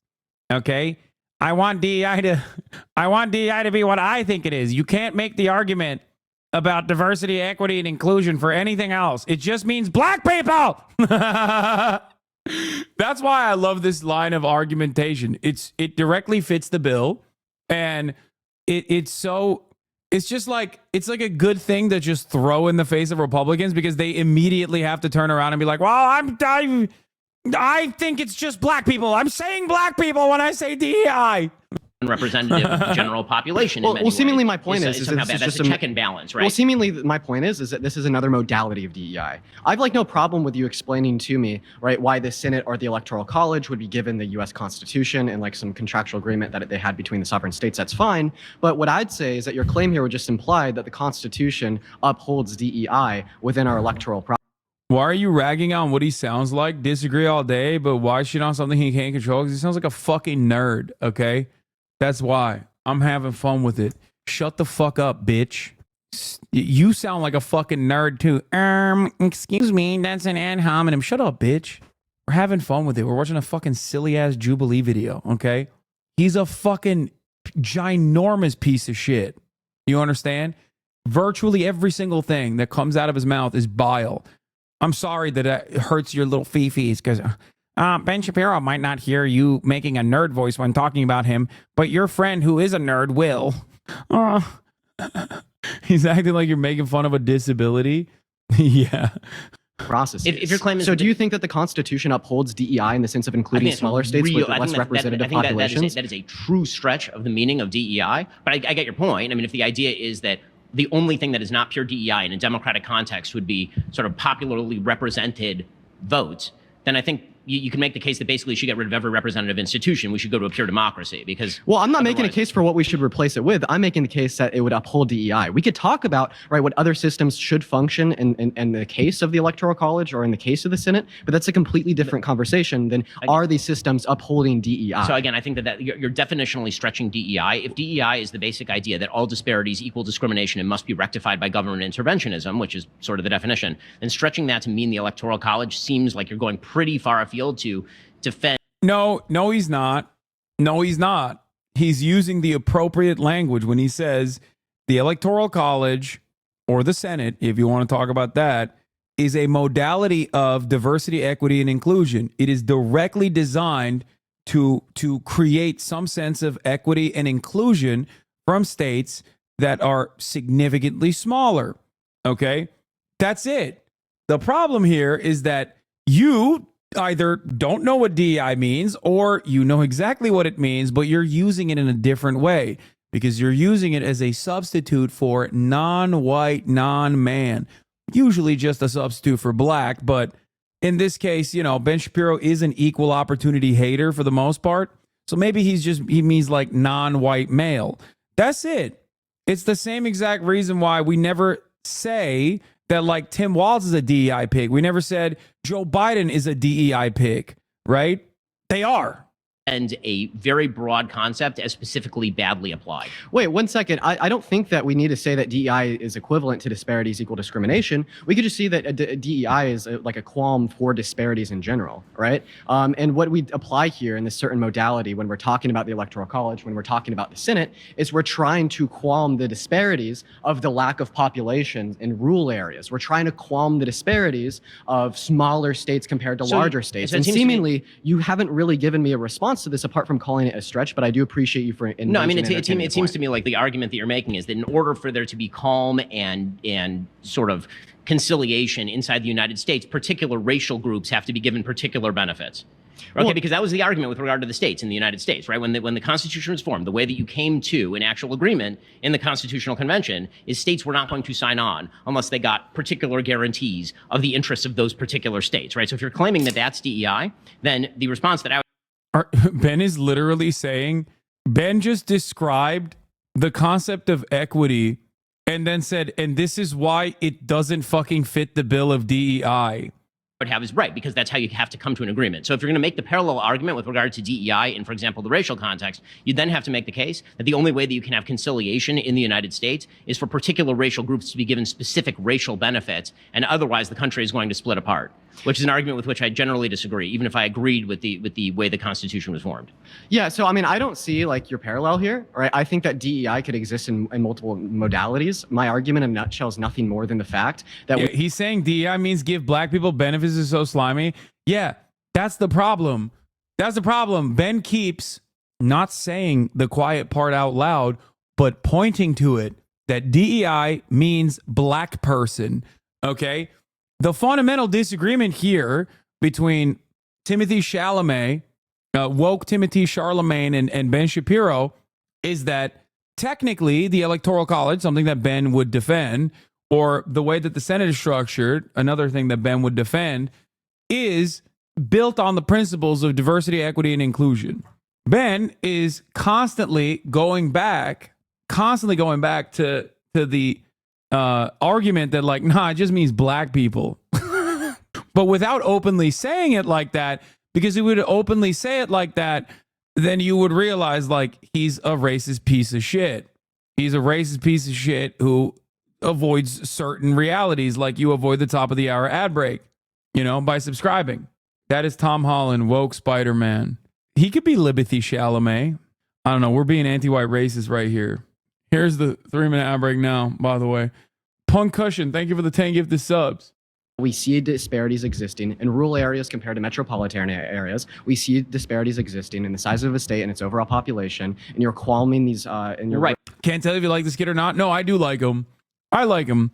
I think he's a little bit too libbed up, and I hope that he like doesn't fall full tilt debate lord. I mean, he is doing that right now, but I think that what's his take on Palestine? I don't know. I actually have no idea. Like I like him more than I like Harry Sasson for sure. Like there were a couple things that he said. There were a couple things that he said in the like previous one against Charlie Kirk where was it Charlie Kirk? Like where I didn't fully. I didn't think that he took the best route when like talking about Kamala's immigration policies. But overall, I think he's a pretty solid debater, and it seems like his heart is in the right place. And when people constantly fucking have guys like this and they go, oh, dude, he follows Destiny. Like, I don't give a shit, dude. Like, I don't even care if you're a fucking fan of Destiny. If you're like literally constantly in his fucking community. Okay. As long as you present yourself in a solid fucking fashion against someone like Ben Shapiro and make him eat his fucking words, I'm gonna ride for you in that moment. Okay. 1000%. Even including, but not limited to, what's that other guy? The guy that was on the Nirvana cover. when he was a baby who fucking hates me. I would have given Bonercelli, Divorcelli a fucking shot if he actually didn't sit there and goddamn agree with Ben Shapiro for like most of the conversation that they had. So much so that even everyone's favorite centrist Lex Friedman was like, you guys agree on a lot, huh? That's crazy.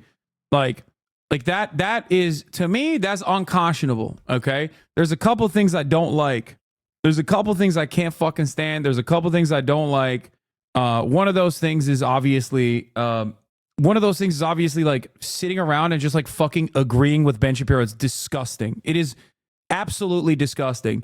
It's unacceptable. It's unacceptable when Anna did it too. I don't think it was fucking appropriate at all. This man is a goddamn demon. That's fucked up. The other thing that's unacceptable also, I forget what I was going to say. I don't even have a fucking 3 minute. Oh, the other thing that I thought that he did that was like fucked up was when he went on the fucking cake stream to like debate Nicholas Fuentes. Like I don't think that was a good idea. There is no reason whatsoever, even though his platform is not that big overall and it's more beneficial for him. Even though his platform is not that big and it was somewhat beneficial for him to present himself in front of like a Nazi, I don't think that you should ever fucking sit across from a guy like Nick Fuentes and debate them. I just don't think that it's a smart way to go about things. Now, the difference there, of course, is that like if Nick Fuentes was like straight up in a prominent, elevated position, then that's a little different. Like has a massive fucking fan base and a massive audience and like tens of thousands of people who like hang on every word that he says, then you have to deal with that. But everything that you do leading up to that is basically giving him an additional platform, like having him over or going out and getting chicken and waffles with him and inviting him to your home. Like these are all things that you should never do, especially when he had no fucking motion, no juice whatsoever.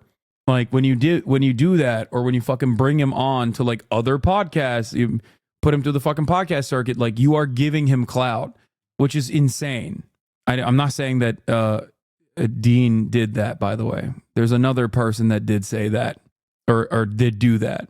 Right, but the whereas DEI, losing the DEI response to that would not be like through like an over representation. And the DEI and I understand that your argument is, but my single-handed point here is that you would say, in some sense, that this is a reconciliation to introduce more,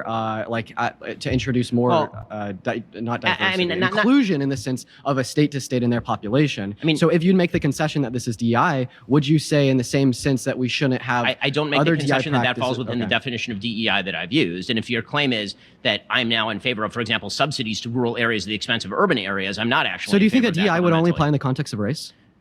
No, it could apply in the context of class. It could apply. Okay, in the if it could apply in the context of race, class, and identity, why can't it apply in the context of a state's population and their representation in our government? I mean, if they were to receive special bennies at the expense of other members of the population, they are.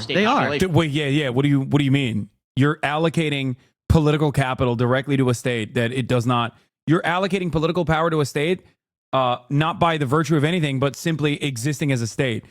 What the fuck does he mean? Wait, what does he mean by bennies? Is he a gonk? Oh, benefits. Isn't bennies like cyberpunk money? Oh, no, that was Eddie's. And One Piece currency is berries. So I guess no one has, there isn't.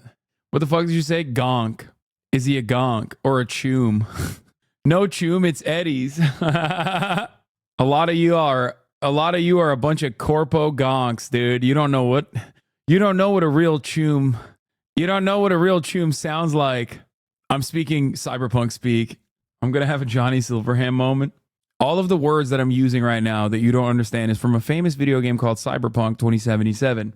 It was a very it was a board game with a cult-like following that turned into a fantastic video game that I very much enjoyed, with a immersive, massive environment set in a future libertarian dystopia by CD Projekt Red. Okay, let's continue. Yes, like Alabama or Arkansas are literally receiving special benefits insofar as a greater level of representation in our Senate and in our electoral processes compared to people in California. I mean, for instance, that's my buddy Parker over there. He lives in California, right? And I'm fully aware I of the live in Electoral College and Colorado. the Senate work, dude. So I literally have more representation person for person in the sense of Parker's vote compared to my vote, because individualistically speaking, I'm from a state that has more representation, and the same thing could be said for multiple other states across America, especially in the Senate. There's two senators that represent me and everyone else in Colorado, and there's two senators that represent him and millions more people. How you're getting California. from point A, which is that California has 2 senators and Colorado has 2 senators, to point B, which is that we should have incredible racial carve-outs on the basis of group identity at the behest of the federal government. That is a very, very large stretch. And to No, it's not. No, it's not. You are desperately running away from the principle when it suits your political project versus the way that you want to represent what DEI actually is, without actually ever admitting that when you say DEI, you mean black people. You are embarrassed to say it because you're at least too smart to understand a common HasanAbi principle. There is a level of permissible racism in America. Ben Shapiro sometimes goes above it, but usually stays under that boundary in an effort to make himself seem like an intellectual. Okay? To get from point A to point B on the basis of the constitutional structure seems like you're going pretty far afield. I appreciate what you're trying to do, but you know, the rubber band only goes so far. That's the end of this claim. That's great. I appreciate you, man. Hopefully we can talk more. I hear what you're saying. The other thing with like debate guys is that they have like respect for a guy like Ben Shapiro. I think that I have too much hate in my heart for people that spread that kind of hate. You know what I mean? Next claim is that Kamala Harris's extreme pro-abortion stance is morally indefensible. What's going on, dude? Meet you, man. Hey, good to meet you. Okay, so I just want to clarify the claim because sure. Okay, so the claim that I'm making about What is up with this hat, my man? What's up with the dudes wearing like crazy shit to this? Kamala Harris. Let's first say like what I believe her position to be. Okay, so she has not stated any abortion law that she would not veto. Right, so the Partial Birth Abortion Ban Act, for example, or late-term abortion bans, she would presumably veto that as President of the United States. That's the position that I'm taking in this particular prompt. Okay, so that is the position that I find morally indefensible. Okay, so again, I'm a very, very pro-life person, but I can see at least the sort of nuanced arguments that some people on the left try to make about abortion, even if I disagree with those arguments. The argument that she's making, which is effectively abortion until birth should be in no way regulated, I find that to be morally indefensible. Bro, you say to yourself, there's a lot of HasanAbi heads. I don't know. My understanding right now is that a majority of Democrats would not support abortion through birth. My understanding is the more popular position. I don't think any state lets you go through birth. I don't think this man is a HasanAbi head. I think this is a fallen HasanAbi head. Maybe a former HasanAbi head. Maybe I'm off on that. Maybe there's a couple. California and New York, actually. Okay, understood. But yeah, I think the key claim is basically, I think most Democrats would want abortion within the first few weeks prior to the development of my personal moral starting point of life is that the mind is the seat of consciousness. The brain is is where your self is. If you replace your heart, you have a robo heart, you're chilling. If you replace your brain, you're a different person, you're dead.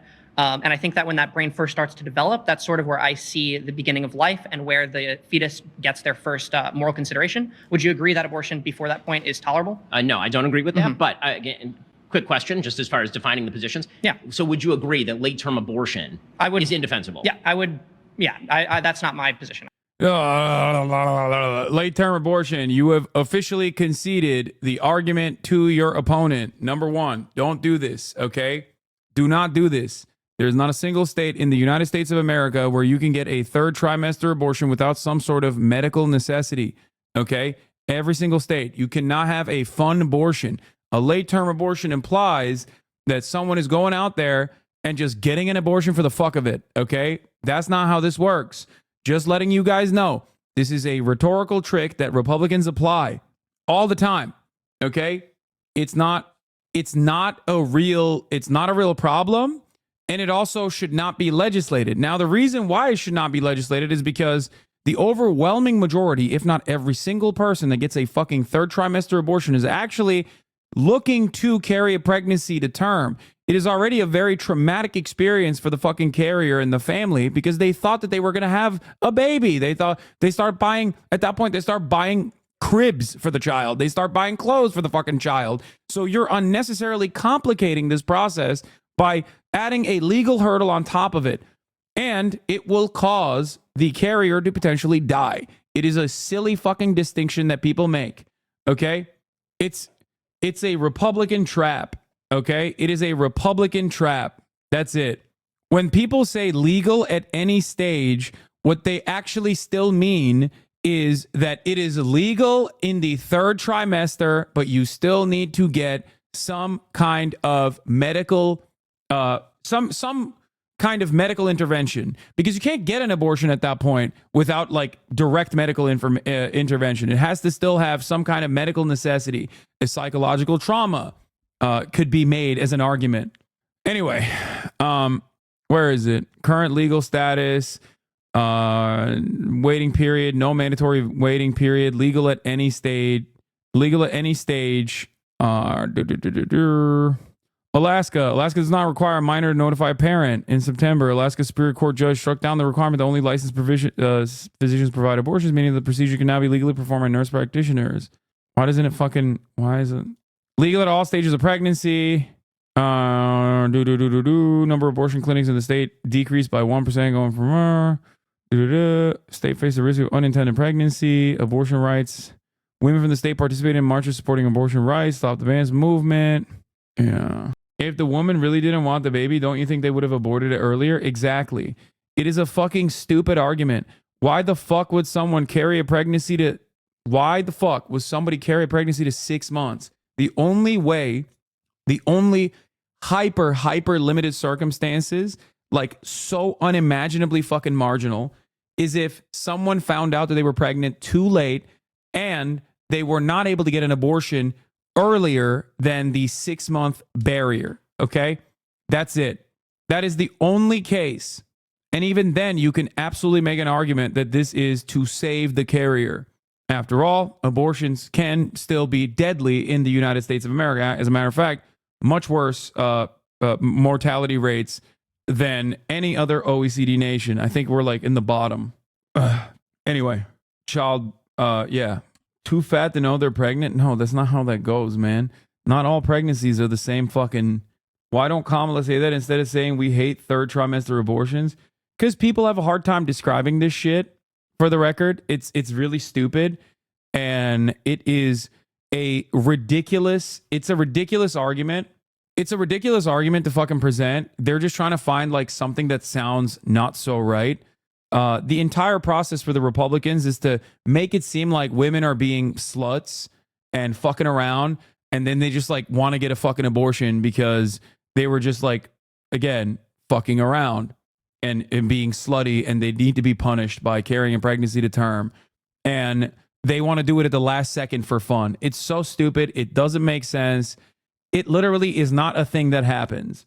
And adding an unnecessary legal hurdle in front of it will only prevent people who literally need to get that abortion. The overwhelming majority, if not like maybe there's like one person, okay, that was like, I want to get a fucking abortion for fun in the third trimester because I wanted to see what it's like to carry a pregnancy almost to term.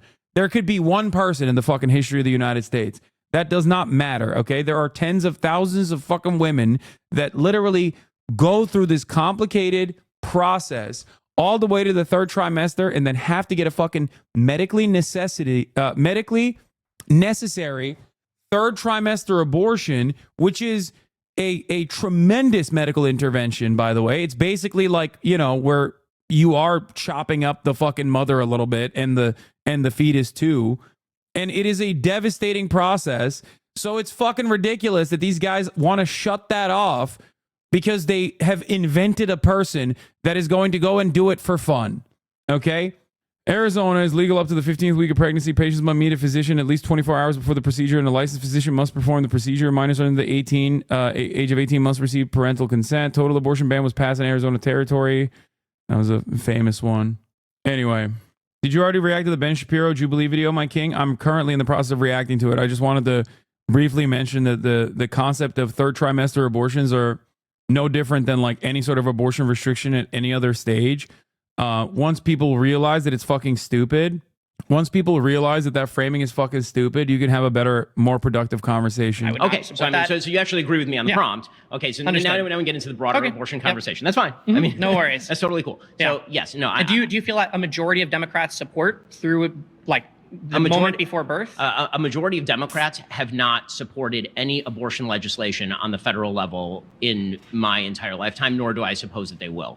So if there were to be a consensus 15-week abortion ban, for example, which is about the status in Europe, I would assume that virtually all Democrats would vote against that 15-week abortion ban. So, well, you know, I may agree with your more moderate position, or at least use that as a starting point. That is certainly not where the Democratic Party historically has been, nor is it where the Democratic Party is right now. Awesome, understood. And just to understand where you begin your moral consideration for a fetus. Oh, where I consider? Yeah. No, this guy's not a HasanAbi head. He's just trying to have a fucking philosophical conversation with Ben. There ain't no fucking way, dude. It's a dumb, unproductive way to talk to a charlatan, okay? Ben Shapiro is not a serious person. Ben Shapiro is literally a professional debater, okay? His job is to package his ideas in as short of a period of time as possible. You're never going to be able to have this long, convoluted conversation about the morality or whatever. Even though Ben presented the argument as Kamala Harris's extreme pro-abortion stance is morally indefensible, don't concede to the framing of your opponent ever. At conception, right? So I believe in life, that life begins at conception. You now have a human being with potential, not a potential human being. And then the question is exactly what the moral value of that human being is. Once you acknowledge that there is, in fact, a countervailing interest to, for example, a woman's quote-unquote right to choose, once you acknowledge there's an independent interest. Thank you so much for your time, Ben. Hasan, why did you wipe your Discord? I was having fun hating on Jews. That's great, man. I like that the mindset of these fucking delusional losers is so Republican, like genuinely, that they cannot find a problem, so they invent it on their own. This is no different than Steven Crowder being like, oh, trans people are competing in athletic competitions to exclusively defeat women by faking being trans, and then because they can't fucking find a single person that's doing that, they become that person. I like that that's what you're doing. That, like, you made up a story and now you're like, well, why can't I be the fucking guy? Are you admitting to Brigade to introduce anti-Semitism into our community? The answer is yes. That is precisely what that person was doing. But they're so fucking stupid that they think that this is somehow a solid way to do it. You made it. You're good. You can relax. Hi, how are you? Doing well. How are you? Hello. Nice to meet you. Oh wow, you look better in person. Okay, so that's very sweet of you. No, don't do that. I don't often get that, so thank you. Okay, it's fine. But yeah. How do you define abortion really quickly?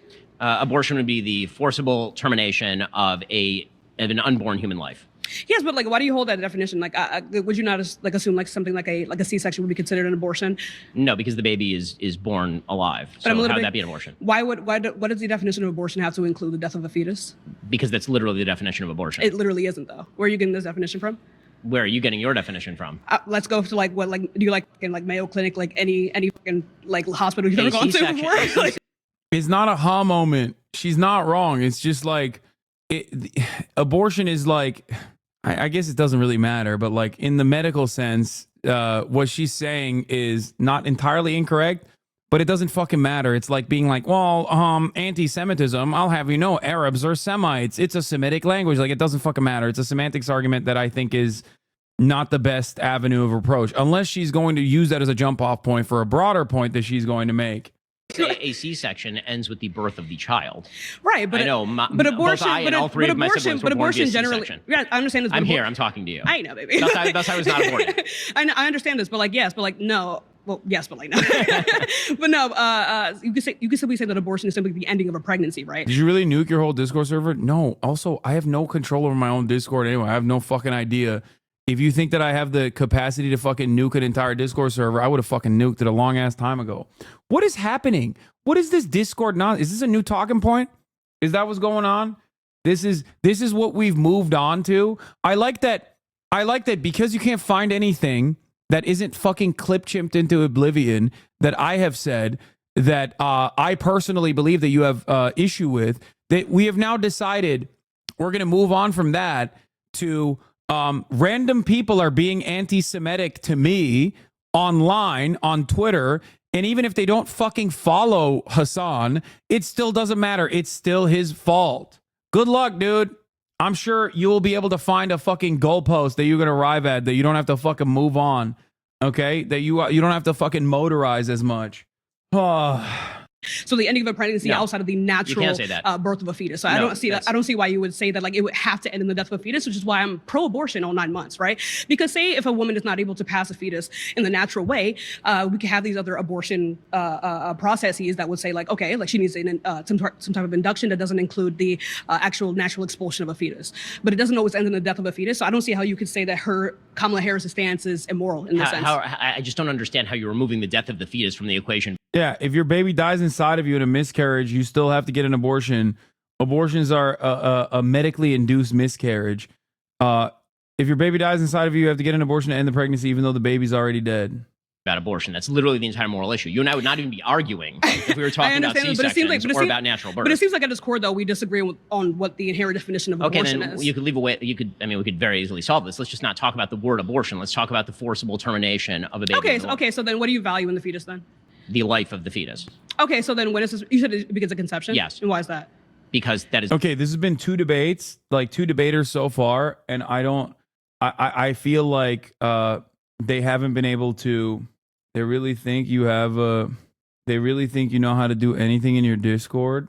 Okay, why are you guys making fun of me? Yeah, I don't know how to do it. Okay, suck my dick. Shut up, bitch. It's literally the biological definition of when an independent life Yes, begins. but like, why does it have moral value? It has moral value because we wipe the Discord every year to keep things manageable. It's also funny they keep saying we're anti-Semitic in this Discord when we literally nuke their account from the server as soon as someone says anything anti-Semitic. Yeah, I know. It's not something that is acceptable in this fucking community. It never has been, and it never will be. You can fucking cry about it all day, every day. Okay, suck my fucking dick. Because that's literally the biological definition of when a human life begins. Right, but like, why does that have moral value though? Okay, why does any life have moral value? I would value sentience. What? But why? Right, because based on what? This is simply what we value, like you and I value. Like, is it okay to like unplug like a brain dead patient, for example? I mean, the question is whether it's okay to unplug a brain dead patient. Actually, quite a controversial one in sort of religious circles. Mm-hmm. But as far as why, I'm just wondering if somebody's in a coma and you know they're going to wake up, do you have the right to unplug them? Well, coma's not brain dead though. We know that there's future sentience there. Like, it would be like a matter of like a construct of like past, future, like past, present, or future sentience. But like a person in a coma has. I agree, and guess what? Fetuses also have guaranteed future sentience. Well, no, because you're only valuing. Oh my God. Why are we doing this? Guys, you can literally be fucking pro-life in your own mind and still be pro-choice. Okay. Why? One must ask the question, why? Many Americans are. How is that possible? It's because being pro-choice is saying that the government should not interfere in this medical intervention. That should be kept between a patient and their medical professional. What the fuck is this conversation? You might have a disagreement with people taking diabetes medication. That doesn't make any sense. If you were to fucking run around and be like, I'm sorry, I think if you have diabetes, you should die. You should not be able to get insulin because I don't feel like it, because I feel like you made personal choices that caused you to get diabetes later on because you ate too much or some shit. Not talking about fucking diabetes that you get from from childbirth, but like diabetes that you got later on in your life. So you have to fucking die now because I feel like you made this mistake. That's a fucking idiotic argument to make. That is the argument that they keep making for abortion. That's it. That's it. That is the only thing you need to talk about. How can we regulate this? Okay? There is a fucking reason why this is such a deeply unpopular thing in the United States of America after the Supreme Court, with the Trump appointments, decided to fucking strike down Roe v. Wade after lying about it. Okay? After saying that it was a super precedent, that they would never touch it. Okay? Oh, the morality of the fetus or the sentience has no bearing in this conversation, okay? One half of the conjunct. That's not right. So it would be past, present, or now future. You're changing the topic. I mean, we started with what's the value of the fetus. Thank you so much. Thanks a lot. Whoa! Like, I don't even think you should do the violinist problem, okay? I don't even think you should do the violinist problem. There is no reason to have long, convoluted, philosophical arguments, especially with the likes of Ben Shapiro, okay? No, you shouldn't even make the violinist argument, okay? You shouldn't. Because it doesn't fucking matter. It doesn't matter. It doesn't matter that it's like you are ridding your body of a parasite. You're going to, optically speaking, people are not going to like the argument that you're making if you start referring to a fetus as a parasite. The violinist problem is, the violinist argument is that if there is a, what was it, like a fucking world famous violinist that one day you wake up and a world famous violinist is like strapped to your fucking body and, you know, they did this without telling you. And now the violinist is on life support and can't fucking survive unless they are, if you rip the fucking cord, the violinist dies. Okay. But you didn't consent to having the violinist be attached to your body. You didn't know that the violinist was attached to your body. And now you can't do things that you want to do because the violinist is attached to your fucking body. The dude who uses that on destroys him, in my opinion. Okay. Spoiler alert, Ben uses this example. Yeah, it's a famous thought experiment, okay? Imagine waking up in a bed, disoriented, bleary-eyed, and confused. You can't remember how you got there. The bed you're in doesn't feel familiar. As soon as you get a sense of your surroundings, you notice a bunch of medical equipment around. You notice plugs and tubes coming out of your body. You realize you're back-to-back with another person. A glimpse in the mirror tells you the person you're attached to is a world-famous violinist, one with a fatal kidney ailment. And now you start to realize what's happened. Last night you were invited to the guest of honor at an event hosted by the Society of Music Lovers. During the event, they told you about this violinist whose prodigious talent would be taken from the world too soon if they couldn't find a way to fix him. It looks like, based on the medical records strewn around the room, the Society of Music Lovers have been scouring the globe for someone whose blood type and genetic markers are a match with a violinist. A doctor enters the room looking distressed. She informs you the Society of Music Lovers drugged and kidnapped you and had your circulatory system hooked up to the violinist. Do you have the right to unplug? The answer is yes, but I just still think it's a fucking long and convoluted conversation to have with the likes of Ben Shapiro, especially because the morality of abortion is completely negligible in this situation. The sentience, what it means to be, what stage are we considering a life to be life? All of those conversations are completely irrelevant, okay? Autonomy rules over all. And on top of that, when we're writing legislation or when we're arguing that certain sets of standards should be kept the way it is, you don't have to make these conversations happen. You don't have to have these long, convoluted philosophical arguments. You want to know why? Because in practice, legislation is not always going to be perfect. But the goal of legislation, the goal of rules, is to ensure the maximum outcome of harm reduction. Okay? When you start making rules about like what kind of abortion should be stopped, you all of a sudden, and I gave you this example in the fucking third trimester situation, you all of a sudden start creating unnecessary complications that end up hurting real existing alive people. Okay? And that's unacceptable. It's supposed to be completely unacceptable. Yeah, the one I always use is if a hospital's on fire, would you rather save a week-old baby or a freezer full of fertilized eggs? But that's also an intellectual trapping. The reason why I say that is because you look like a fucking idiot if you say the fertilized eggs. That's the only reason why you ever bring that up. It's a debate lord technique that I also apply because technically your goal in that situation is to cause the other person to come across like a fucking weirdo. If they say fertilized eggs, then they're a fucking weirdo. Most people are going to look at that and be like, you're a weirdo. No one would do that. That's the reason why you apply that argument. You know what? Just for, honestly, God, just for that, That's the thing. They view potential humans the same as actual humans. No, they don't. That's the entire point of this conversation. And that's precisely the reason why they make medical exceptions in the cases of incestuous rape or in the cases of rape in general. Even though, technically, that's a bullshit fucking exception anyway, because the legal process to figure out if rape even fucking occurred or not, already pretty fucked up with our massive backlog of untested rape kits, is going to greatly be longer than the fucking carrying the pregnancy to term to begin with. So it's bullshit. All of it is fucking bullshit, okay? It's bullshit. That's why you cannot fucking legislate this stuff. You cannot restrict this stuff. Anyway. Forfeit. That's like some serious efforting right there. Well done. I'll take really well it. done. Thank you.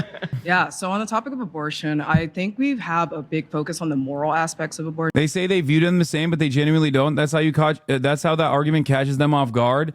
Yes, exactly. The fertilized eggs versus the baby argument is to expose that you don't fucking believe that it's murder and a life is a life. Okay? You don't actually believe fertilized eggs are a life. That's it. If you did, you would not have any medical exemptions. You would not allow any abortions to happen, even if it was a rape child, even if it was a child that was giving birth because they were raped as a child. Okay? You wouldn't. Technically, Alabama and other states that have like no exceptions whatsoever are actually more honest about their fucking barbarity. Okay?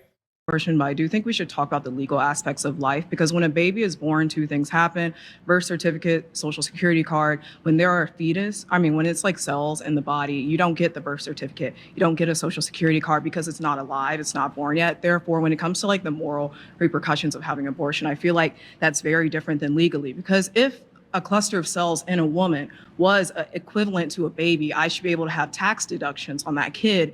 I should be able to have child care from the government. I should be able to have child support from the father. But since like the clusters of cells is in fact not a baby, I feel like morally, you can say whatever, but legally. Morality is a trick in this situation. Ben is saying morality because it's a trick. If you want to use morally indefensible, if you want to use the premise that he set up, don't talk about the morality of the fetus, but talk about the morality of the harm, the much larger harm that is being conducted here when you enforce this insane restriction upon an entire population of people. The clusters of cells is not like sort alive. of hiding behind the legal positivist position, I think, to shield against the morality. Yeah, hiding behind the legal positive disposition. Shut the fuck up. What do you mean? That's what you're talking about, okay? That is what you're talking about. It's morally indefensible is just seasoning that you're adding to the conversation. Here is a problem, and I'll tell you why. Okay. So when it comes to, first of all, don't threaten me with a good time. I'm perfectly happy to have people pay paternity for children that are currently in utero. Like that's fine with me. In fact, I think that'd be quite good. I think it would incentivize fathers to stay with the mothers and actually be more responsible. But if we're talking about legal status, there are plenty of people in the United States, for example, who don't have legal status right now, who don't have a social security card, for example, in the United States. Obviously, we can't kill them. They're legal immigrants. We shouldn't murder them. There are lots of people in the legal status does not, in fact, equate to moral status in any sense of the term. I mean, that it's true, for example, that children can't vote and don't actually have control over any of their. Oh, okay. Just the only question you have to ask is like, do you believe life begins at conception? He's going to say yes. Then you're going to say, okay, that's the reason why you want abortions, correct? He's going to say yes, because all abortions are murder. He's going to say yes. Then you're going to say, do you not believe that there should be exceptions for rape, incestuous rape, and the like? Would you force a 12-year-old, would you force your own daughter to carry a pregnancy to term by force, even if it was a product of incestuous rape? If he says yes, he looks like a fucking clown ass anyway. You basically optically won the argument. Okay? You basically optically won the argument. Then you can start talking about how fucking insane that is. Charlie Kirk did say yes to that. I remember. Okay? I remember. Yes, Charlie Kirk, they walked Charlie Kirk step by step through this process, to which he responded with yes, yes, and yes. Okay? Then you can basically say that is unconscionable and unimaginable cruelty that you are subjecting a 12-year-old to. You should have your child separated from you by Child Protective Services for the crime of forcing them to carry a pregnancy to term. Oftentimes a procedure that is so devastating that your child might not even survive. So the argument here is insanely stupid. You would rather kill your 12-year-old child who was a victim of rape in order to maintain your supposed quote-unquote moral integrity than, engage in this life-saving medical intervention. So that's the fucking stupid argument. Also, the other argument for Ben that you can make is Judaism, which is ironic because Ben is Jewish. Judaism does not have the same restrictions on abortion that like the false interpretation under Christianity does. So there's also that aspect of the conversation. It's literally permissible under Judaism. Their decision making, right? I have 4 kids of my own and I control their decision making because they're very small. Okay, that doesn't mean that I get to kill them. So the idea of legal status, thus being the basis of a moral status, is putting the cart before the horse. The truth is that it's because things have a moral status that we give them a legal status, and obviously you can see that state by state, right? For example, even in the state of California, they had something called Lacey's Law for a while. I think it's still applicable, where if somebody killed a pregnant woman, that could be treated as a double homicide in criminal law. Okay, that sort of stuff applies all over the United States. So using the legal as a substitute to sort of evade the moral question ignores the fact that people make law in the states based on what their moral perception of the issue is. The law follows. There's a much greater moral harm that you are subjecting millions, tens of millions, if not hundreds of millions of existing, living, breathing Americans in an effort to abide by a standard that your religion does not actually have. You're doing this for Christianity. That's number one, okay, because you're a cuck. And 2, this standard is not even one that anyone actually holds on to personally, okay? It's so stupid. Yeah, he's a massive Christ cuck. Perception, not the other way around. Yes, I agree, but I think there is a problem with the moral perception, especially when you consider that morality varies all across America. It's not uniform anywhere. And that's a big problem, especially when you see in the South when they're having like 6-week abortion bans, which is detrimental to women's health. Because as we see in Georgia right now, there were 2 women who were pregnant who went to a hospital, get health care, and they were denied that care because there was confusion surrounding abortion laws. That's why I focus more so on the legality aspect of it, because that's something that's uniform. That's good. Something That's that a good can be argument, known. It isn't uniform though, right? I mean, it does vary state to state. I mean, as you yourself just acknowledged. True, yeah. Yeah, it didn't before. There was a very famous Supreme Court decision that made it so that there was at least like a bottom that you couldn't go under, you know? Kind of why we're having this conversation right now, Ben, because it was overturned. I don't know. So, you know, when it comes to sort of we can get into the specifics of those particular Georgia cases. One of them particularly has been relatively badly covered. It's about a woman who took basically both doses of the abortion medication. She took it without the supervision of a doctor.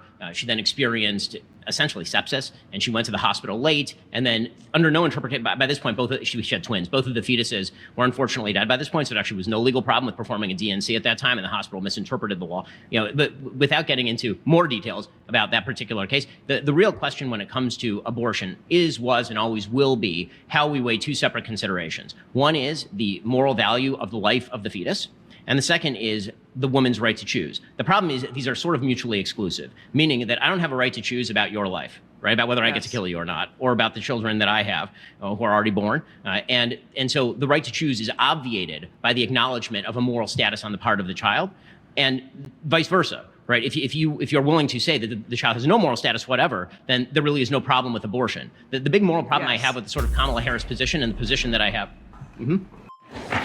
I think I got the judges over here. All right. Hey, nice to meet you, man. Plus, I'll see you again later, dude. All right. Yeah. Nice to meet you. Nice to Hey, meet Cam. You. Hey, appreciate you being here and having an open discussion. Yeah, you bet. It's fun. Let's say that just hypothetically, right? Baby's born. Baby, mama can't. It's me, Ololade in LA. What is happening? Are you in the video? Is that what it is? Why do you keep saying in LA, Koreatown? Feed the baby. She's not breastfeeding. Baby dies.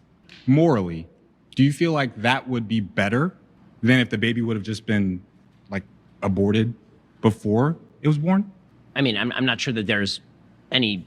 I mean, I think that it's significantly worse to purposefully kill a child rather than accidentally or through circumstances kill a child. Not accidentally, right? She cannot. She didn't purposefully kill the child. She can't afford it, right? I mean, she can't afford to have the baby, and so you're saying that Kamala Harris is extreme, but your stance is that women are being forced to have children, even if they decide that for whatever reason. I don't care. I don't care. Why but don't for you whatever care? Why reason, don't you care? Because you give me a very specific example. Because it's not between me. I don't like this argument either. Like, it's like almost like a pro-eugenics argument for abortion. I think that you're unnecessarily conceding to something that most people will not look fondly at. You know what I mean? It's just, what? I'm not going to rape you, I promise? What the fuck? Okay. Ololade in LA and Koreatown is fucking insane. All right. What the fuck is going on, dude? Because it is not between me. Right, but it is between that mom, her health, her relationship with whoever she believes in. It is not on me. Here's sort of the problem. You're extrapolating from a very emotionally laden example to everything. And I'm wondering how you're doing that. So you give me a case in which you have a woman who, for whatever reason, literally cannot feed her child for some reason. Adoption's not available. There are no food stamps. There's literally nothing. She's in a desert by herself, and the baby. What do you say to people who say they're pro-life because their friend almost got aborted, so they wouldn't exist if their mother got an abortion? What? What an insane fucking question. That has nothing to do with like forcing women to carry pregnancy as a term. Great, man. Like, glad that your fucking friend is alive. Like, what? That's what 14-year-olds say? Is it? I have not heard that at all. I'm an abortion survivor. Technically, I'm an abortion survivor. My mother almost had to get an abortion. When my mom and dad were in England, the fucking local healthcare provider literally was like, yeah, your baby's going to fucking die. Yeah. And you know what I think about that? If they would have aborted me at the time, who gives a shit? You know, I wouldn't be alive. Okay, well, whatever. I'm pro-life now. Sorry. Man, that's so dumb. This is a dumb argument. Okay, yeah, the NHS almost killed me. If you were born British, would you have preferred to get aborted? Yes. Baby's going to die. Is that abortion equivalent to a woman who decides to, you know, because she doesn't want the baby for economic reasons or because it's going to crimp her lifestyle, like whatever, you said you don't care about the reason at all. That's your words, not mine. So she's 15 weeks pregnant. She wants to kill it. That's the same. Why? You're asking me why it's the same. I'm asking you why isn't it the same? Why is a baby who I think it's pretty self-evidently the same, not the same. Can't be born say that if she doesn't want that, if she says that I can't economically afford this child, that's like somebody going and saying, I can't economically afford this car, and the car salesperson still taking them on a test drive. Like, what's the point if they've already told you that they are not going to be able to economically afford it unless you give them, like you said, okay, what about abortion? Well, there's how many people in foster care that aren't being adopted right now today? All right. Should we kill them or what? I'm not saying we should kill them. I'm just saying that should we wait at least until would have been better if they were dead? Those people. You tell me. No, you tell me. You're the one who's suggesting that's a matter of moral apathy, whether those kids were born or not. I don't think so. So if kids are in foster care and not being treated well, they're being abused. They're not being fed. That is a horrific problem, yes. They're being locked. Oh my God. Where is this argument going? I have to skip it. I'm skipping this. Well, okay, we're going to take this chair. Look at that. Hey, Ben. Like a bro, my friend. All right. How's it going? Let's break open first question, can men get pregnant? Men cannot get pregnant. Okay, awesome. So definitionally. Do men experience SA, sexual assault? Sure. TikTok immediately. Got it. What about the existence of trans men? What about the existence? Do you mean women who believe that they are men? What are we talking about here? Women experiencing gender dysphoria? So my other question is, do you benefit from white supremacy in any way, shape, or form? What? I'm going to need more specifics on what you mean by white supremacy. Here, let me give it to you then. Sure, please. So I'm a transgender man. Okay. I've experienced SA. Okay. And abortion rights affect me directly. So if we're talking about the American dream that you live, why don't I have access to that? He's cooking because them. There's no legislation, in the history of America, that legislates a man's body. So why does mine have to be legislated? I've got a vagina. I'm not interested in. Yo, dude. Trans men are the best. They just break conservative brains so hard. They're like I think transphobes are so lasered in on trans women that they forget that like trans men even exist, right? So when that reality hits them right in the fucking face, they're like, what? He just short circuited. He called him bro. He probably regrets it now. Exactly. Watch Ben try to desperately misgender this trans man after correctly gendering him. Oh, that's great. Wonderful. Wonderful stuff. I didn't know where he was going with that argument, with the whole, like, do you benefit from white supremacy or any of that? But Mr. We Can Always Tell. Oh, that's so good. What your genitalia are. Clearly you are. I mean, it's all over everything you make, buddy. I'm sorry. I hate to say it to you, but I think you can read on my face that I radically am not. I think you can read on my face that I radically am not. When we're talking He's like, I'm grossed out by you, I promise. about abortion. No, I don't. I mean, you can present it here, but in most of the content that you have, you attack my community constantly. And you don't even realize guys like me exist who actually share a lot of similarities to you and everything, because I'm a married man of 20 years. I've got a wife. I recognize that you exist. I disagree with your claim so that you if are a I male. was sexually assaulted, right, and I didn't have access to that abortion care, do you believe that I should have carried that child to term because What does I this was have to- sexually assaulted? I mean, no, I just want to make sure that that's what you believe. Because as a transgender man, I have seen your side of the entire political debate, never ever having the conversation of what an American freedom is. Because why am I not allowed to live my American freedom as a man? You know, I mean, you get your choice as a man to live and free and all that. You're really moving around terminology very wildly here. And so no, he's not. No, he's not. The problem for you, Ben, is that you have a duty to present yourself as a transphobic person who firmly has a commitment to misgendering trans people that are in your vicinity. But the problem is, because gender is demonstrably expressive, you are having a hard time doing that because of what is in front of you. You have already openly treated this trans man as a man. So now you're trying to fucking desperately be like, well, you're throwing terminology around. No, he's not. He's not. He's not throwing terminology at all. It's just his existence is short-circuiting your brain right now because you have your political ambitions on the one side, and on the other side, you are like, how am I going to be able to maintain my posture and like keep correctly misgendering him? That is amazing. Oh my God. Oh my God. That's fantastic. This is fantastic. Awesome. Or you, because that's the tactics you play in your game. And you've done it the entire time. You've jumped from one subject to the next. You speak so fast, and I know how you work. So how does it feel to have it in your face? Oh, well, I mean... Because I'm sick and tired of...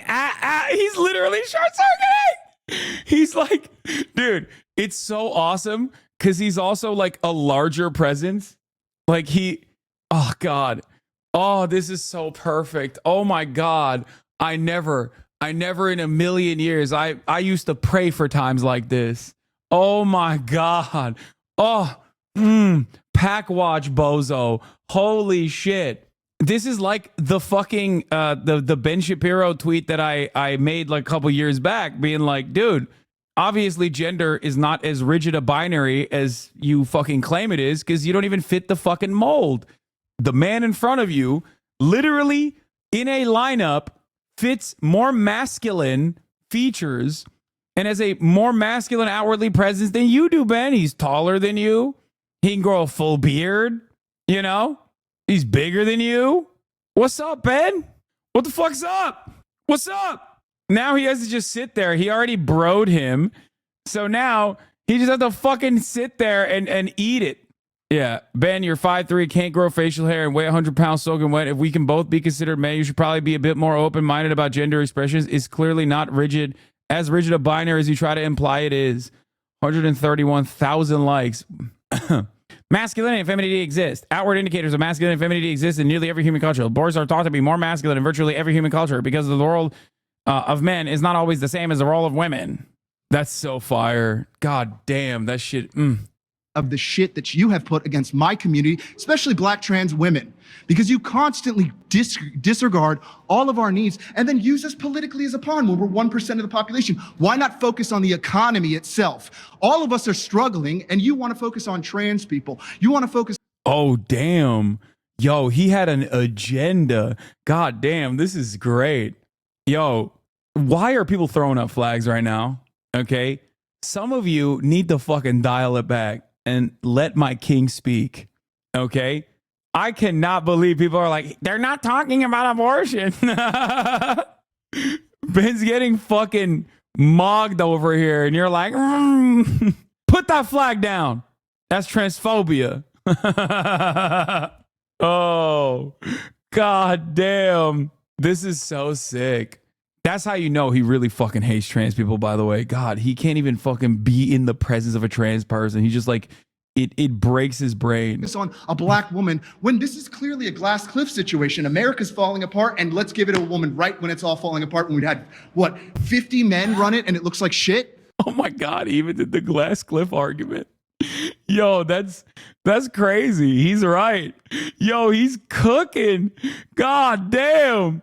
God damn, dude. He said, not only can I do MPreg, you also just got impregnated. That's crazy. Oh my God. He destroyed Ben Shapiro and America in one like 60-second block. What the fuck? Incredible stuff. Incredible stuff. The glass cliff argument is one that is common, like the Linda Yaccarino, like when Elon Musk bought Twitter, like some companies end up putting a woman in charge when the company's about to fucking fall apart. So they'd be like, see, we put a woman in charge and it still fell apart, like Twitter.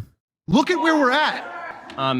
Truly, where do you think that we're heading? I mean, it's so funny to watch white supremacy just fall apart the way that it is. And you ride so hard because guess what? In other countries around the world, women are not having children. And why is it? Because of the patriarchy and all the violence that men perpetuate and all of this idea that abortion is somehow... He's that 4B movement. ...going to solve it all by forcing women to have abortion instead of focusing on the real problems that we're facing in our society. We're just going to completely ignore that. And we're just going to go, you know what? The line item is, let's make women... Oh my God, Ben is so uncomfortable. Oh my God. Oh my God. Oh my God. Ben is literally... Wait, dude, I need to see his face children. again. And why is it? Because of the patriarchy and all the violence that men perpetuate and all of this idea that abortion is somehow going to solve it all by forcing women to have abortion instead of focusing on the real problems that we're facing in our society. We're just going to... Look at him. Damn. The legends say that he actually became 5'3" in that moment. He was 5'4" before he entered the arena, and he left the arena an inch shorter. Completely ignored. Like, he shrunk in real time, dude. What the fuck? Yeah, this is the one time where transphobia literally means you're afraid of trans people. People be like, oh, transphobia. Like, what do you mean? You're like afraid of trans people? Like, no, Ben is, okay? He is. He's like physically afraid of a trans person.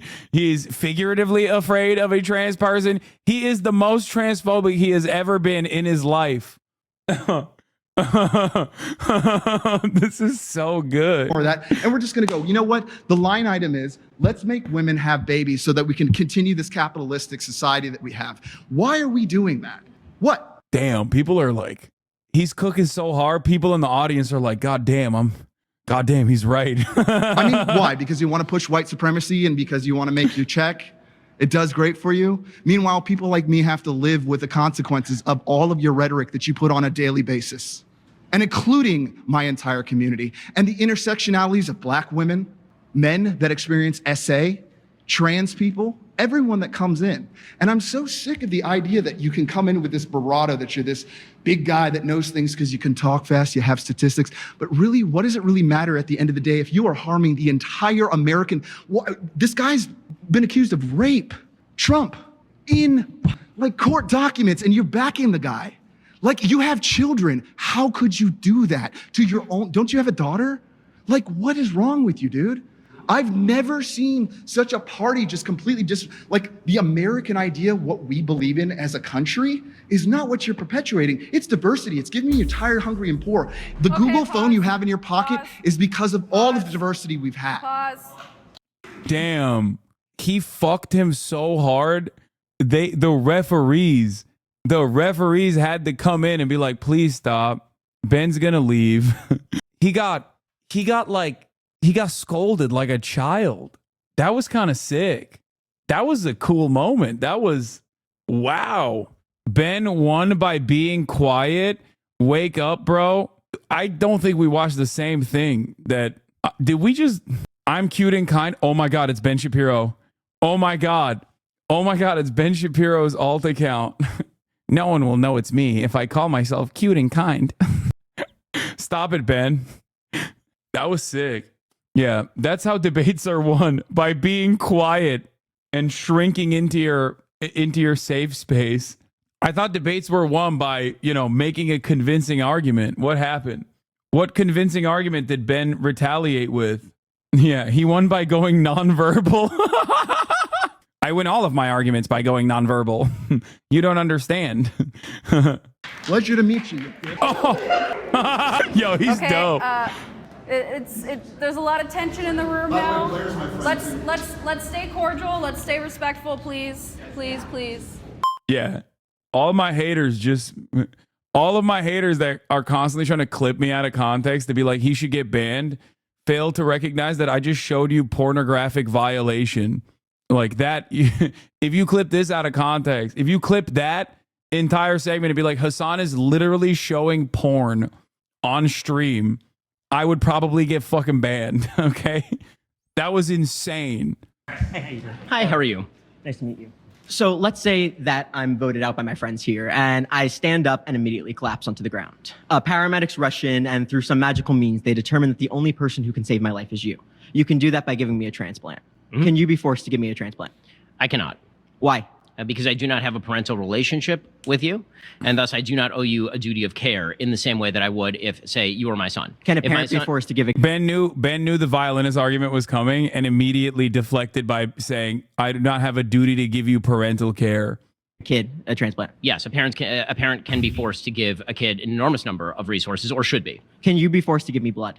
No. Do you believe that the average person should be able to be forced by the government to do something with their body?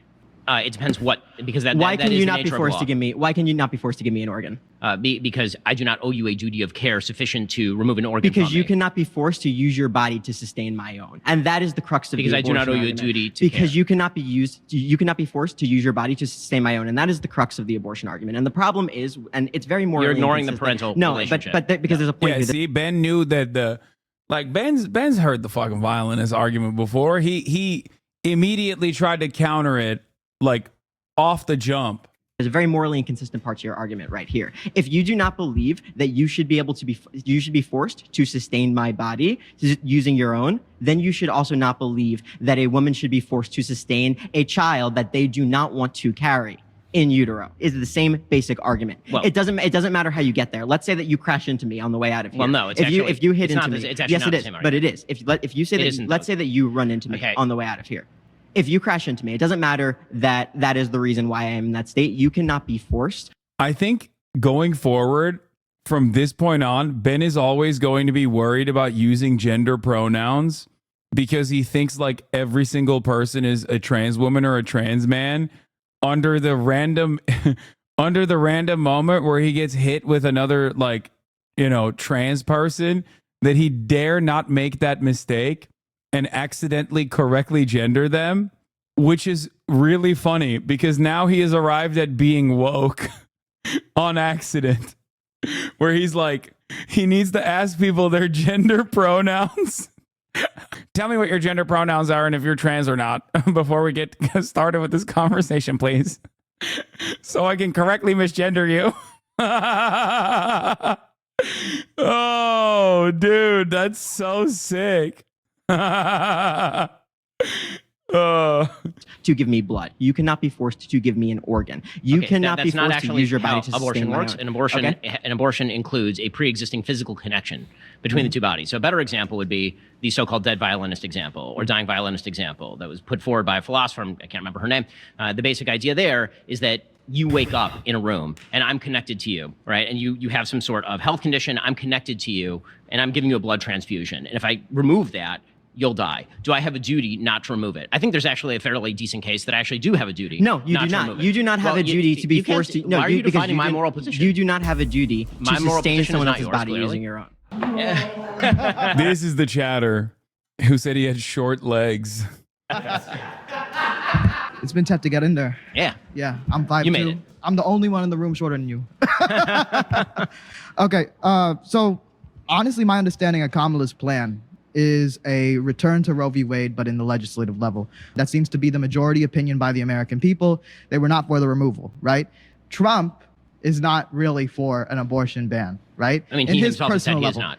Okay, yeah, but unfortunately, the way he governs, he puts those three folks in the Supreme Court. They do it. His vice presidential pick really wants to do it. He's claiming now that everybody wants it to the states. Nobody wanted it. No, that was not the demand. I think people are just kind of interested in protecting their freedoms. It's a bigger discussion about freedom. And I think Kamala Harris is going to be the presidential pick to protect the freedoms. Okay, so again, I think that we have to define what we think Kamala Harris's position is. I think that it goes well beyond simply restoring Roe versus Wade, for example, which is an extremely flawed legal decision. A wide variety of legal scholars, ranging from right to left. Ruth Bader Ginsburg used to point out that that was a very flawed legal decision. We can't pretend that like this is like a bipartisan thing. Roe v. Wade was a problem. The bipartisan thing. No, was you might having Roe v. you might like the results. You might like the results of Roe versus I Wade. don't The have actual much legal decision is a bad legal decision. I think that.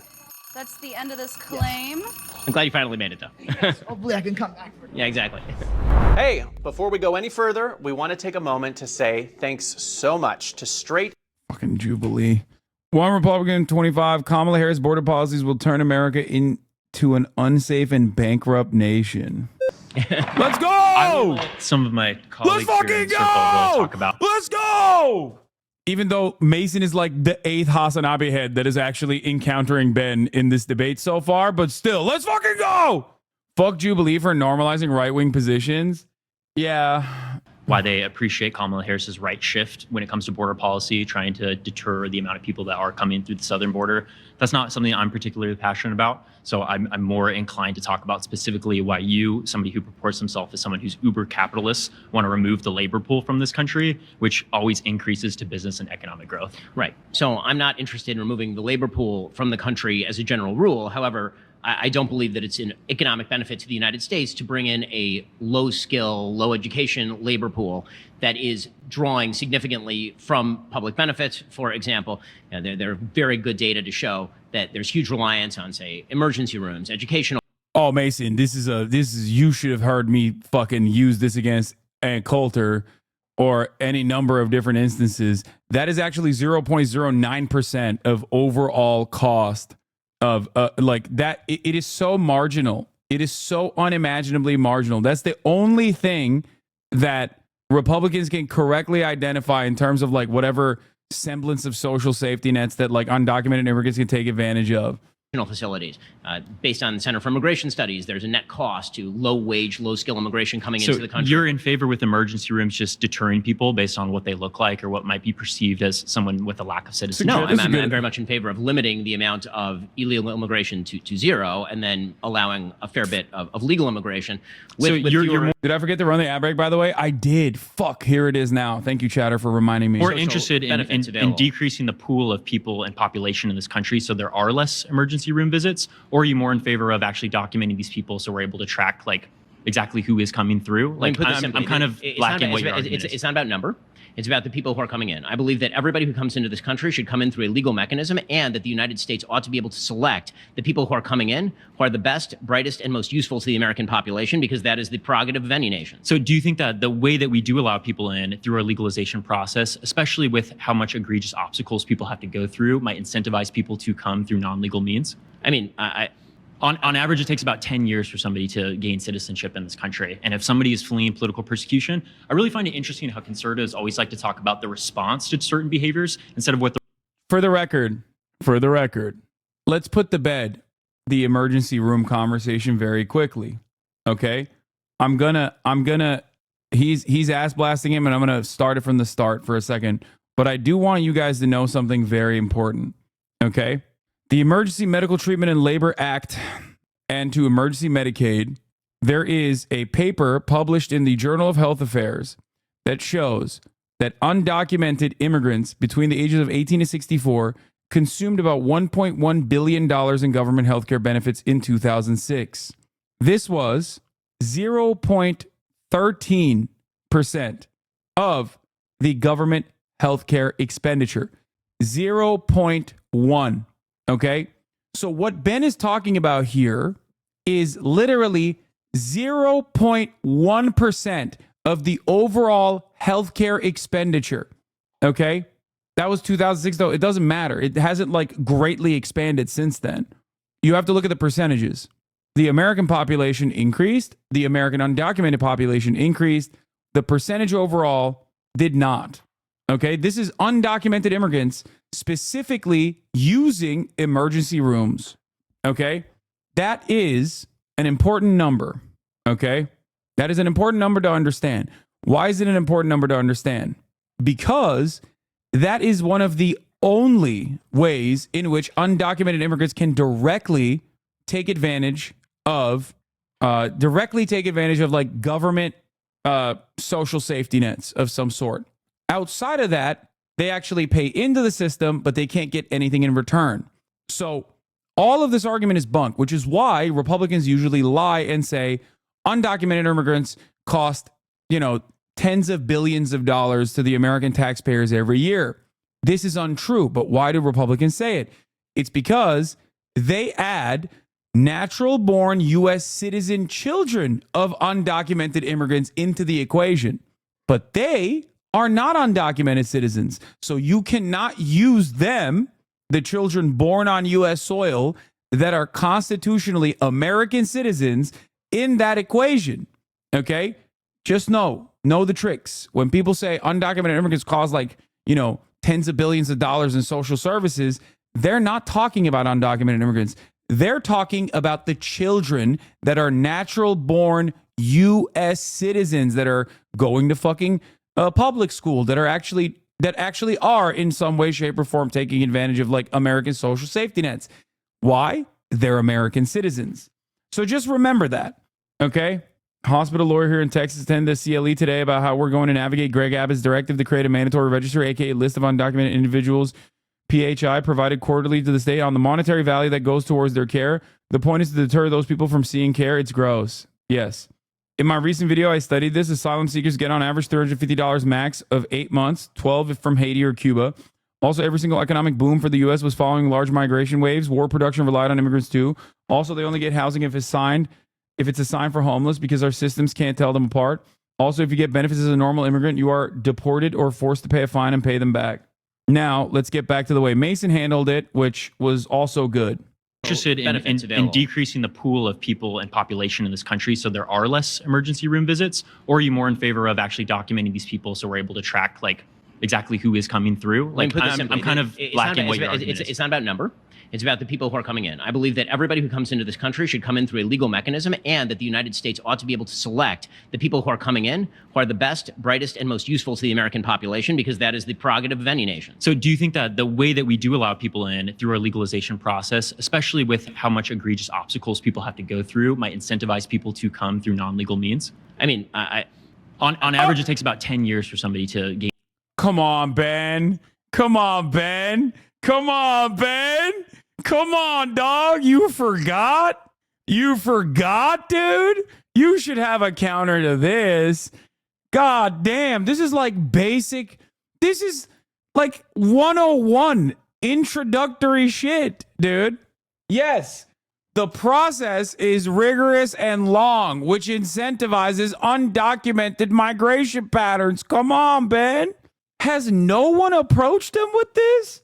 God damn. Gain citizenship in this country. And if somebody is fleeing political persecution, I really find it interesting how conservatives always like to talk about the response to certain behaviors instead of what the root cause is. When oftentimes United States foreign policy is what creates the destabilization of countries, which is why people try to come to places where they can't get economic benefit. Your employee, Matt Walsh, was kind of schooled on this with Ryan Grimm, where he talked about specifically Haitian policy, where the government of Haiti has been destabilized over and over again by Western imperial nations, so that those citizens are trying to flee something with political persecution. Is it your contention that anytime there's a destabilized nation across the world, even if the United States had a hand in it, then we then have a moral obligation to take in every citizen of that country who wishes to flee. No, I think that's a huge straw man. I'm not saying that every single person from a destabilized country needs to take refuge in the United States, but I think it's important to add that context so you can understand why people are coming. Yes. Yes.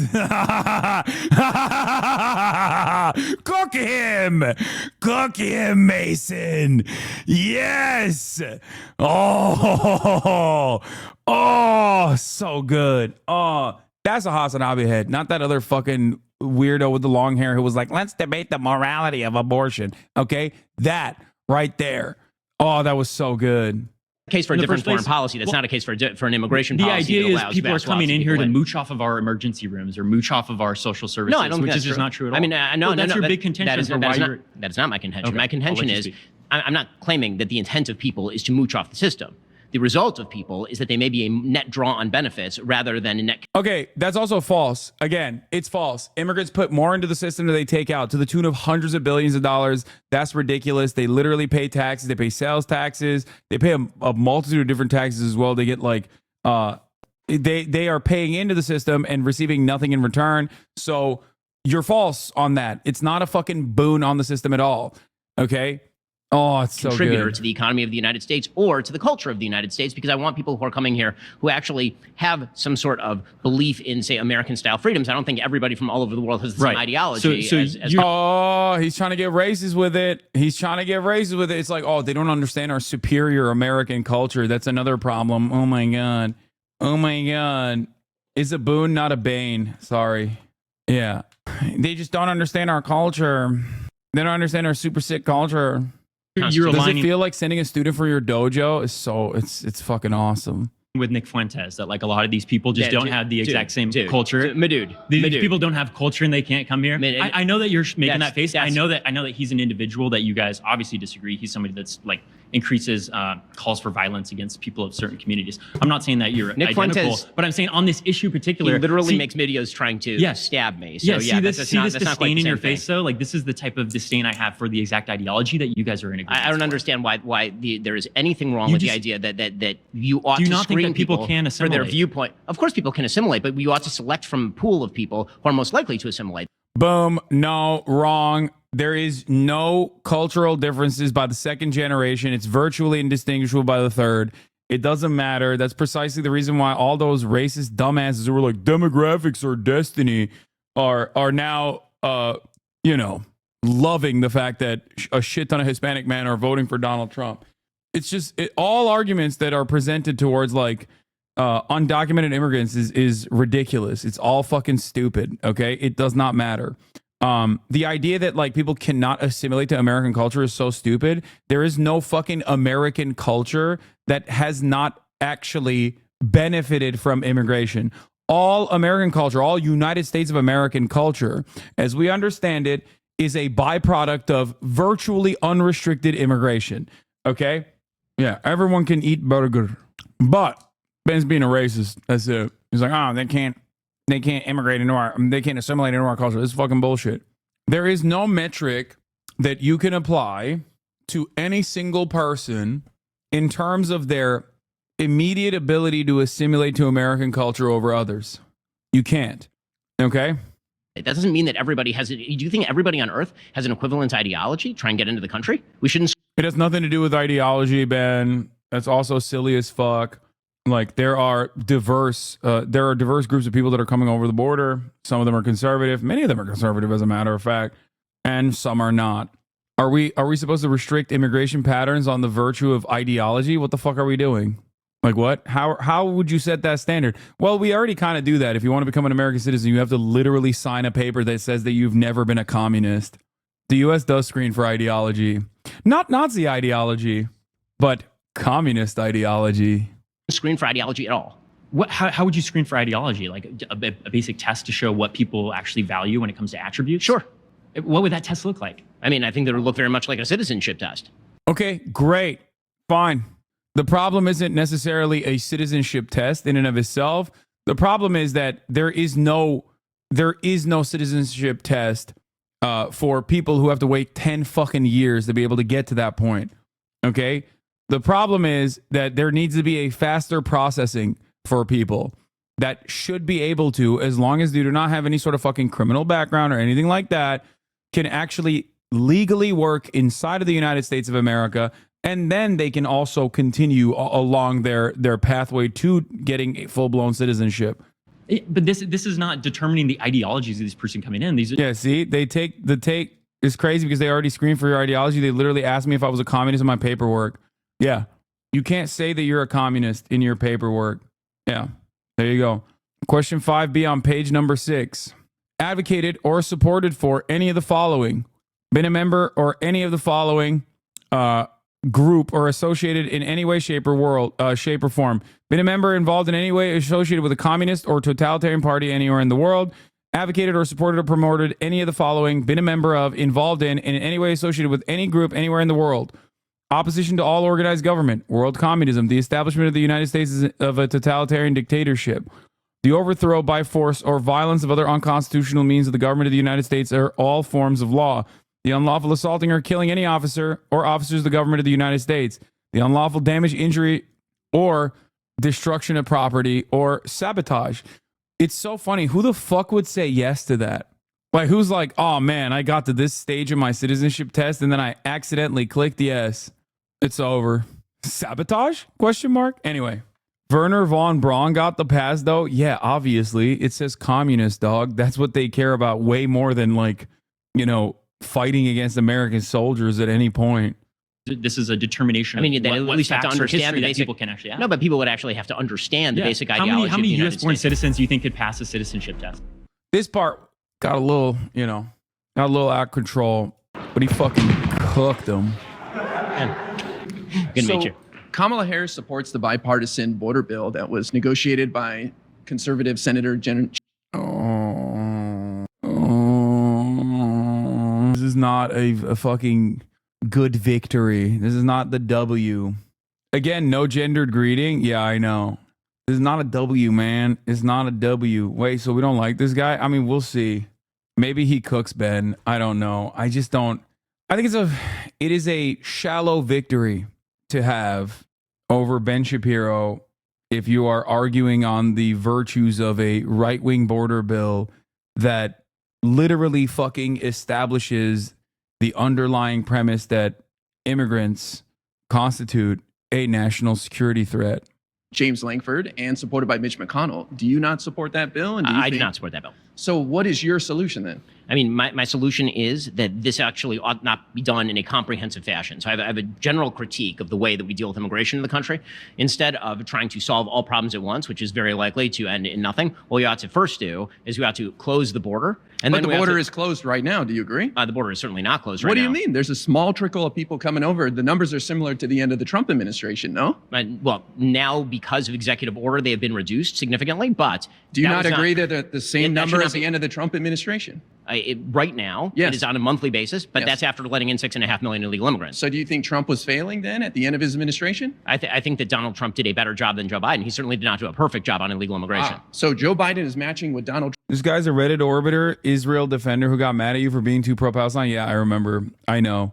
He's a boner Chelly orbiter. But I was still willing to give him the benefit of the doubt. I thought he was going to cook Ben on not the virtues of like a right-wing border bill, but on the arguments that are like the underlying fundamentals of his the fundamental behind what he's saying is that like immigrants constitute a fucking threat, a national security threat to the United States of America. Not only a national security threat, but also an economic burden. Both of these arguments are false. You don't have to bring up Kamala Harris's idiotic right-wing bill that Joe Biden fucking presented originally to make that point, right?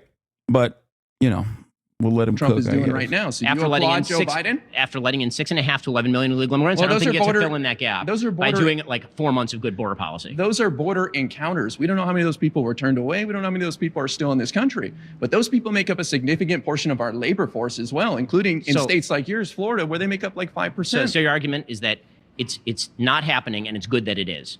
It's not happening? What do you mean? That the illegal immigration pool is not very large, and also it's good that it is large. I'm saying you guys make up numbers all the time. It's like That 20, argument is not 30 from me. million. No, that's from the Wall Street Journal. I'm not making up that number. Well, Donald Trump said he wants to deport 20 million of these guys. What do you think of that? I mean, I think that if we were going to look at deportations, we obviously ought to tranche that out based on criminal record. We ought to tranche it out based on usefulness to the economy. I think we ought to look at each person individually and determine whether they ought to be deported or not. So that is probably going to lead to a small trickle of people being kicked out of here. So that's not going to accomplish your goal. Well, I mean, who said that my goal was to mass deport 20 million people all at once? So you want 20 million undocumented immigrants to stay in America? No, no, that is not what I'm saying. I failed to see how. Okay, never mind. He's actually okay. He's cooking him. Okay, good.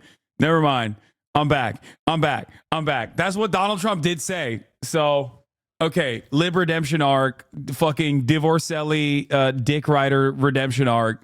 I'm tapped in. Okay, it's good. You're using your debate lording skill for good now. Okay. You got from, I would like to go through one by one in the same way that we do IRS tax forms for literally every American who pays taxes in the United States, and go through illegal immigrants and determine who ought to stay in the country and who not ought to stay in the country. So what army is going to go over these 20 million people, and with what resources? Where are you going to detain them? How are you going to get them out of the country? I mean, you'll detain them and you'll deport them, increasing the resources of ICE. The biggest problem. Also good. With ICE, similar to the bill that was rejected by you and... Well, I mean, you're neglecting the part of the bill that allowed a baseline of 5,000 illegal immigrants border encounters before the executive branch automatically. That's not illegal border encounters. What the fuck? That's just regular border crossings of people that have a legal claim for asylum.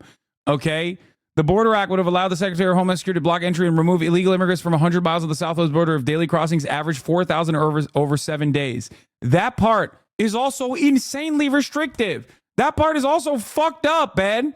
This is why I hate this fucking bill, by the way, just so you understand. This is one of the many different reasons why I hate this fucking dumbass, right-wing ass, stupid ass, lighter Nazi version of the same fucking dumb bullshit that Republicans are pushing for as bill. Okay? Those aren't just illegal immigrants. Those are people with a legal asylum claim, dude. What the fuck? And in order to process a legal asylum claim, you have to cross into the American state, okay? That's crazy. Also, 100 miles of the southwest border is also terrifying because that's like fucking Constitution-free zones to begin with as well. Constitution-free zones isn't like BORTAC is operating. They can legally, I guess, or illegally operate in those areas. They do not have fucking, they do not have the same restrictions on unlawful search and seizure. That's why it's called a Constitution-free zone.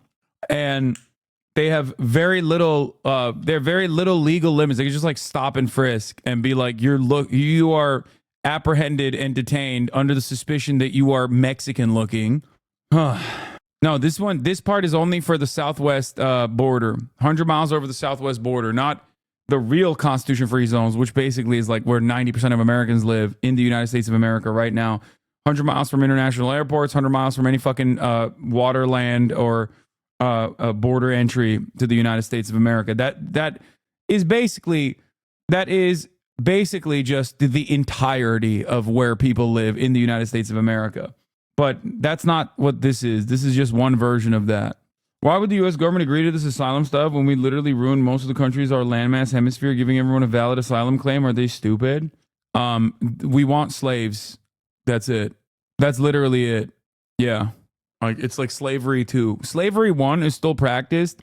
Slavery 1 is still very much practiced in the criminal justice system. It's legal. And this is like slavery 2. Automatically kicked in border enforcement. So I've been down to the border, agree? okay? Like I went down to the border, and let me tell you what I saw at the border, and then we can go. Okay, so saw with your own eyes. Not just saw with my own eyes. Talked to the border patrol agents. Okay, the way that the Biden administration was treating the border for the vast majority of their term was to treat a claim of asylum without evidence as evidence that the person. To be fair, wasn't that 2024 Act only needed according to Democrats to allow adequate processing under the current imperfect processing structure? No, that wasn't put in there by Democrats. Ought to be given asylum. So the first priority was for Border Patrol to be activated to go to places where Mexican drug cartels were leaving people at the border en masse, and then to process those people and let them into the country within 72 hours. The goal of this for the Mexican drug cartels was to clear large swaths of the border of Border Patrol agents specifically, so that in those unoccupied areas, fentanyl and drugs could then be passed, human trafficking could then be passed in those unoccupied. It literally was? What are you talking about? Explain what you mean. Unless you're talking about Ben. occupied areas. So you mentioned these cartels. You agree these cartels are profiting off human trafficking, right? Of course. So why don't we open up legal means for these people to come in here? Then they don't have to give the cartels money. Yes. They're making more money off human Yes. trafficking right now because of our... Yes! Yes! Yes! That's the fucking argument. Exactly. Exactly. The current process that we have literally benefits the cartels. That's it. That's a good ass fucking take. Why are random fucking debate lords on Twitch or on TikTok better than the motherfucking Democratic Party at communicating this? The only person I've ever seen within the Democratic Party that has correctly presented this problem is Greg Kazar, who I'm going to have on the broadcast next Tuesday. Okay? I'm very much in the tank for him becoming the leader of the Progressive Caucus. Hopefully that happens. I'm telling you right now, the only person I've ever heard say those words outside of like myself or some fucking random TikToker or random Twitch streamer within the confines of the Democratic Party is him. It is crazy. It is crazy because it is abject reality. What the fuck are we doing? Our immigration system doesn't allow more people, and the Republicans do not have a bill to allow more people to come here legally. I mean, so your answer to illegal immigration is just magically legalize everyone. No, it's to open up legal paths so these people don't have to leave their livelihood in these countries and carry a bag and walk through the jungle with their kids. By the logic that you're using, we could make murder absolutely not a thing by simply pretending that murder is now legal. Did you just compare people voluntarily coming over thousands of miles in an effort to fucking better themselves and have a better life for themselves and their children that actually benefit the American economy in very meaningful ways to fucking murder? Like the process in which you document an undocumented person is the same as legalizing murder. How is this the best fucking debate brain that the right has to offer, dude? Oh, what's next? You want to legalize murder? Epic debate lord, dude. What the fuck are you saying? This is the peak? This is peak intelligentsia on the right? That is crazy. That's fucking crazy, dude. That is the dumbest. That's like an argument a 14-year-old would bring up, okay? When they're panicking. Dad, what's next? You want to legalize murder? Oh, you want to fucking process migrants that are coming over the border faster? What's next? You want to legalize murder? Yeah, that's the same. These two things are weighed in the same way. I hope he cooks him. I hope fucking what's his name? I am not famous or whatever. By the way, yeah, why is Divorcelli fan cooking Ben more than Mr. Two-Time Divorce himself? Great question. Yeah. Here you have a Divorcelli fan literally fucking chopping Ben up a little bit in way more meaningful ways than Mr. Divorcelli himself did, where he just sat there and got fucking owned and agreed with him. I'm not really important. I'm really important, I think. That's his name. Yeah, you're right. What? Your suggestion is that millions of illegal immigrants ought to just become legal immigrants, and then magically this would solve the entire problem. We have failed these people. We have benefited tremendously off exploiting these people. You and I, we have benefited from these people working hard. They just want to be here and be a part of our country. I can't think of anything more American than that. I'm not doubting the willingness of people to come to the country. I am doubting the incentive structure that draws people to the country with rich array of social benefits that didn't exist. What is that incentive structure? That incentive structure is things like Medicaid, things like free schooling. You think someone's going to leave their home in Venezuela to come here and leech off our Medicaid? These people want to work. These people want to live, man. Okay, then if they sign a contract saying they don't receive social benefits, they're more than welcome to stay. Oh. Well, sadly, they would take benefits that they were available to them if they could come out of the shadows, and they would actually pay more taxes and contribute more to society. Let me ask you, if there's passionate hands, no worries. Not bad. That's not a bad way to manage that. Counter. By the way, Ben is such a fucking rapacious little freak, dude. What a slimy little monster that he just snuck that in. He's like, well, it's okay if they come into the country and they can't use our social safety nets. Well, okay, first of all, they can't, okay? Right now, you're describing the current process, which apparently you have a problem with, okay? What a fucking little freakish monster he is. Because what you just described is literally what's going on right now, you fucking piece of shit. They can't take advantage of our social safety nets. Dumb fuck. They can't. So why do you act like you have a problem with that when you just demonstrated that you don't? I'm not doubting the Be here and be a part of our country. by simply pretending that murder is now legal. What? You're suggesting No, this would I'm solve the saying entire problem. We have failed these people. We have benefited tremendously off exploiting these people. You and I, we have benefited from these people working hard. They just want to be here and be a part of our country. I can't think of anything more American than that. I'm not doubting the willingness of people to come to the country. I am doubting the incentive structure that draws people to the country with rich array of social benefits that didn't exist. What is for the that vast incentive majority. structure? That incentive structure is things like Medicaid, things Come like free on, schooling, man. things like Yeah, this is the reason. This guy actually doesn't like you. Yeah, I know. I don't care. I don't care that he doesn't like me. He's doing a great job here. The only notes I have on it is right here when Ben says they can take advantage of our Medicaid and free schooling. That's a lie. They cannot. That's actually not correct. Undocumented migrants cannot take advantage of these things. And that is precisely the reason why.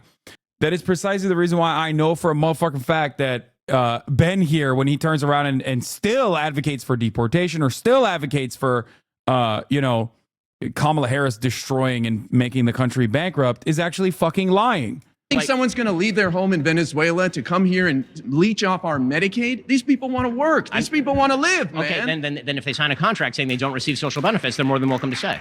Yeah, when he says they sign a contract where they say they don't need to receive social benefits, that literally is the current process. But Ben still wants to, deport them. That's the current process. Undocumented migrants can't take advantage of these things. What is this? My ranking of debaters: number 1, Muhammad. What, like the prophet? Number 2, Guy. Number 3, One Hand Politics. Number 4, Andrew. Number 5, Skylar. I don't know who these people are. I don't know which is which. I don't understand the logic behind thinking someone has to uproot their life in a country they leave, their family, and risk everything to leech off of Medicaid or all things. Yeah, bro, I'm a legal immigrant of an F1 status, and I can't take social benefits. What benefits are undocumented migrants going to get? Exactly. They can't. That's the point. So Ben right here is 100% demonstrating that he doesn't have an issue with the current illegal immigration structure. Okay? This goes against his argument that Kamala Harris's current, unsafe border policies are going to bankrupt the nation.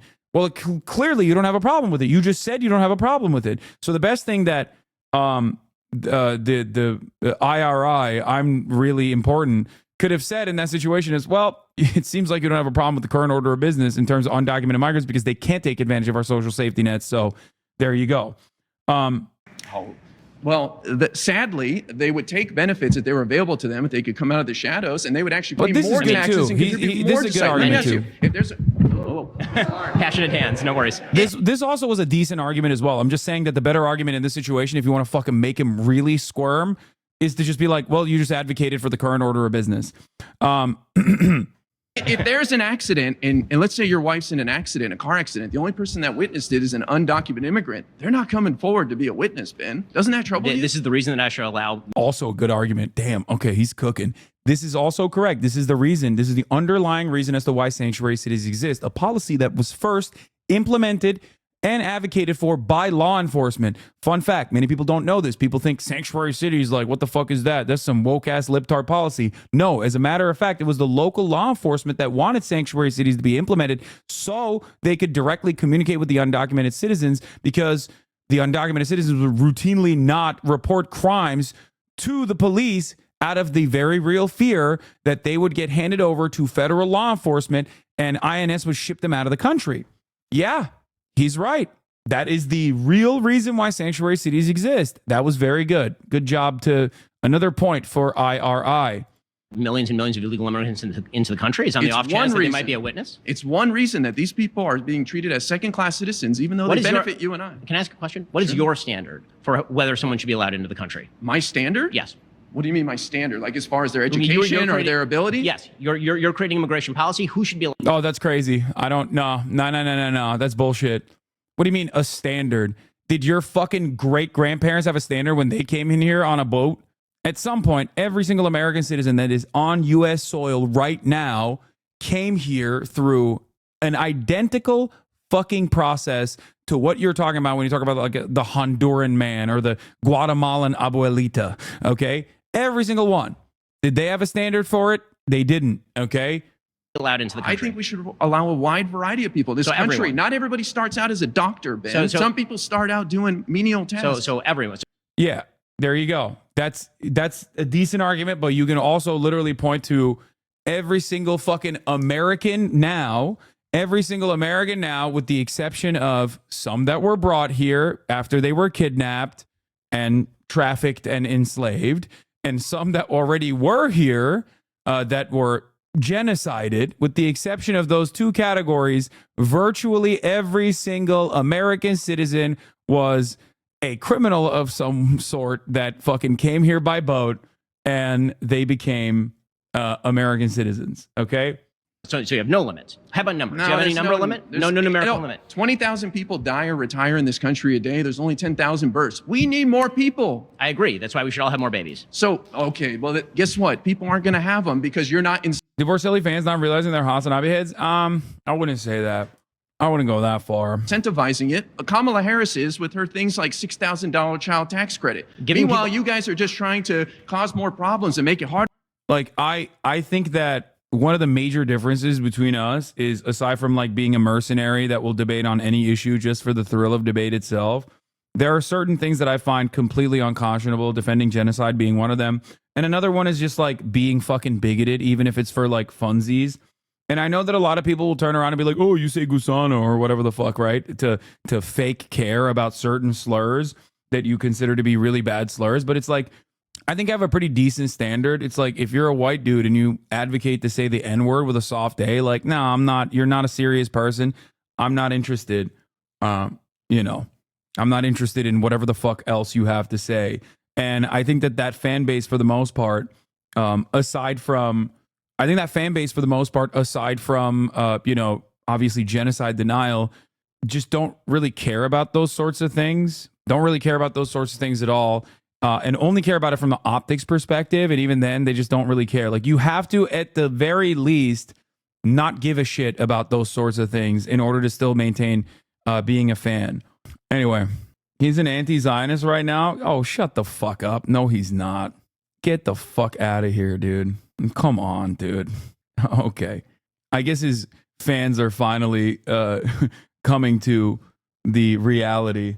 What is this kind of related, but you getting cooked by Gideon Levy if you didn't see it? Israeli journalist tells the truth to a Zionist propagandist? Oh my God. Different levels. You are talking about the diplomatic level, and I'm talking about basic justice, about basic equality, about basic values.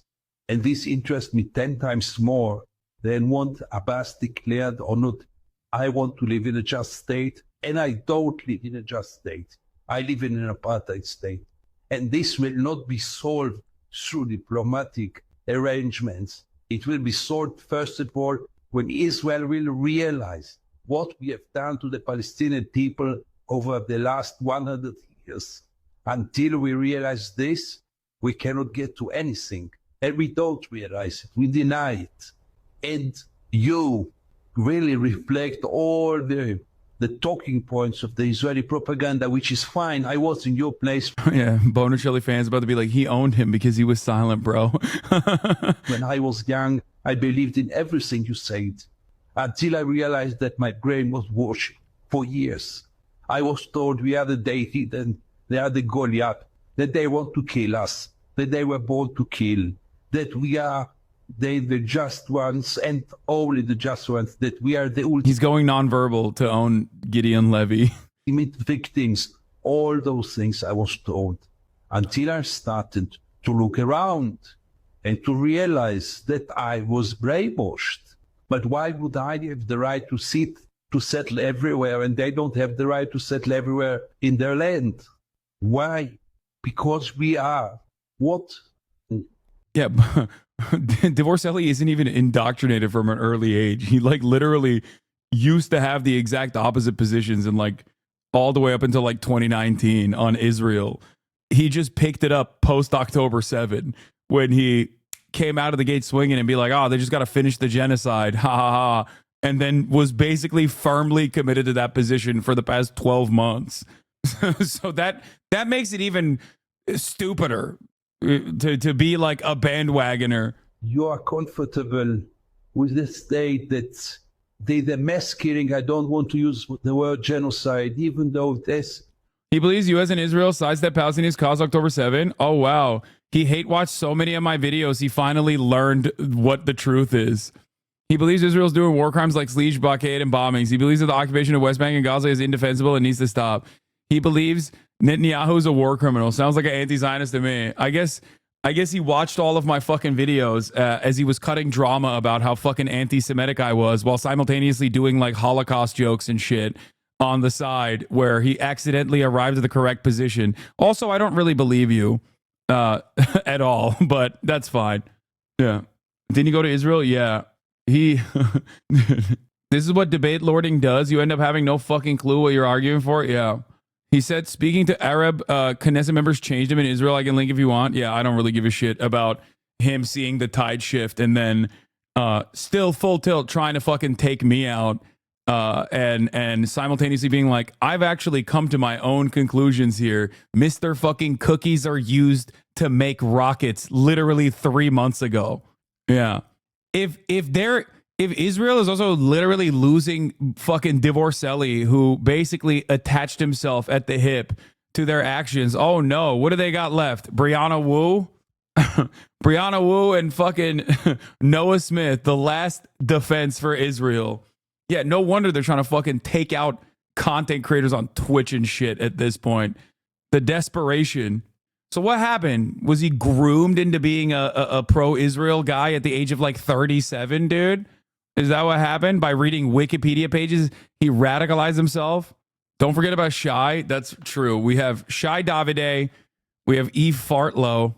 That's so funny. Yeah, when Brianna Wu learned that trans girls cannot marry men, like straight trans women can't marry a straight man in Israel, it's like, damn, if only you guys spent more of your time actually listening to what I was saying for months and months and months, instead of only listening to clip shit out of context and yell about it, perhaps you could have known all of these things early on and you wouldn't have come across like a fucking dumbass 12 months into a genocide.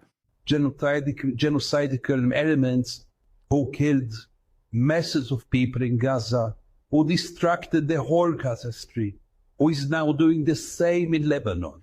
You are comfortable with this. You really believe that it's all because of self-defense, the right for self-defense. You really believe that Israel is still the victim and the Palestinians are the evil ones. I don't know where to start even. I mean, I'm not comfortable with it. It needs to change, but just paying lip service to it and saying it's a horrible state of affairs doesn't do anything. If that would have worked, then we would have seen peace between Israel and the Palestinians 24 years ago with the boss. We would have seen peace, or I'm sorry, with Arafat. We would have seen peace with the boss. We would have seen peace with the Great March of Return. It just doesn't happen. Just there's not something. There has to be. Wow, how sympathetic. Yeah, totally anti-Zionist. The Palestinians were never a real partner in peace. Very cool anti-Zionist sentiment being expressed by a person who does seem more sympathetic now. I will admit, he is not saying we should nuke Gaza. That still would not be a genocide. That was his position, what, fucking 3 months ago? It was before the change. Yeah, liberal Zionist is going to be over as Israel keeps genocide. The GOAT, it was before the change. You are fucking delusional, okay? Leadership that takes a brave step to change the state of affairs, and until both sides feel that impetus. Yeah, I'm glad that he learned that Erdogan was the president of Turkey and not Israel in that process. That pressure, nothing is going to change. Just pointing at the situation and going, this is so bad. It hasn't done anything yet. Why would we expect it to do anything in the future? My main complaint to you is that you look at both sides as symmetrical, and they are not. I try to explain it. I love Gideon Levy. He's right. And you know, you can tell why I love Gideon Levy, because his words have also informed my perspective. Of course, long before October 7, but that's besides the point, you know? It almost feels like if you did some reading whatsoever, and developed a better understanding, you wouldn't have fucking looked like a clown-ass genocide defender for 12 fucking months. Trying again, we are not two symmetrical parties who are struggling over one piece of land. Long time not. We are the brutal, forceful, strong, regional state, regional superpower vis-a-vis people who lives without any protection under the very brutal Israeli brute for decades now. And whatever he tried failed. They tried the resistance, they tried diplomacy, they tried the legal arena. Wherever they try, they have no understanding. And how do you get out of it? If you deal with both parties as equals, you get nowhere because we are not equals. There is the occupier and there is its victim. And nobody can deny it now anymore after so many years. Lamau, after watching your file, I feel less bad about stealing your talking points because I realize you're just stealing them from people smarter than you too. Dog, it's called reading. What are you talking about? Like, you just described the process of reading and learning. Yes, I stole the talking points of Rashid Khalidi. What the fuck? How about you steal the 3-minute ad break at the top of the hour, bitch? So when Divorcelli inevitably arrives at the conclusion that like it's kind of making him look really bad to be like full tilt a genocide defender, and more people are anti-genocide and more cognizant of Israel's behaviors, will his fan base actually reflect on the past 12 months of endless fucking harassment that they engaged at the behest of him, and then turn around and go, you know what, Hasan, you were right. I'm actually a fan of yours now. I was wrong to shit on you over and over again. Or will they continue on their fucking endless conquest and try to find, you know, I don't know, whatever random thing that they can really fucking needle in on?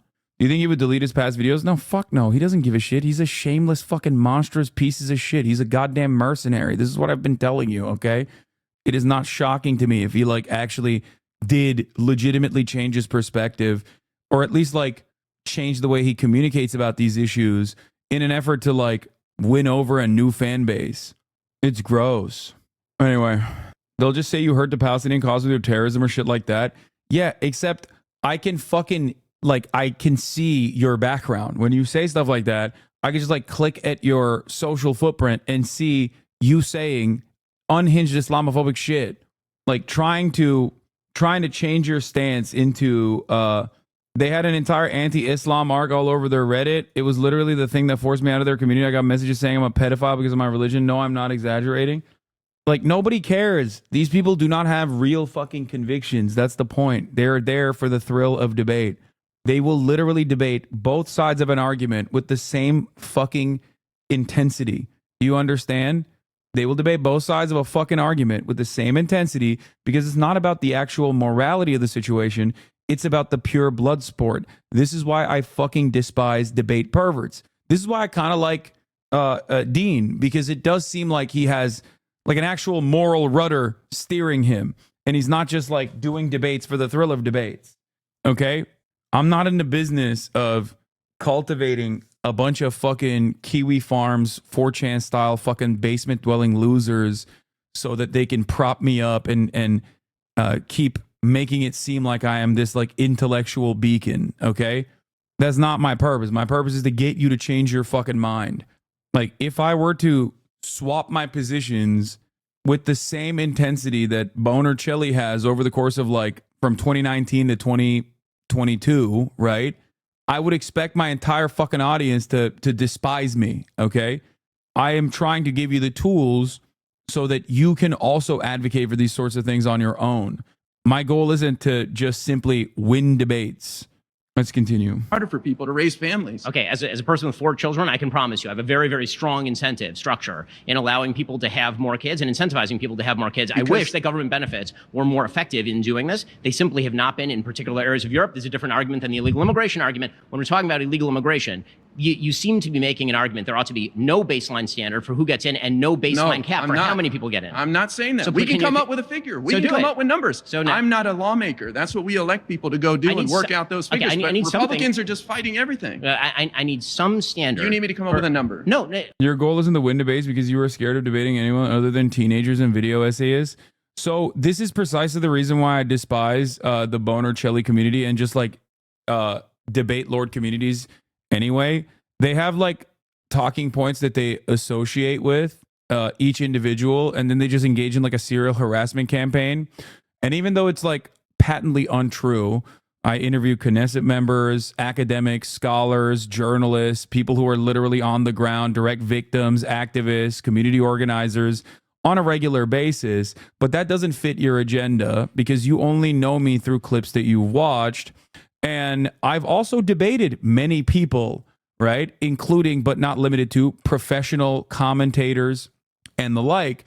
And the issue here is when it doesn't actually fit your fucking overarching understanding of me, then you just like resort to these fucking idiotic talking points. It's great to see you researching the topic a lot on Twitter is like a really silly take, especially because seemingly researching this topic on Twitter, which is not what I do, but even if it was what I did, has caused me to arrive at conclusions that were far smarter and far more empathetic than your fucking sociopathic debate pervert cult leader.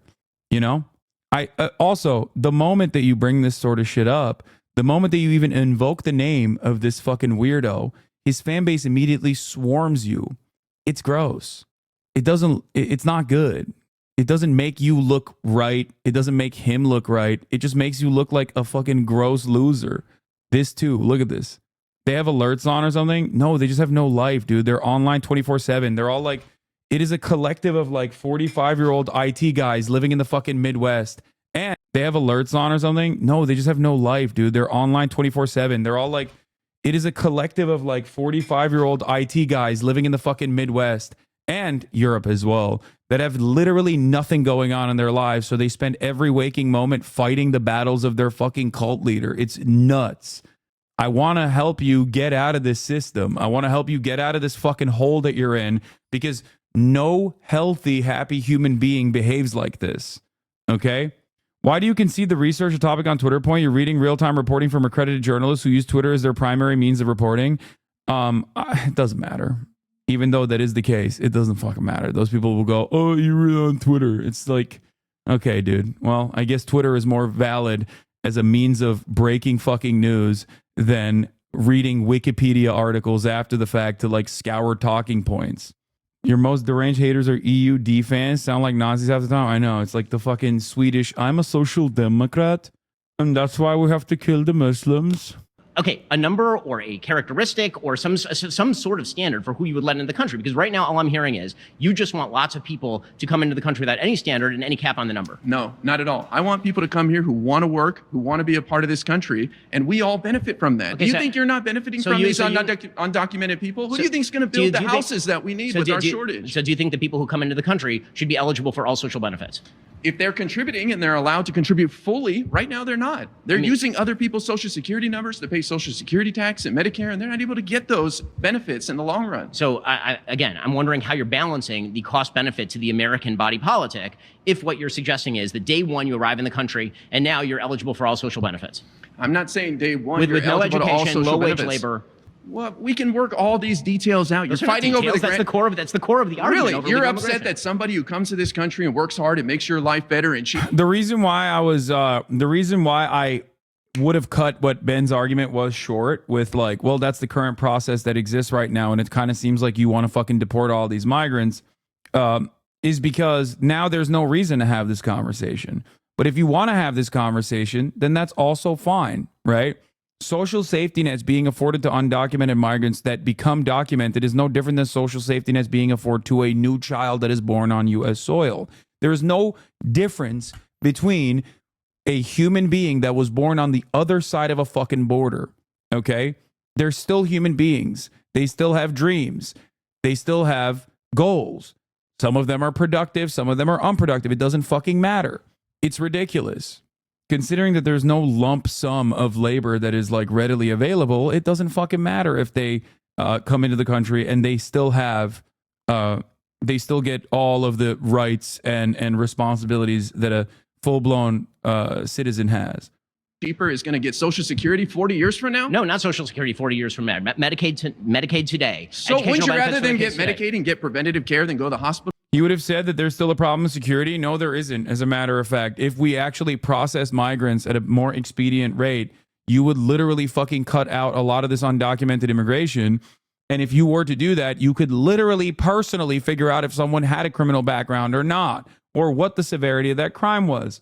Having said that, currently, without any sort of fucking protections, undocumented migrants quite literally are responsible for less crime per capita than documented U.S.-born native citizens. Okay? Significantly less crime, as a matter of fact. So the idea that like immigrants constitute a grave threat to American national security has never been the case. It's completely made up. But many people believe it because Republicans say it without any evidence whatsoever. They rely on anecdotes that are powerful and emotional. Oh, this immigrant raped someone. This immigrant fucking killed someone. When the overall numbers are obviously so fucking tiny in comparison to how many homicides and manslaughter cases occur in the United States of America yearly. It's literally fucking 26 in the fiscal year of 2024, by the way. 26. Donald Trump says 100,000 migrants. Donald Trump says 100,000 deaths are, migrants are responsible for 100,000 deaths a year in America. That's fucking fake. It's bullshit. It's made up. So no, they do not actually constitute a national security threat whatsoever. So you don't know who's raping? What do you mean you don't know who's raping? What the fuck are you talking about? You think fucking rape happens and then like police just don't prosecute it because they're like, that might be a migrant. Like, what do you mean? Let's not prosecute this one, sir. After all, we love migrants. Is that what you think is going on? They're making an assessment on whether or not someone is legal status? Or do you have this insane opinion in your mind that like all rapes happening on U.S. soil are directly by migrants? Where it costs you, I would prefer you that the taxpayer, 10 times more money? My point, as it has been from the beginning, is that you need screening procedures for immigration. So you're saying Border Patrol is failing then to screen these people properly? Is that the accusation you're making? I'm making the case that Border Patrol certainly is failing. How do you know that? Because you talked to a couple Border Patrol agents? You know, that is so insulting to our Border Patrols fighting every day on the front lines. You think they're not screening these people and they're being bamboozled by some people's claiming asylum and tricking them? No, because literally today, the FBI announced that an Afghan national was let in without vetting and tried to plan a terrorist attack on election day. Oh, it's just one. So one guy. I mean, it's true. It's one guy. What do you mean? Yeah. That's ridiculous. You're talking about 20 million people. I'll take those fucking odds. 20 million contributing members of society versus one random person. Like 20 million, if the number that Ben is suggesting is correct. Yeah, one guy and he was stopped. I'll take those fucking numbers. That's crazy. Especially when there's no alternative. As a matter of fact, if you wanted to, the better process to do here would be, making sure that every single migrant that's crossing the border is processed evenly and adequately. Therefore, you know if they have a criminal background or not. You know how many terrorists were caught by the border under Trump? There are over Zero. There are over three. At least we're catching them. There are over. There are over. That's a good one. There are over three. First of all, it's not true because a huge number of people, we don't know who they are coming across the border between ports of entry. Second of all, you're talking in this country right now at least 300,000 minors. We have no idea where they are. That is nonsense. That is not nonsense. No, it is. It is ICE has lost track of them because it's voluntary for them to keep in touch with the system. They are not lost. They're released to their sponsors who have to go through background checks. You have no idea what you're talking about. They don't. You think 300,000 That's a good line. That is correct. That's good shit. minors are lost in America? Are you crazy? Yeah, dude. I'm saying that. He's right. That's fucking good. That's also good. Damn, he's cooking him. Respect. Once again, fuck you for all the dumb shit that you say about Israel and me being anti-Semitic or whatever, but you're fucking cooking his ass, and I respect that. Okay? It is that's great. Once again, by the way, another Destiny Orbiter actually fucking chopping up Ben Shabibo here in ways that Destiny never did. So, respect. Extra respect. I'm not saying that. The Department of Justice is saying that. Next thing you're going to tell me there's 19,000 murderers, right? Is that the next talking point? No, that is not the next talking point. Okay. But you're going to have to explain to me why it is okay for literally tens of thousands of minors to be checked out to majors, to people who are above majority age, and then for the government to not, when I say lose track, I don't mean minors checked walking out the streets to their by themselves. Sponsor who goes through a background check. Is that what you mean? They do not go through. How do you know that? Because they're not checking in. By the way, 25v1 here, and they're like kind of ripping Ben. Like, I know I'm biased, but like this guy, I'm not inclined to favor at all. You know what I mean? Of course, I prefer him over Ben Shapiro every day of the fucking week. But like, he's no fan of mine. I never thought that I'd be a fan of his. But They are fucking ripping Ben, dude. Holy shit. I think the trans man set the stage so well. Like, I don't want to get into like body, body science or anything like that. But I think when Ben had the chair pulled out from underneath him with the trans man reveal. You know what I mean? Now it's like, now they're just taking turns and just having fun. Shane disarmed him so well. Yeah, it's fucking crazy, dude. A huge number of people. Oh, it's voluntary. Why does our law allow for it to be voluntary then if it's not working? The law should not allow for it to be voluntary. Oh. And in fact, in some cases, it is not voluntary. So, and in fact, human trafficking is going on at scale. It sounds like... Yeah, the only people doing human trafficking at scale is ICE, by the way, but that's a different point. Or the Sound of Freedom guy. The Sound of Freedom guy. Oh my Lord. Oh, Jesus Christ. Let's look at that real quick. Remember when everyone was like, Sound of Freedom? You don't want to watch it because you're afraid? God, we've had so many fucking arcs of like conservative mania in this fucking country that we kind of forget sometimes. Where is it? Where's the fucking, what's his name from the Sound of Freedom? Anti-trafficking activist Tim Ballard hit with human trafficking allegations in federal lawsuit. The former head of Operation Underground Railroad and inspiration for Sound of Freedom has already sued the plaintiffs for defamation in a previous suit. Tim Ballard, the anti-trafficking activist whose wildly exaggerated missions aboard, is QAnon still even a thing? Yeah, he was a white hat child sex trafficker. Okay, you don't understand. The women once again lay out the narrative of being recruited by Ballard an hour to take part in rescue missions of trafficking individuals, only then to be groomed to become physically intimate with the married Ballard as a part of what he called couples ruse, intended to fool traffickers into believing they were romantically involved. The other side of the story is that they literally created a fucking market for child kidnapping, okay? Because the people down there were like, damn, these fucking white boys come over here and they just buy these children off of us. Great. Let's capture more. And then, of course, they bring the kids back and basically create an adoption scheme through churches. Now, I'm no big city lawyer. I don't know what the fuck's going on with that process. But there are many such cases, maybe even high-profile conservative commentators with adopted children. Who knows? I don't know. I actually legitimately don't know if they did an exotic adoption from a church in a similar vein. Bro, you don't support child trafficking? Come on, man. I know you don't. Wait, what? Who are you arguing against? What are you saying? Why are people hallucinating positions? Like, is this the new meta? People are just like literally fucking taking the opposite position of the one that I'm advocating for in an effort to get clipped out of context so they can be like, in an effort to be like, see? The movie is bringing awareness, man. Wait, what? Did you just not? Okay, I can't. That's the Ben Shapiro guy. That's the Ben Shapiro guy. I'm cute and kind. Why is You're this so upset bad? when the problem doesn't exist. What is I have this a question. problem? Why are you okay with minors who are being checked out to people of majority age who then don't check in with the government? Is that okay with you? I'm okay with minors being checked out to their sponsors who go through background checks, who are usually family members, people that know them. You think it's just some random? You think I can go pick up a undocumented immigrant child right now? No, but I do know that has happened to tens of thousands of kids in this country. Really? So you think they're just being released to random people? They're being released to people who claim that they are relatives, and in many cases they are not necessarily relatives. How do you know that?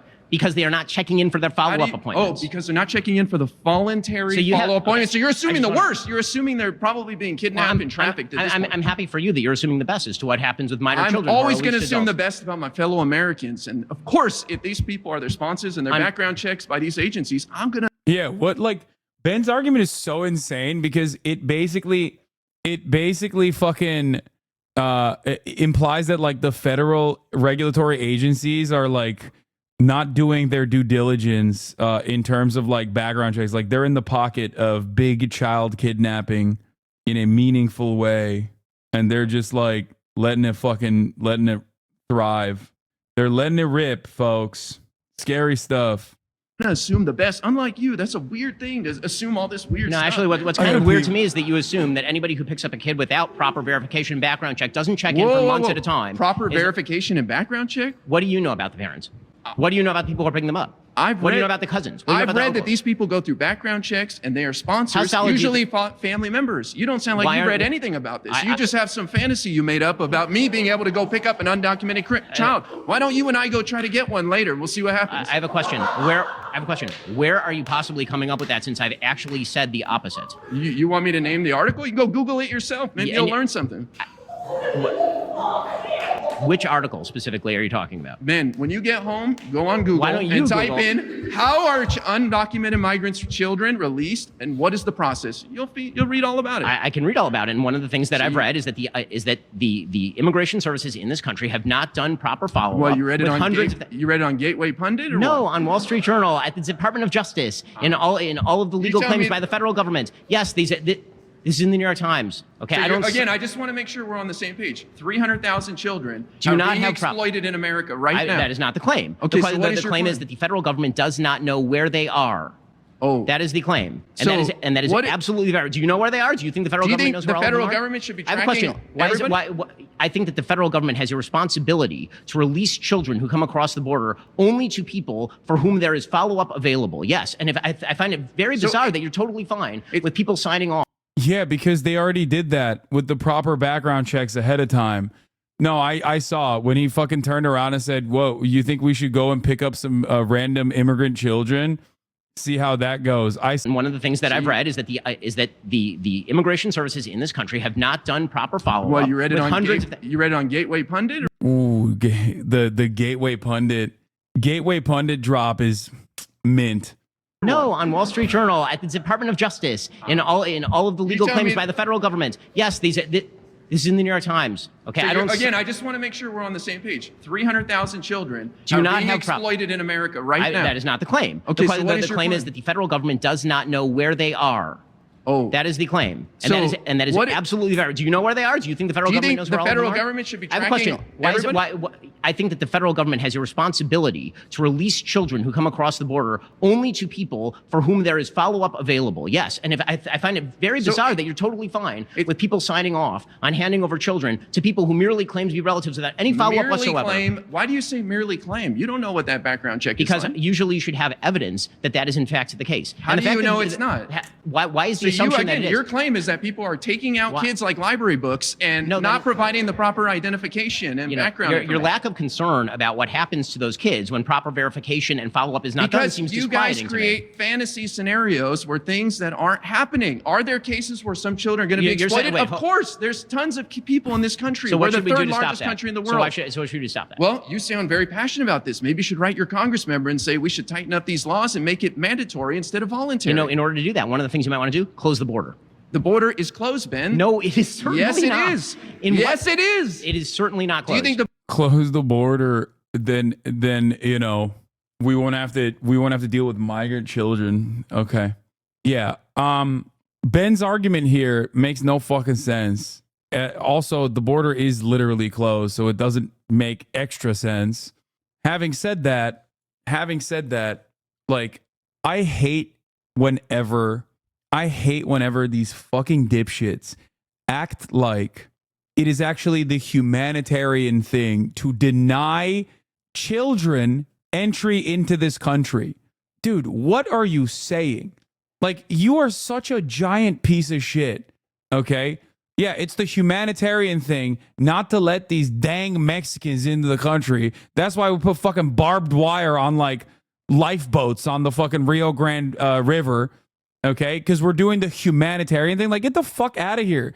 Who the hell believes you? Nobody. Ben doesn't have time to Google. The border was closed under Trump? No, I don't think it was fully closed under Trump. Oh, so you say Trump failed at closing the border? Yes. Okay. Yes. Interesting. Donald Trump should So have why done would more to you close want the him border. back in there? Ooh, Because the he next one fail is- again. Because he did a better job than Joe Biden, who led in Ooh, the last two are good. Chat, I know a lot of you are going to get mad, but this is one of the best Jubilee videos I've watched in a long time, okay? Straight up, I think a lot of cooking has occurred here. It's also Ben Shapiro being fucking humiliated and violated over and over again. Like, even though I'm not always the best, even though I'm not always like a massive fan of debate lording or debates in general, this is great. 6.5 million illegal immigrants. Joe Biden has the exact same border encounters right now as Trump at the end of his administration. I have a question. If Trump was on pace to let in 900,000, if that was the case, a year. I have a question for you. Sure. Why is it that after a president allows in through pure executive order negligence, having walked back the executive orders that created the policies that you're now I mean, if you want to call it purposeful, call it purposeful. They were, on day one, they reneged on Remain in Mexico. They changed the standards by which asylum was claimed. Mexico's got to play. It takes two to tango. Mexico didn't want anything to do with Remain in Mexico. Remain in Mexico was the American policy. It was Joe Biden who walked out on Remain in Mexico. There's also a small number of people. It's like a couple. I hate Remain in Mexico. It's such a fucking stupid. It's such a stupid policy. It was literally. It just undermines the entire humanitarian principle, quote unquote, because you're basically saying that a country that literally has undocumented border crossers in and of itself is a better safe haven for these other people. And the only way to get that country to also be on board with it is because we threatened them. Like a sanctionable country that is afraid of American sanctions is going to be a decent space in terms of humanitarian help that we can afford all these people that are, seeking asylum. It's fucking bullshit. Especially when, once again, there is no underlying fundamental problem with migration into the United States of America. This is a nation of immigrants, okay? Tens of thousands of people. The unprecedented level of illegal immigration is apparently totally fine with you under Joe Biden. No, listen, we need more people in this country, Ben. There's no legal means for them to come in that are reasonable. So these people are forced to come in through the... What do you mean that's not true? Why'd you say we need to have more babies then? It absolutely is true. He's right. He fucking is right. The only reason why we haven't fallen under the same fucking age trap that all of these other developing nations have fallen under is because we have unlimited migration, virtually unlimited fucking migration into this country. That's it. The only issue you have is what they look like, okay? That is why this is white nativist, okay? Inherently, that's it. That's it. You just want more white babies. And there's no mechanism of enforcement. And I guess maybe if you make abortion illegal and then fucking deport every migrant and then make miscegenation illegal again, only then could you possibly try and enforce these demographic goals. It's so stupid.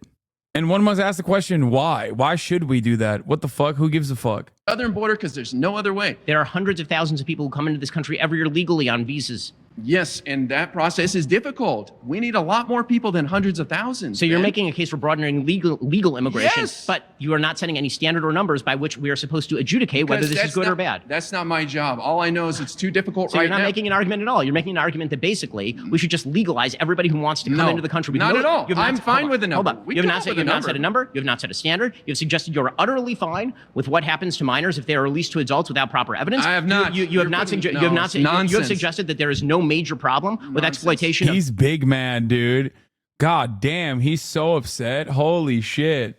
By the way, Ben hasn't done any of that either. As a matter of fact, it seems like he's at odds with Donald Trump's policy of mass deportation by 20 million.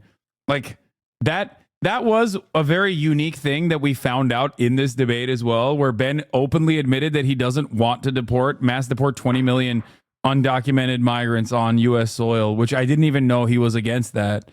He's literally done fundraisers for Donald Trump. Someone should tell him that that's Trump's policy. Perhaps he will be confused and scared and renege his support. Of children being trafficked over the border. I'll go with Trump's number, 1 million a year, because that's what he was on pace to let in by the end of his administration. 75,000 a month equals 900,000. Okay. Good for you, dude. Tara, to meet you. So I'm just really unclear about what of her policies do you think are bad? Because I'm not sure I heard that yet. Okay, the revocation. So I think first we have to define what we think her policies are. Yeah, please do. Okay, yeah. So there is the policy that was implemented under Joe Biden, and then there's the policy that she seems to have adopted over the course of the last 45 to 60 days when she was actually running for president, where she seems to have adopted many of the prior. That's not true. The policy that she's adopted is the same policy of the Biden administration, which she's the current vice president of, which was implemented more than a year ago when the Biden administration, perhaps in the most foolish way possible, decided to go right wing on developing a bipartisan border bill. Okay, so no, it's not Kamala Harris adopting this border policy randomly. It's Kamala Harris defending Joe Biden's border policy, which she happens to be a part of that administration. So It's bad policy in general, but I don't think Ben disagrees with it. I think Ben likes that policy. He just doesn't like that Kamala Harris is advocating for it because it kind of cooks him.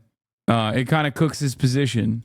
Immigration policies of the Trump administration. So which one do you think is actually her position is sort of the open question about Kamala Harris? I'm assuming that the record of the Biden administration provides a pretty good track record as to what she would do with the border were she made president. I mean, I think what's really clear that I feel like you've overlooked a lot is that a lot of the things that Joe Biden has done that you don't love are because he first tried to do things the right way through legislation. But Congress won't do it. So I guess my question for you is, what would your plan be for Kamala if not to try to get a law through Congress when Congress won't pass them? I'm perfectly happy for trying to get a law through Congress, provided I, actually like the law. I mean, yeah, sure. But if you're talking about what she could do day one, I mean, she could actually continue to enforce the newfound enthusiasm for border security in the run-up to the election that Joe Biden has now implemented. Well, so remain in setting Mexico, aside your revising asylum, characterization and of all the that. rest of that. Setting aside your characterization, I mean, that's actually what he did. How? Sure. Okay. Sure. Whatever you say. Remain in Mexico, which is fraught with rape. Actually, remain in Mexico has been found to be really dangerous for the people who are stuck there. Okay, and it is also a fact of the matter that if you're talking about controlling the border, remain in Mexico is a better way to control the border than simply releasing people into the interior with a come back to court date. So you feel that would be better than, say, funding border security and related agencies to house those people safely? It is generally not a matter of funding at the border. It really is not. Then what is it? It is a matter of how asylum is actually interpreted. So the way that asylum was interpreted for a long time was that you had to show by a preponderance of the evidence that you actually had a legitimate asylum claim. That's not that different now. And it's not that different. No. Yeah. This claim is over. Thank you. Oh, I'm sorry about that. It's getting good though. Okay, now it's My about next to get claim really is good. the Israel-Hamas war would not have started under Donald Trump.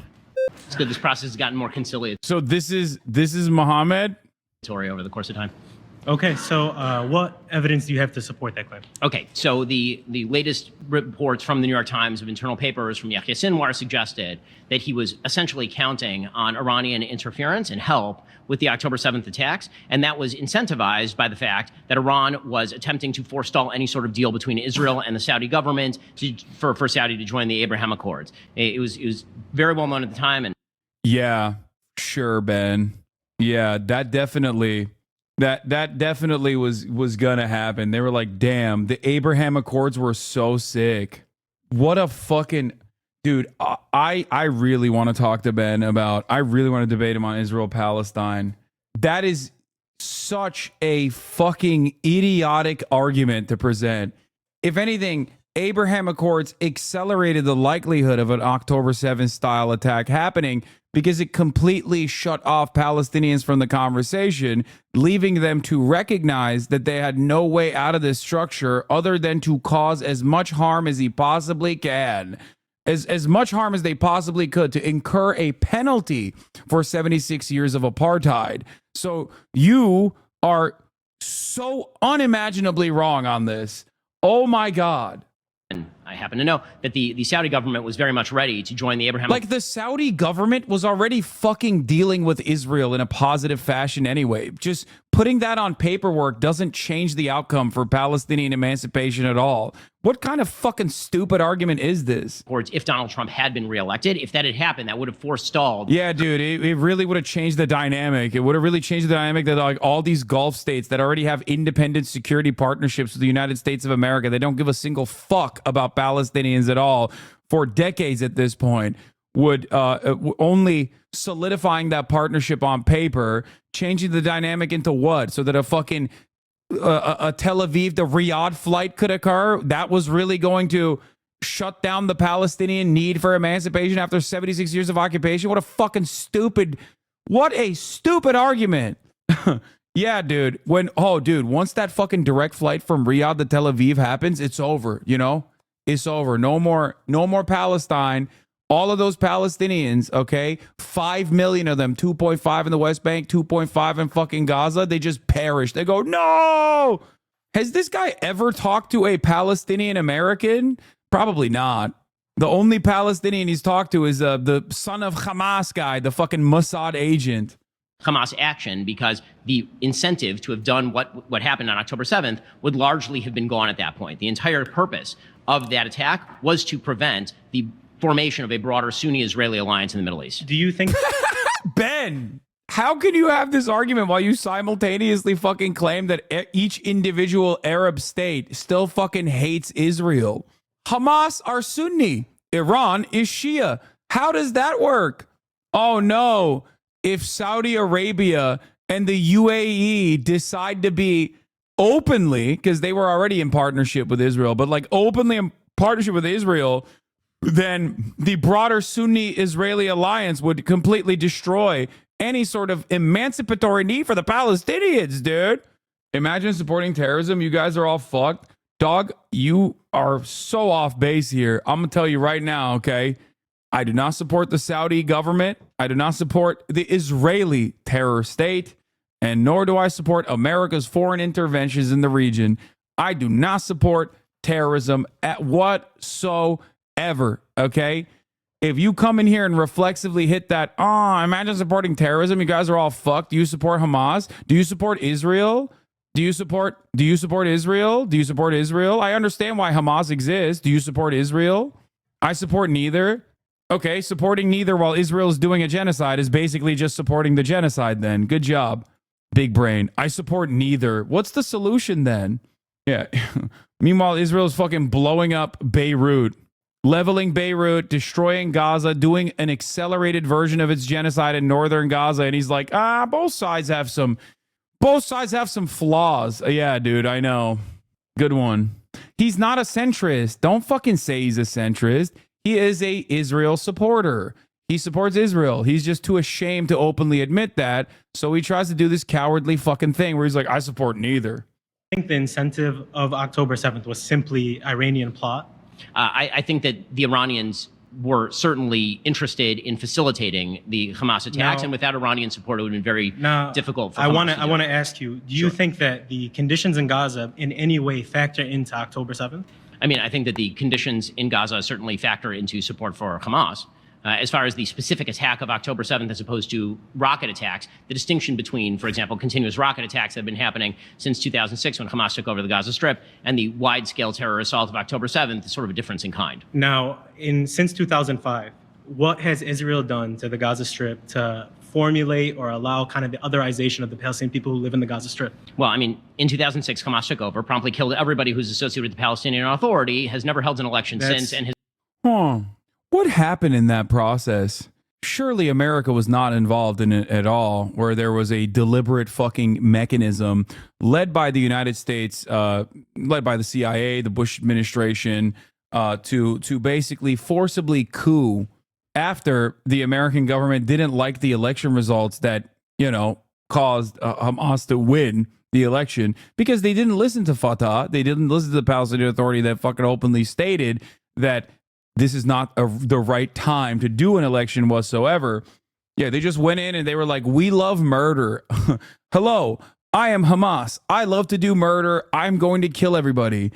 No, that's not how this happened. That's not how this happened at all. What the fuck are you talking about? They literally fucking nabbed like elected representatives and tortured them in a fucking black site.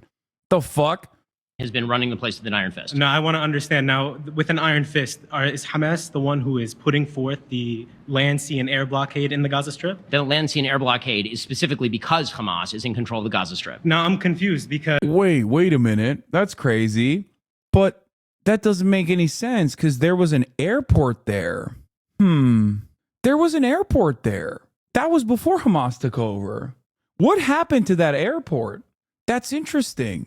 So I guess that preceded the Hamas takeover, but I don't know. Because if we expect that the October 7th attacks only happened because Iranian influence in the area, I don't see how 17 years of a land, air, sea blockade will happen if that's not a symptom to allowing people basically pressure cook its way into something like that happen. Okay, the idea that October 7th was specifically as an incident caused by movement between Hamas and Iran and Hezbollah and coordination between those groups for geopolitical reasons is the claim. If the claim that you're making is that October 7th was sort of an inevitability based on the conditions on the ground in the Gaza Strip, that's not exactly how I think foreign policy works.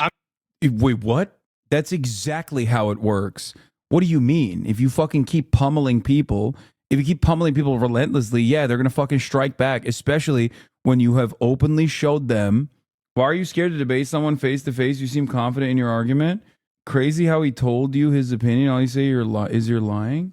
What? You think I wouldn't debate Ben Shapiro? Were you not here literally 3 minutes ago when I said I would love to debate Ben Shapiro, especially on the issue of Israel-Palestine, because he is completely fucking, because everything he's saying is nonsensical?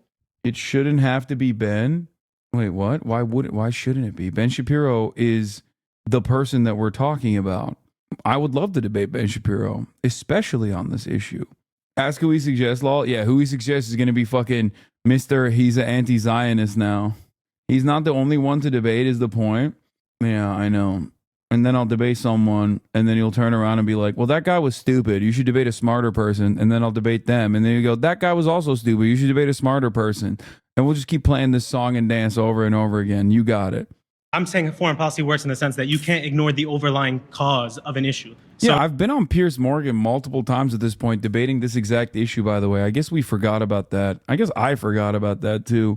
No, they'll just say you got destroyed no matter what happened. Yeah, I remember that. Remember when I went on Piers Morgan and I thought that like I got a little too fucking heavy-handed with my commentary on Piers Morgan, and then Dvorcelli's entire community like ran the full court press to be like, oh, he got owned.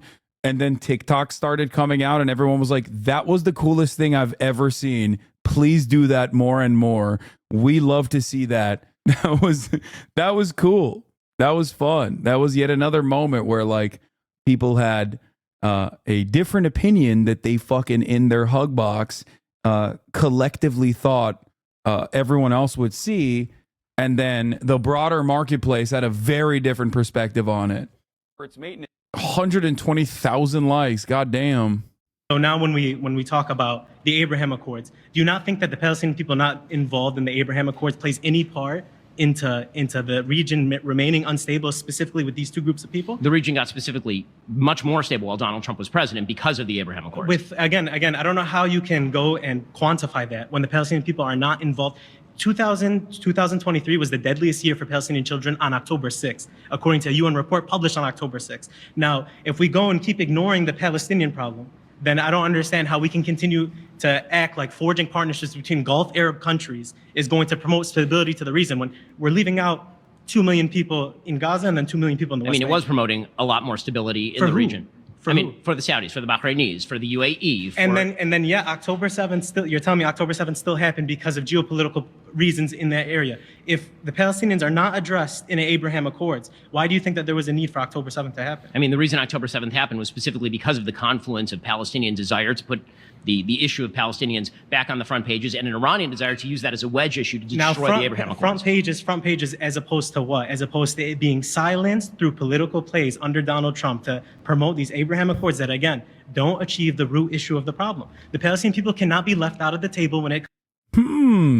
It almost feels like Donald Trump's actions, especially with the Abraham Accords, was almost a direct reason for why October 7 happened, don't you think, Ben? I like that he's just walking him slowly through the steps of recognition. Also, this is fucking stupid. The Israel-Hamas war would not have started under Donald Trump is a stupid fucking argument because it doesn't matter who it started under. Donald Trump certainly was responsible for a lot of the environment that caused it to happen. But like, when it comes to U.S. foreign policy, it is objectively bipartisan. We know this, okay? So I don't know why the fuck Ben is trying to, defend this from a pro-Trump point of view.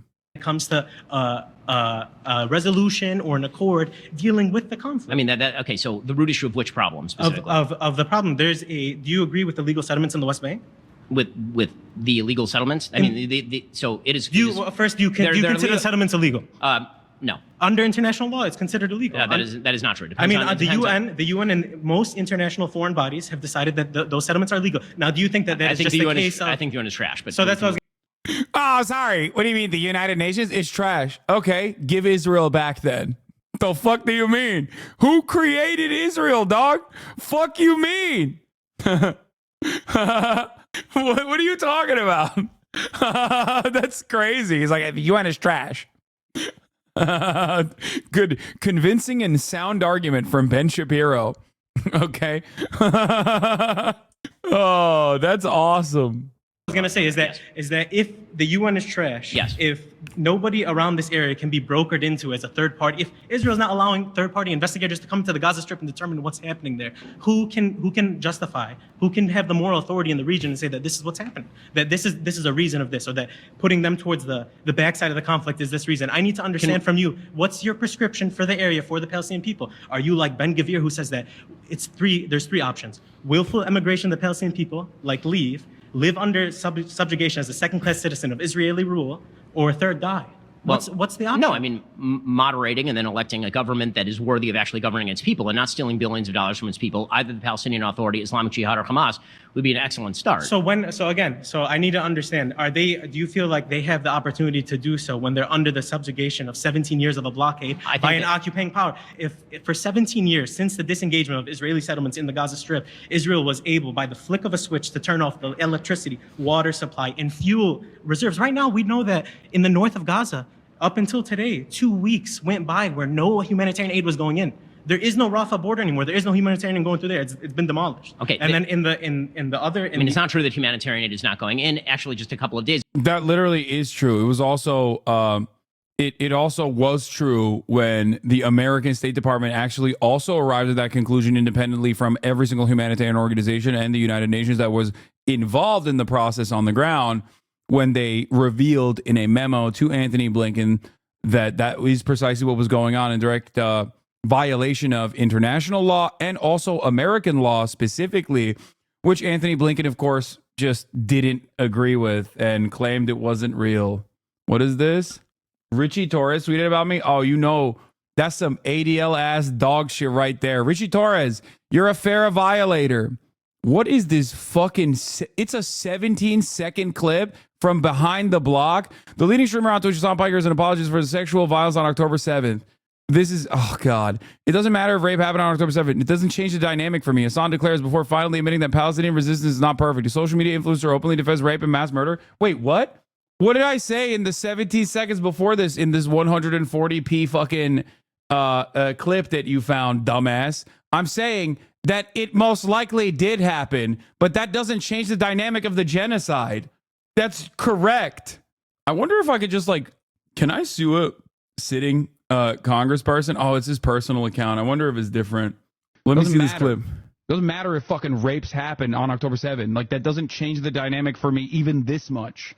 So that's the other part of this problem that many people that can't contend with. That doesn't change the dynamic for me even this much. So that's the other part of this problem that many people that can't contend with. The Palestinian resistance is not perfect. Wait, he clip chimped me while I was literally talking about rapes most likely happening on October 7th? Wait. My argument literally was, yes, rapes most likely happened on October 7th, and that doesn't justify genocide of an entire people. What is he saying? He included the absolving part of the clip. He's not calling you a denialist. He's calling you an apologist. A social media influencer openly defends the rape and mass murder of Jews. Mass murder of Jews not only accepted but celebrated in our society. What does this reveal about the depth of anti-Semitism in the American soul? If America believes Jewish lives matter, then America should stop popularizing influencers who popularize anti-Semitism. Wait, what? Why concede that with no proof? Because there is virtually zero way for me to deny it. Sexual violence is a commonplace aspect of all types of conflict. It's just something that does happen. There is no control over who got in to Israel once the fucking boundary was penetrated. There were criminal elements that also fucking went in. So, of course, I'm not going to just wholesale deny the likelihood of something like this occurring, which is ironic because that's precisely what I was responding to when a chatter said that, most likely. And that's precisely what they are clipping out of context. That's crazy. Yes, mass systemic rape coordinated by Hamas, as far as we know, has no verifiable evidence for it whatsoever. This does not mean... This does not mean that, what is this? Hassan never denied rape occurring. What he said, listen carefully to what he says. For the record, this does not mean that no sexual violence occurred on October 7th. It does not mean that at all. As I've said, there is a likelihood that sexual assault may have occurred on October 7th. However, this report does not prove that. He went through the entire report line by line. The UN found at least 5 credible claims, but sadly no physical evidence could be recovered. Hassan simply said the 5 instances was much less than what was initially claimed, which was systematic mass rapes. But how can they say this when IDF soldiers literally did the same thing, yet Israel is innocent to them? Is so hypocritical? Yes, because Israel's enemies are not humans. That's it. They don't consider Israel's enemies to be human beings. There's a double standard. That's the entire point of this process. That's the entire problem here. I want to find the OG video where I'm talking about it, because like it's very obvious that I'm most likely responding to a chatter. I'm most likely responding to a chatter who was like, why are you saying that rapes happen when there's not enough evidence or whatever, is most likely what's going on. Is the clip with timestamps? The actual clip is at 1:45:11. I get that we want, but if the, what do you mean? Because one, there is no evidence whatsoever for one. It is completely and utterly made up. But there is a likelihood for the other, and also evidence as far as firsthand testimony from a hostage. Yeah. Here I'm responding to a chatter. How do you dismiss accounts of kerosene and burning, but do not dismiss sexual violence? I dismiss the accounts of kerosene and burning because there's no evidence for that happening, but do not dismiss sexual violence. I don't dismiss sexual violence because there is evidence of that happening. The fuck? This is quite literally me arguing with a chatter on the likelihood of sexual assaults happening on October 7, or not even October 7, but since then. They clipped me arguing that there is evidence for sexual assault under Hamas, the UN report showed that there was one verifiable direct victim of sexual assaults from a Hamas militant. There was one. There was direct personal testimony. That is correct. I am not in the business of fucking denying atrocities happening. Okay? I am looking through the information that is being delivered to me with honesty. So, ironically enough, I am literally having a conversation with a chatter who is saying like, why are you, not dismissing the acts of sexual violence? And I'm describing to them that there is a likelihood that it happened, and there is direct evidence for it happening, at least in the UN report. That's the difference. And accounting being conducted on October 7, this has muddied the waters so much that understandably many people are like, what the fuck? How am I going to believe this? How am I supposed to believe anything that Israel says? There's a perfectly valid fucking criticism to have against the state that has lied every single step of the fucking way. Many hostages have records of saying 2 different things. Also, how are you sure Israel didn't force them to lie? That's ridiculous. By the way, none of which justifies Israel's actions. So it doesn't even matter. None of this justifies that Palestinians have a right to dignity, a right to emancipation, a right to live fucking free lives, free from this occupation. Doesn't matter.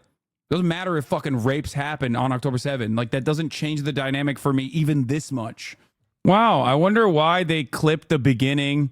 So let's see. That's the other part of this problem that many people can't contend with. Like, the Palestinian resistance is not perfect. They're not like so good. They have magical bullets, and there's no criminal elements that could have conducted themselves very differently.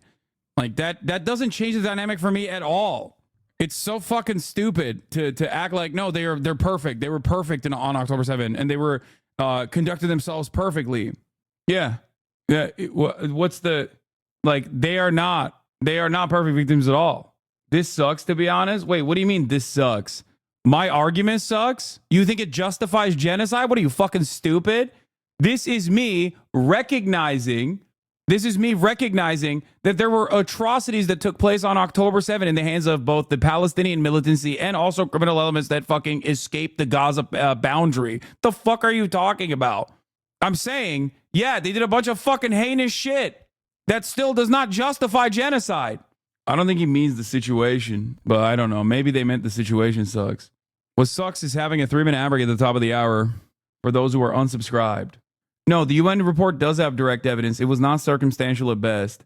No, many of the claims were just basically a rehashing of the Screams Without Violence stuff or Screams Without Word stuff from the New York Times, which have mostly been discredited, like directly discredited or are circumstantial. There are some pieces of evidence that are circumstantial, and then there is one claim that is a direct victim. Okay, there is one victim testimony. Okay, like that's so crazy. It's 17 seconds. Are you that fucking stupid that you didn't like check? Like you didn't even go, let me look at this real quick. That's insane. Let me see what I can do. Problem is, everyone and anyone that I could talk to about this is probably blocked by Richie Torres. And this one I think is his official government Instagram, for the record. I don't think this is his actually his pro-Israel recipients, 1,274,644.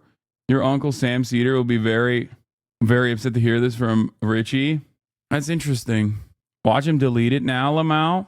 Maybe they're trying to gear up to ban you. Yeah.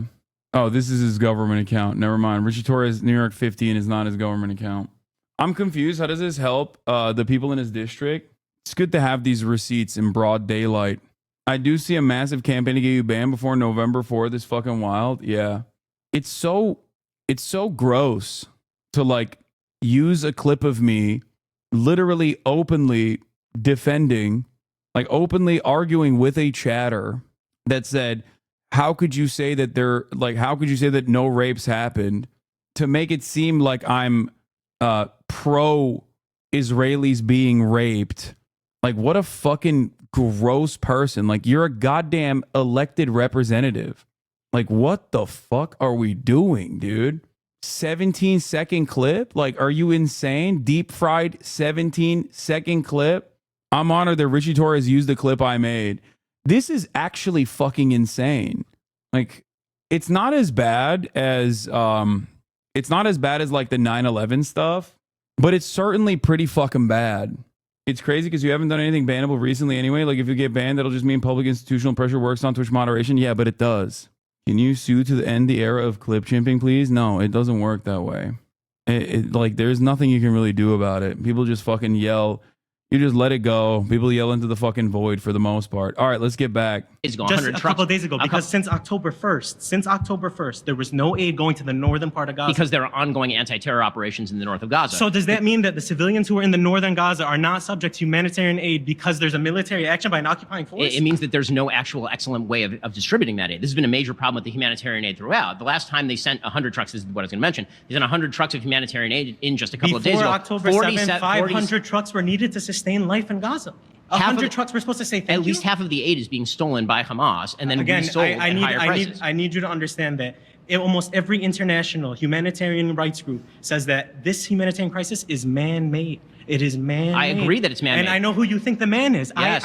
I'm telling you, there's only... It's not Hamas. Wait, does Hamas have any agency here at all? I'm telling you that right now, if you want fair... Do the Palestinians have any agency here at all? The Palestinians absolutely have agency, but again, with an occupying force, what does that agency limit to? If a Gaza fisherman can't go 6 miles past the nautical line that Israel has arbitrarily placed, what agency is there to Why do you think that Israel placed that line? Again, that's what I'm telling you, is that how Just do you for fun expect... or what? Do you think Israel wants soldiers in the Gaza Strip? Again, here's the thing. I know that high level cabinet members in the Israeli government right now is saying that we're going to resettle in Gaza. That this is the plan. That we're not going to position in the Israel. If I get banned, I'll go on YouTube, chat. Fucking calm down, okay? Like, I'm not gonna stop streaming, okay? I don't think I'll get banned anyway. It would be fucking ridiculous for me to get banned because like someone clipped a 17-second clip from 6 months ago where I'm arguing the exact opposite position that they claim I'm arguing. It's fucking ridiculous. I mean, there is no, like I said, there is no end to the fucking pit of despair. All right? There is no end to it. And they'll just keep up the pressure until it fucking fizzles out. There's an election coming up in literally 12 fucking days. And this is what a congressperson is like worrying about. How deeply unserious. To be honest, I'm surprised it took this long to do a major hate campaign. No, it hasn't ever stopped. What are you talking about? The only difference now is that like Ethan is involved. What are you talking about? If it's a bunch of fucking Groiper Nazi adjacent losers doing this shit, it doesn't fucking matter.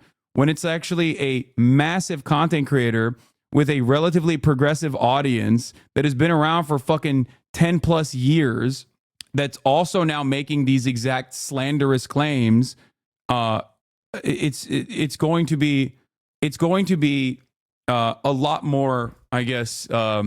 He's lost credibility lately, though. It doesn't matter. He's lost credibility in the public eye, but we're talking about institutional credibility. Institutional credibility is very different than institutional credibility is different than the public eye. Or is Ethan behind this? No, I'm not saying it's Ethan behind it. It's not Ethan that is directly behind it. I'm saying that like the dynamic is different now because Ethan is also saying it. Yeah, and they got the ADL to take a look at it too. Not gonna lie, if I was in your position, I'd have a huge ego knowing that people are actively trying to ruin my stream while knowing I have nothing to hide. No, it doesn't. It doesn't work that way. It's still fucking dog shit. I don't want any of this to happen. I just want them to leave me alone. Link me the HasanAbi Productions tweet and I'll retweet it. Maybe the one case where drama freaks in this chat should find evidence, and I hate drama freaks in this chat.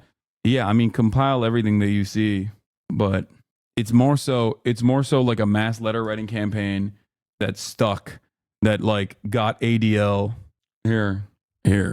He deliberately lied and cut out the part where he says rapes did happen, but it doesn't justify the genocide.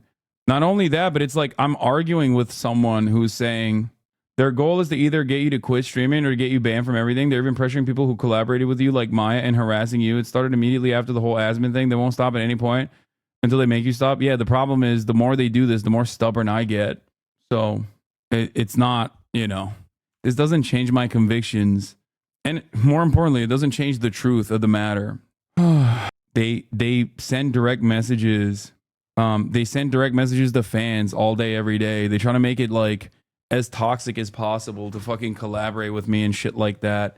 But it doesn't matter, We broke the link? What do you mean? Broke what link? Go fucking slap a context note under Richie Torres's tweet if you can.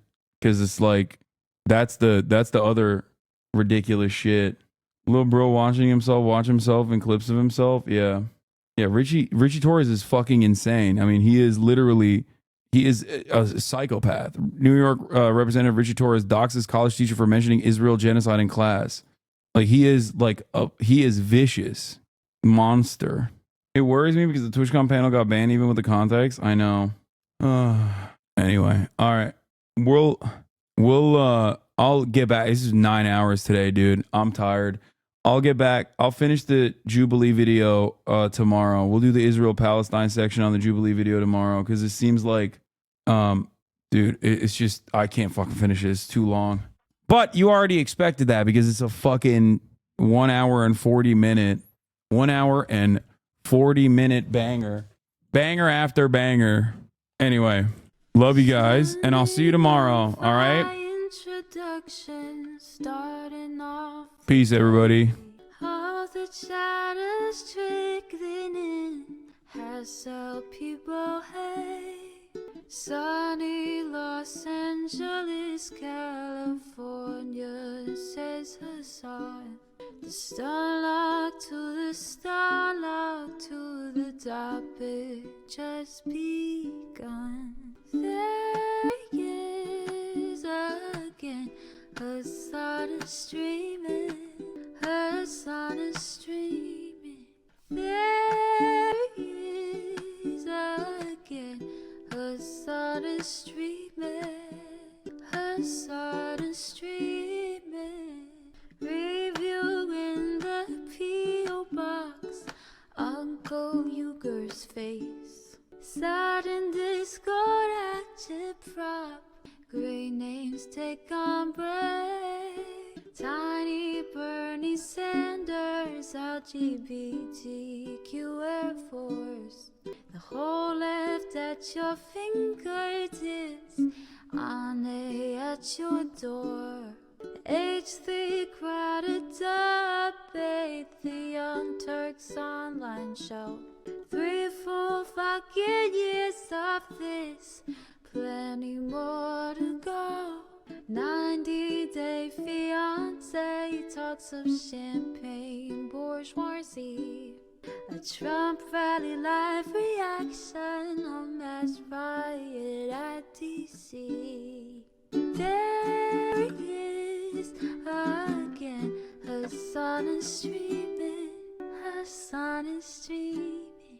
There he is again, Hasan is streaming, Hasan is streaming.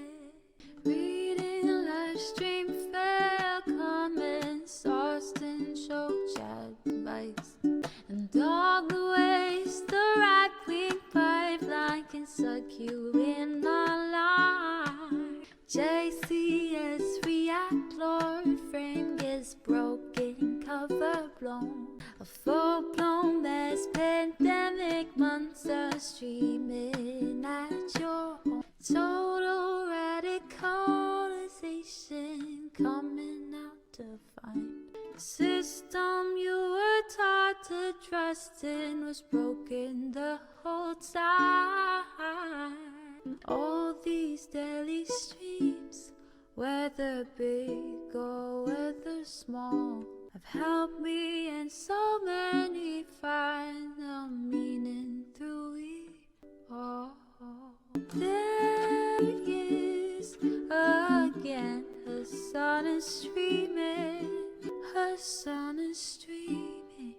There he is again, Hasan is streaming, Hasan is streaming.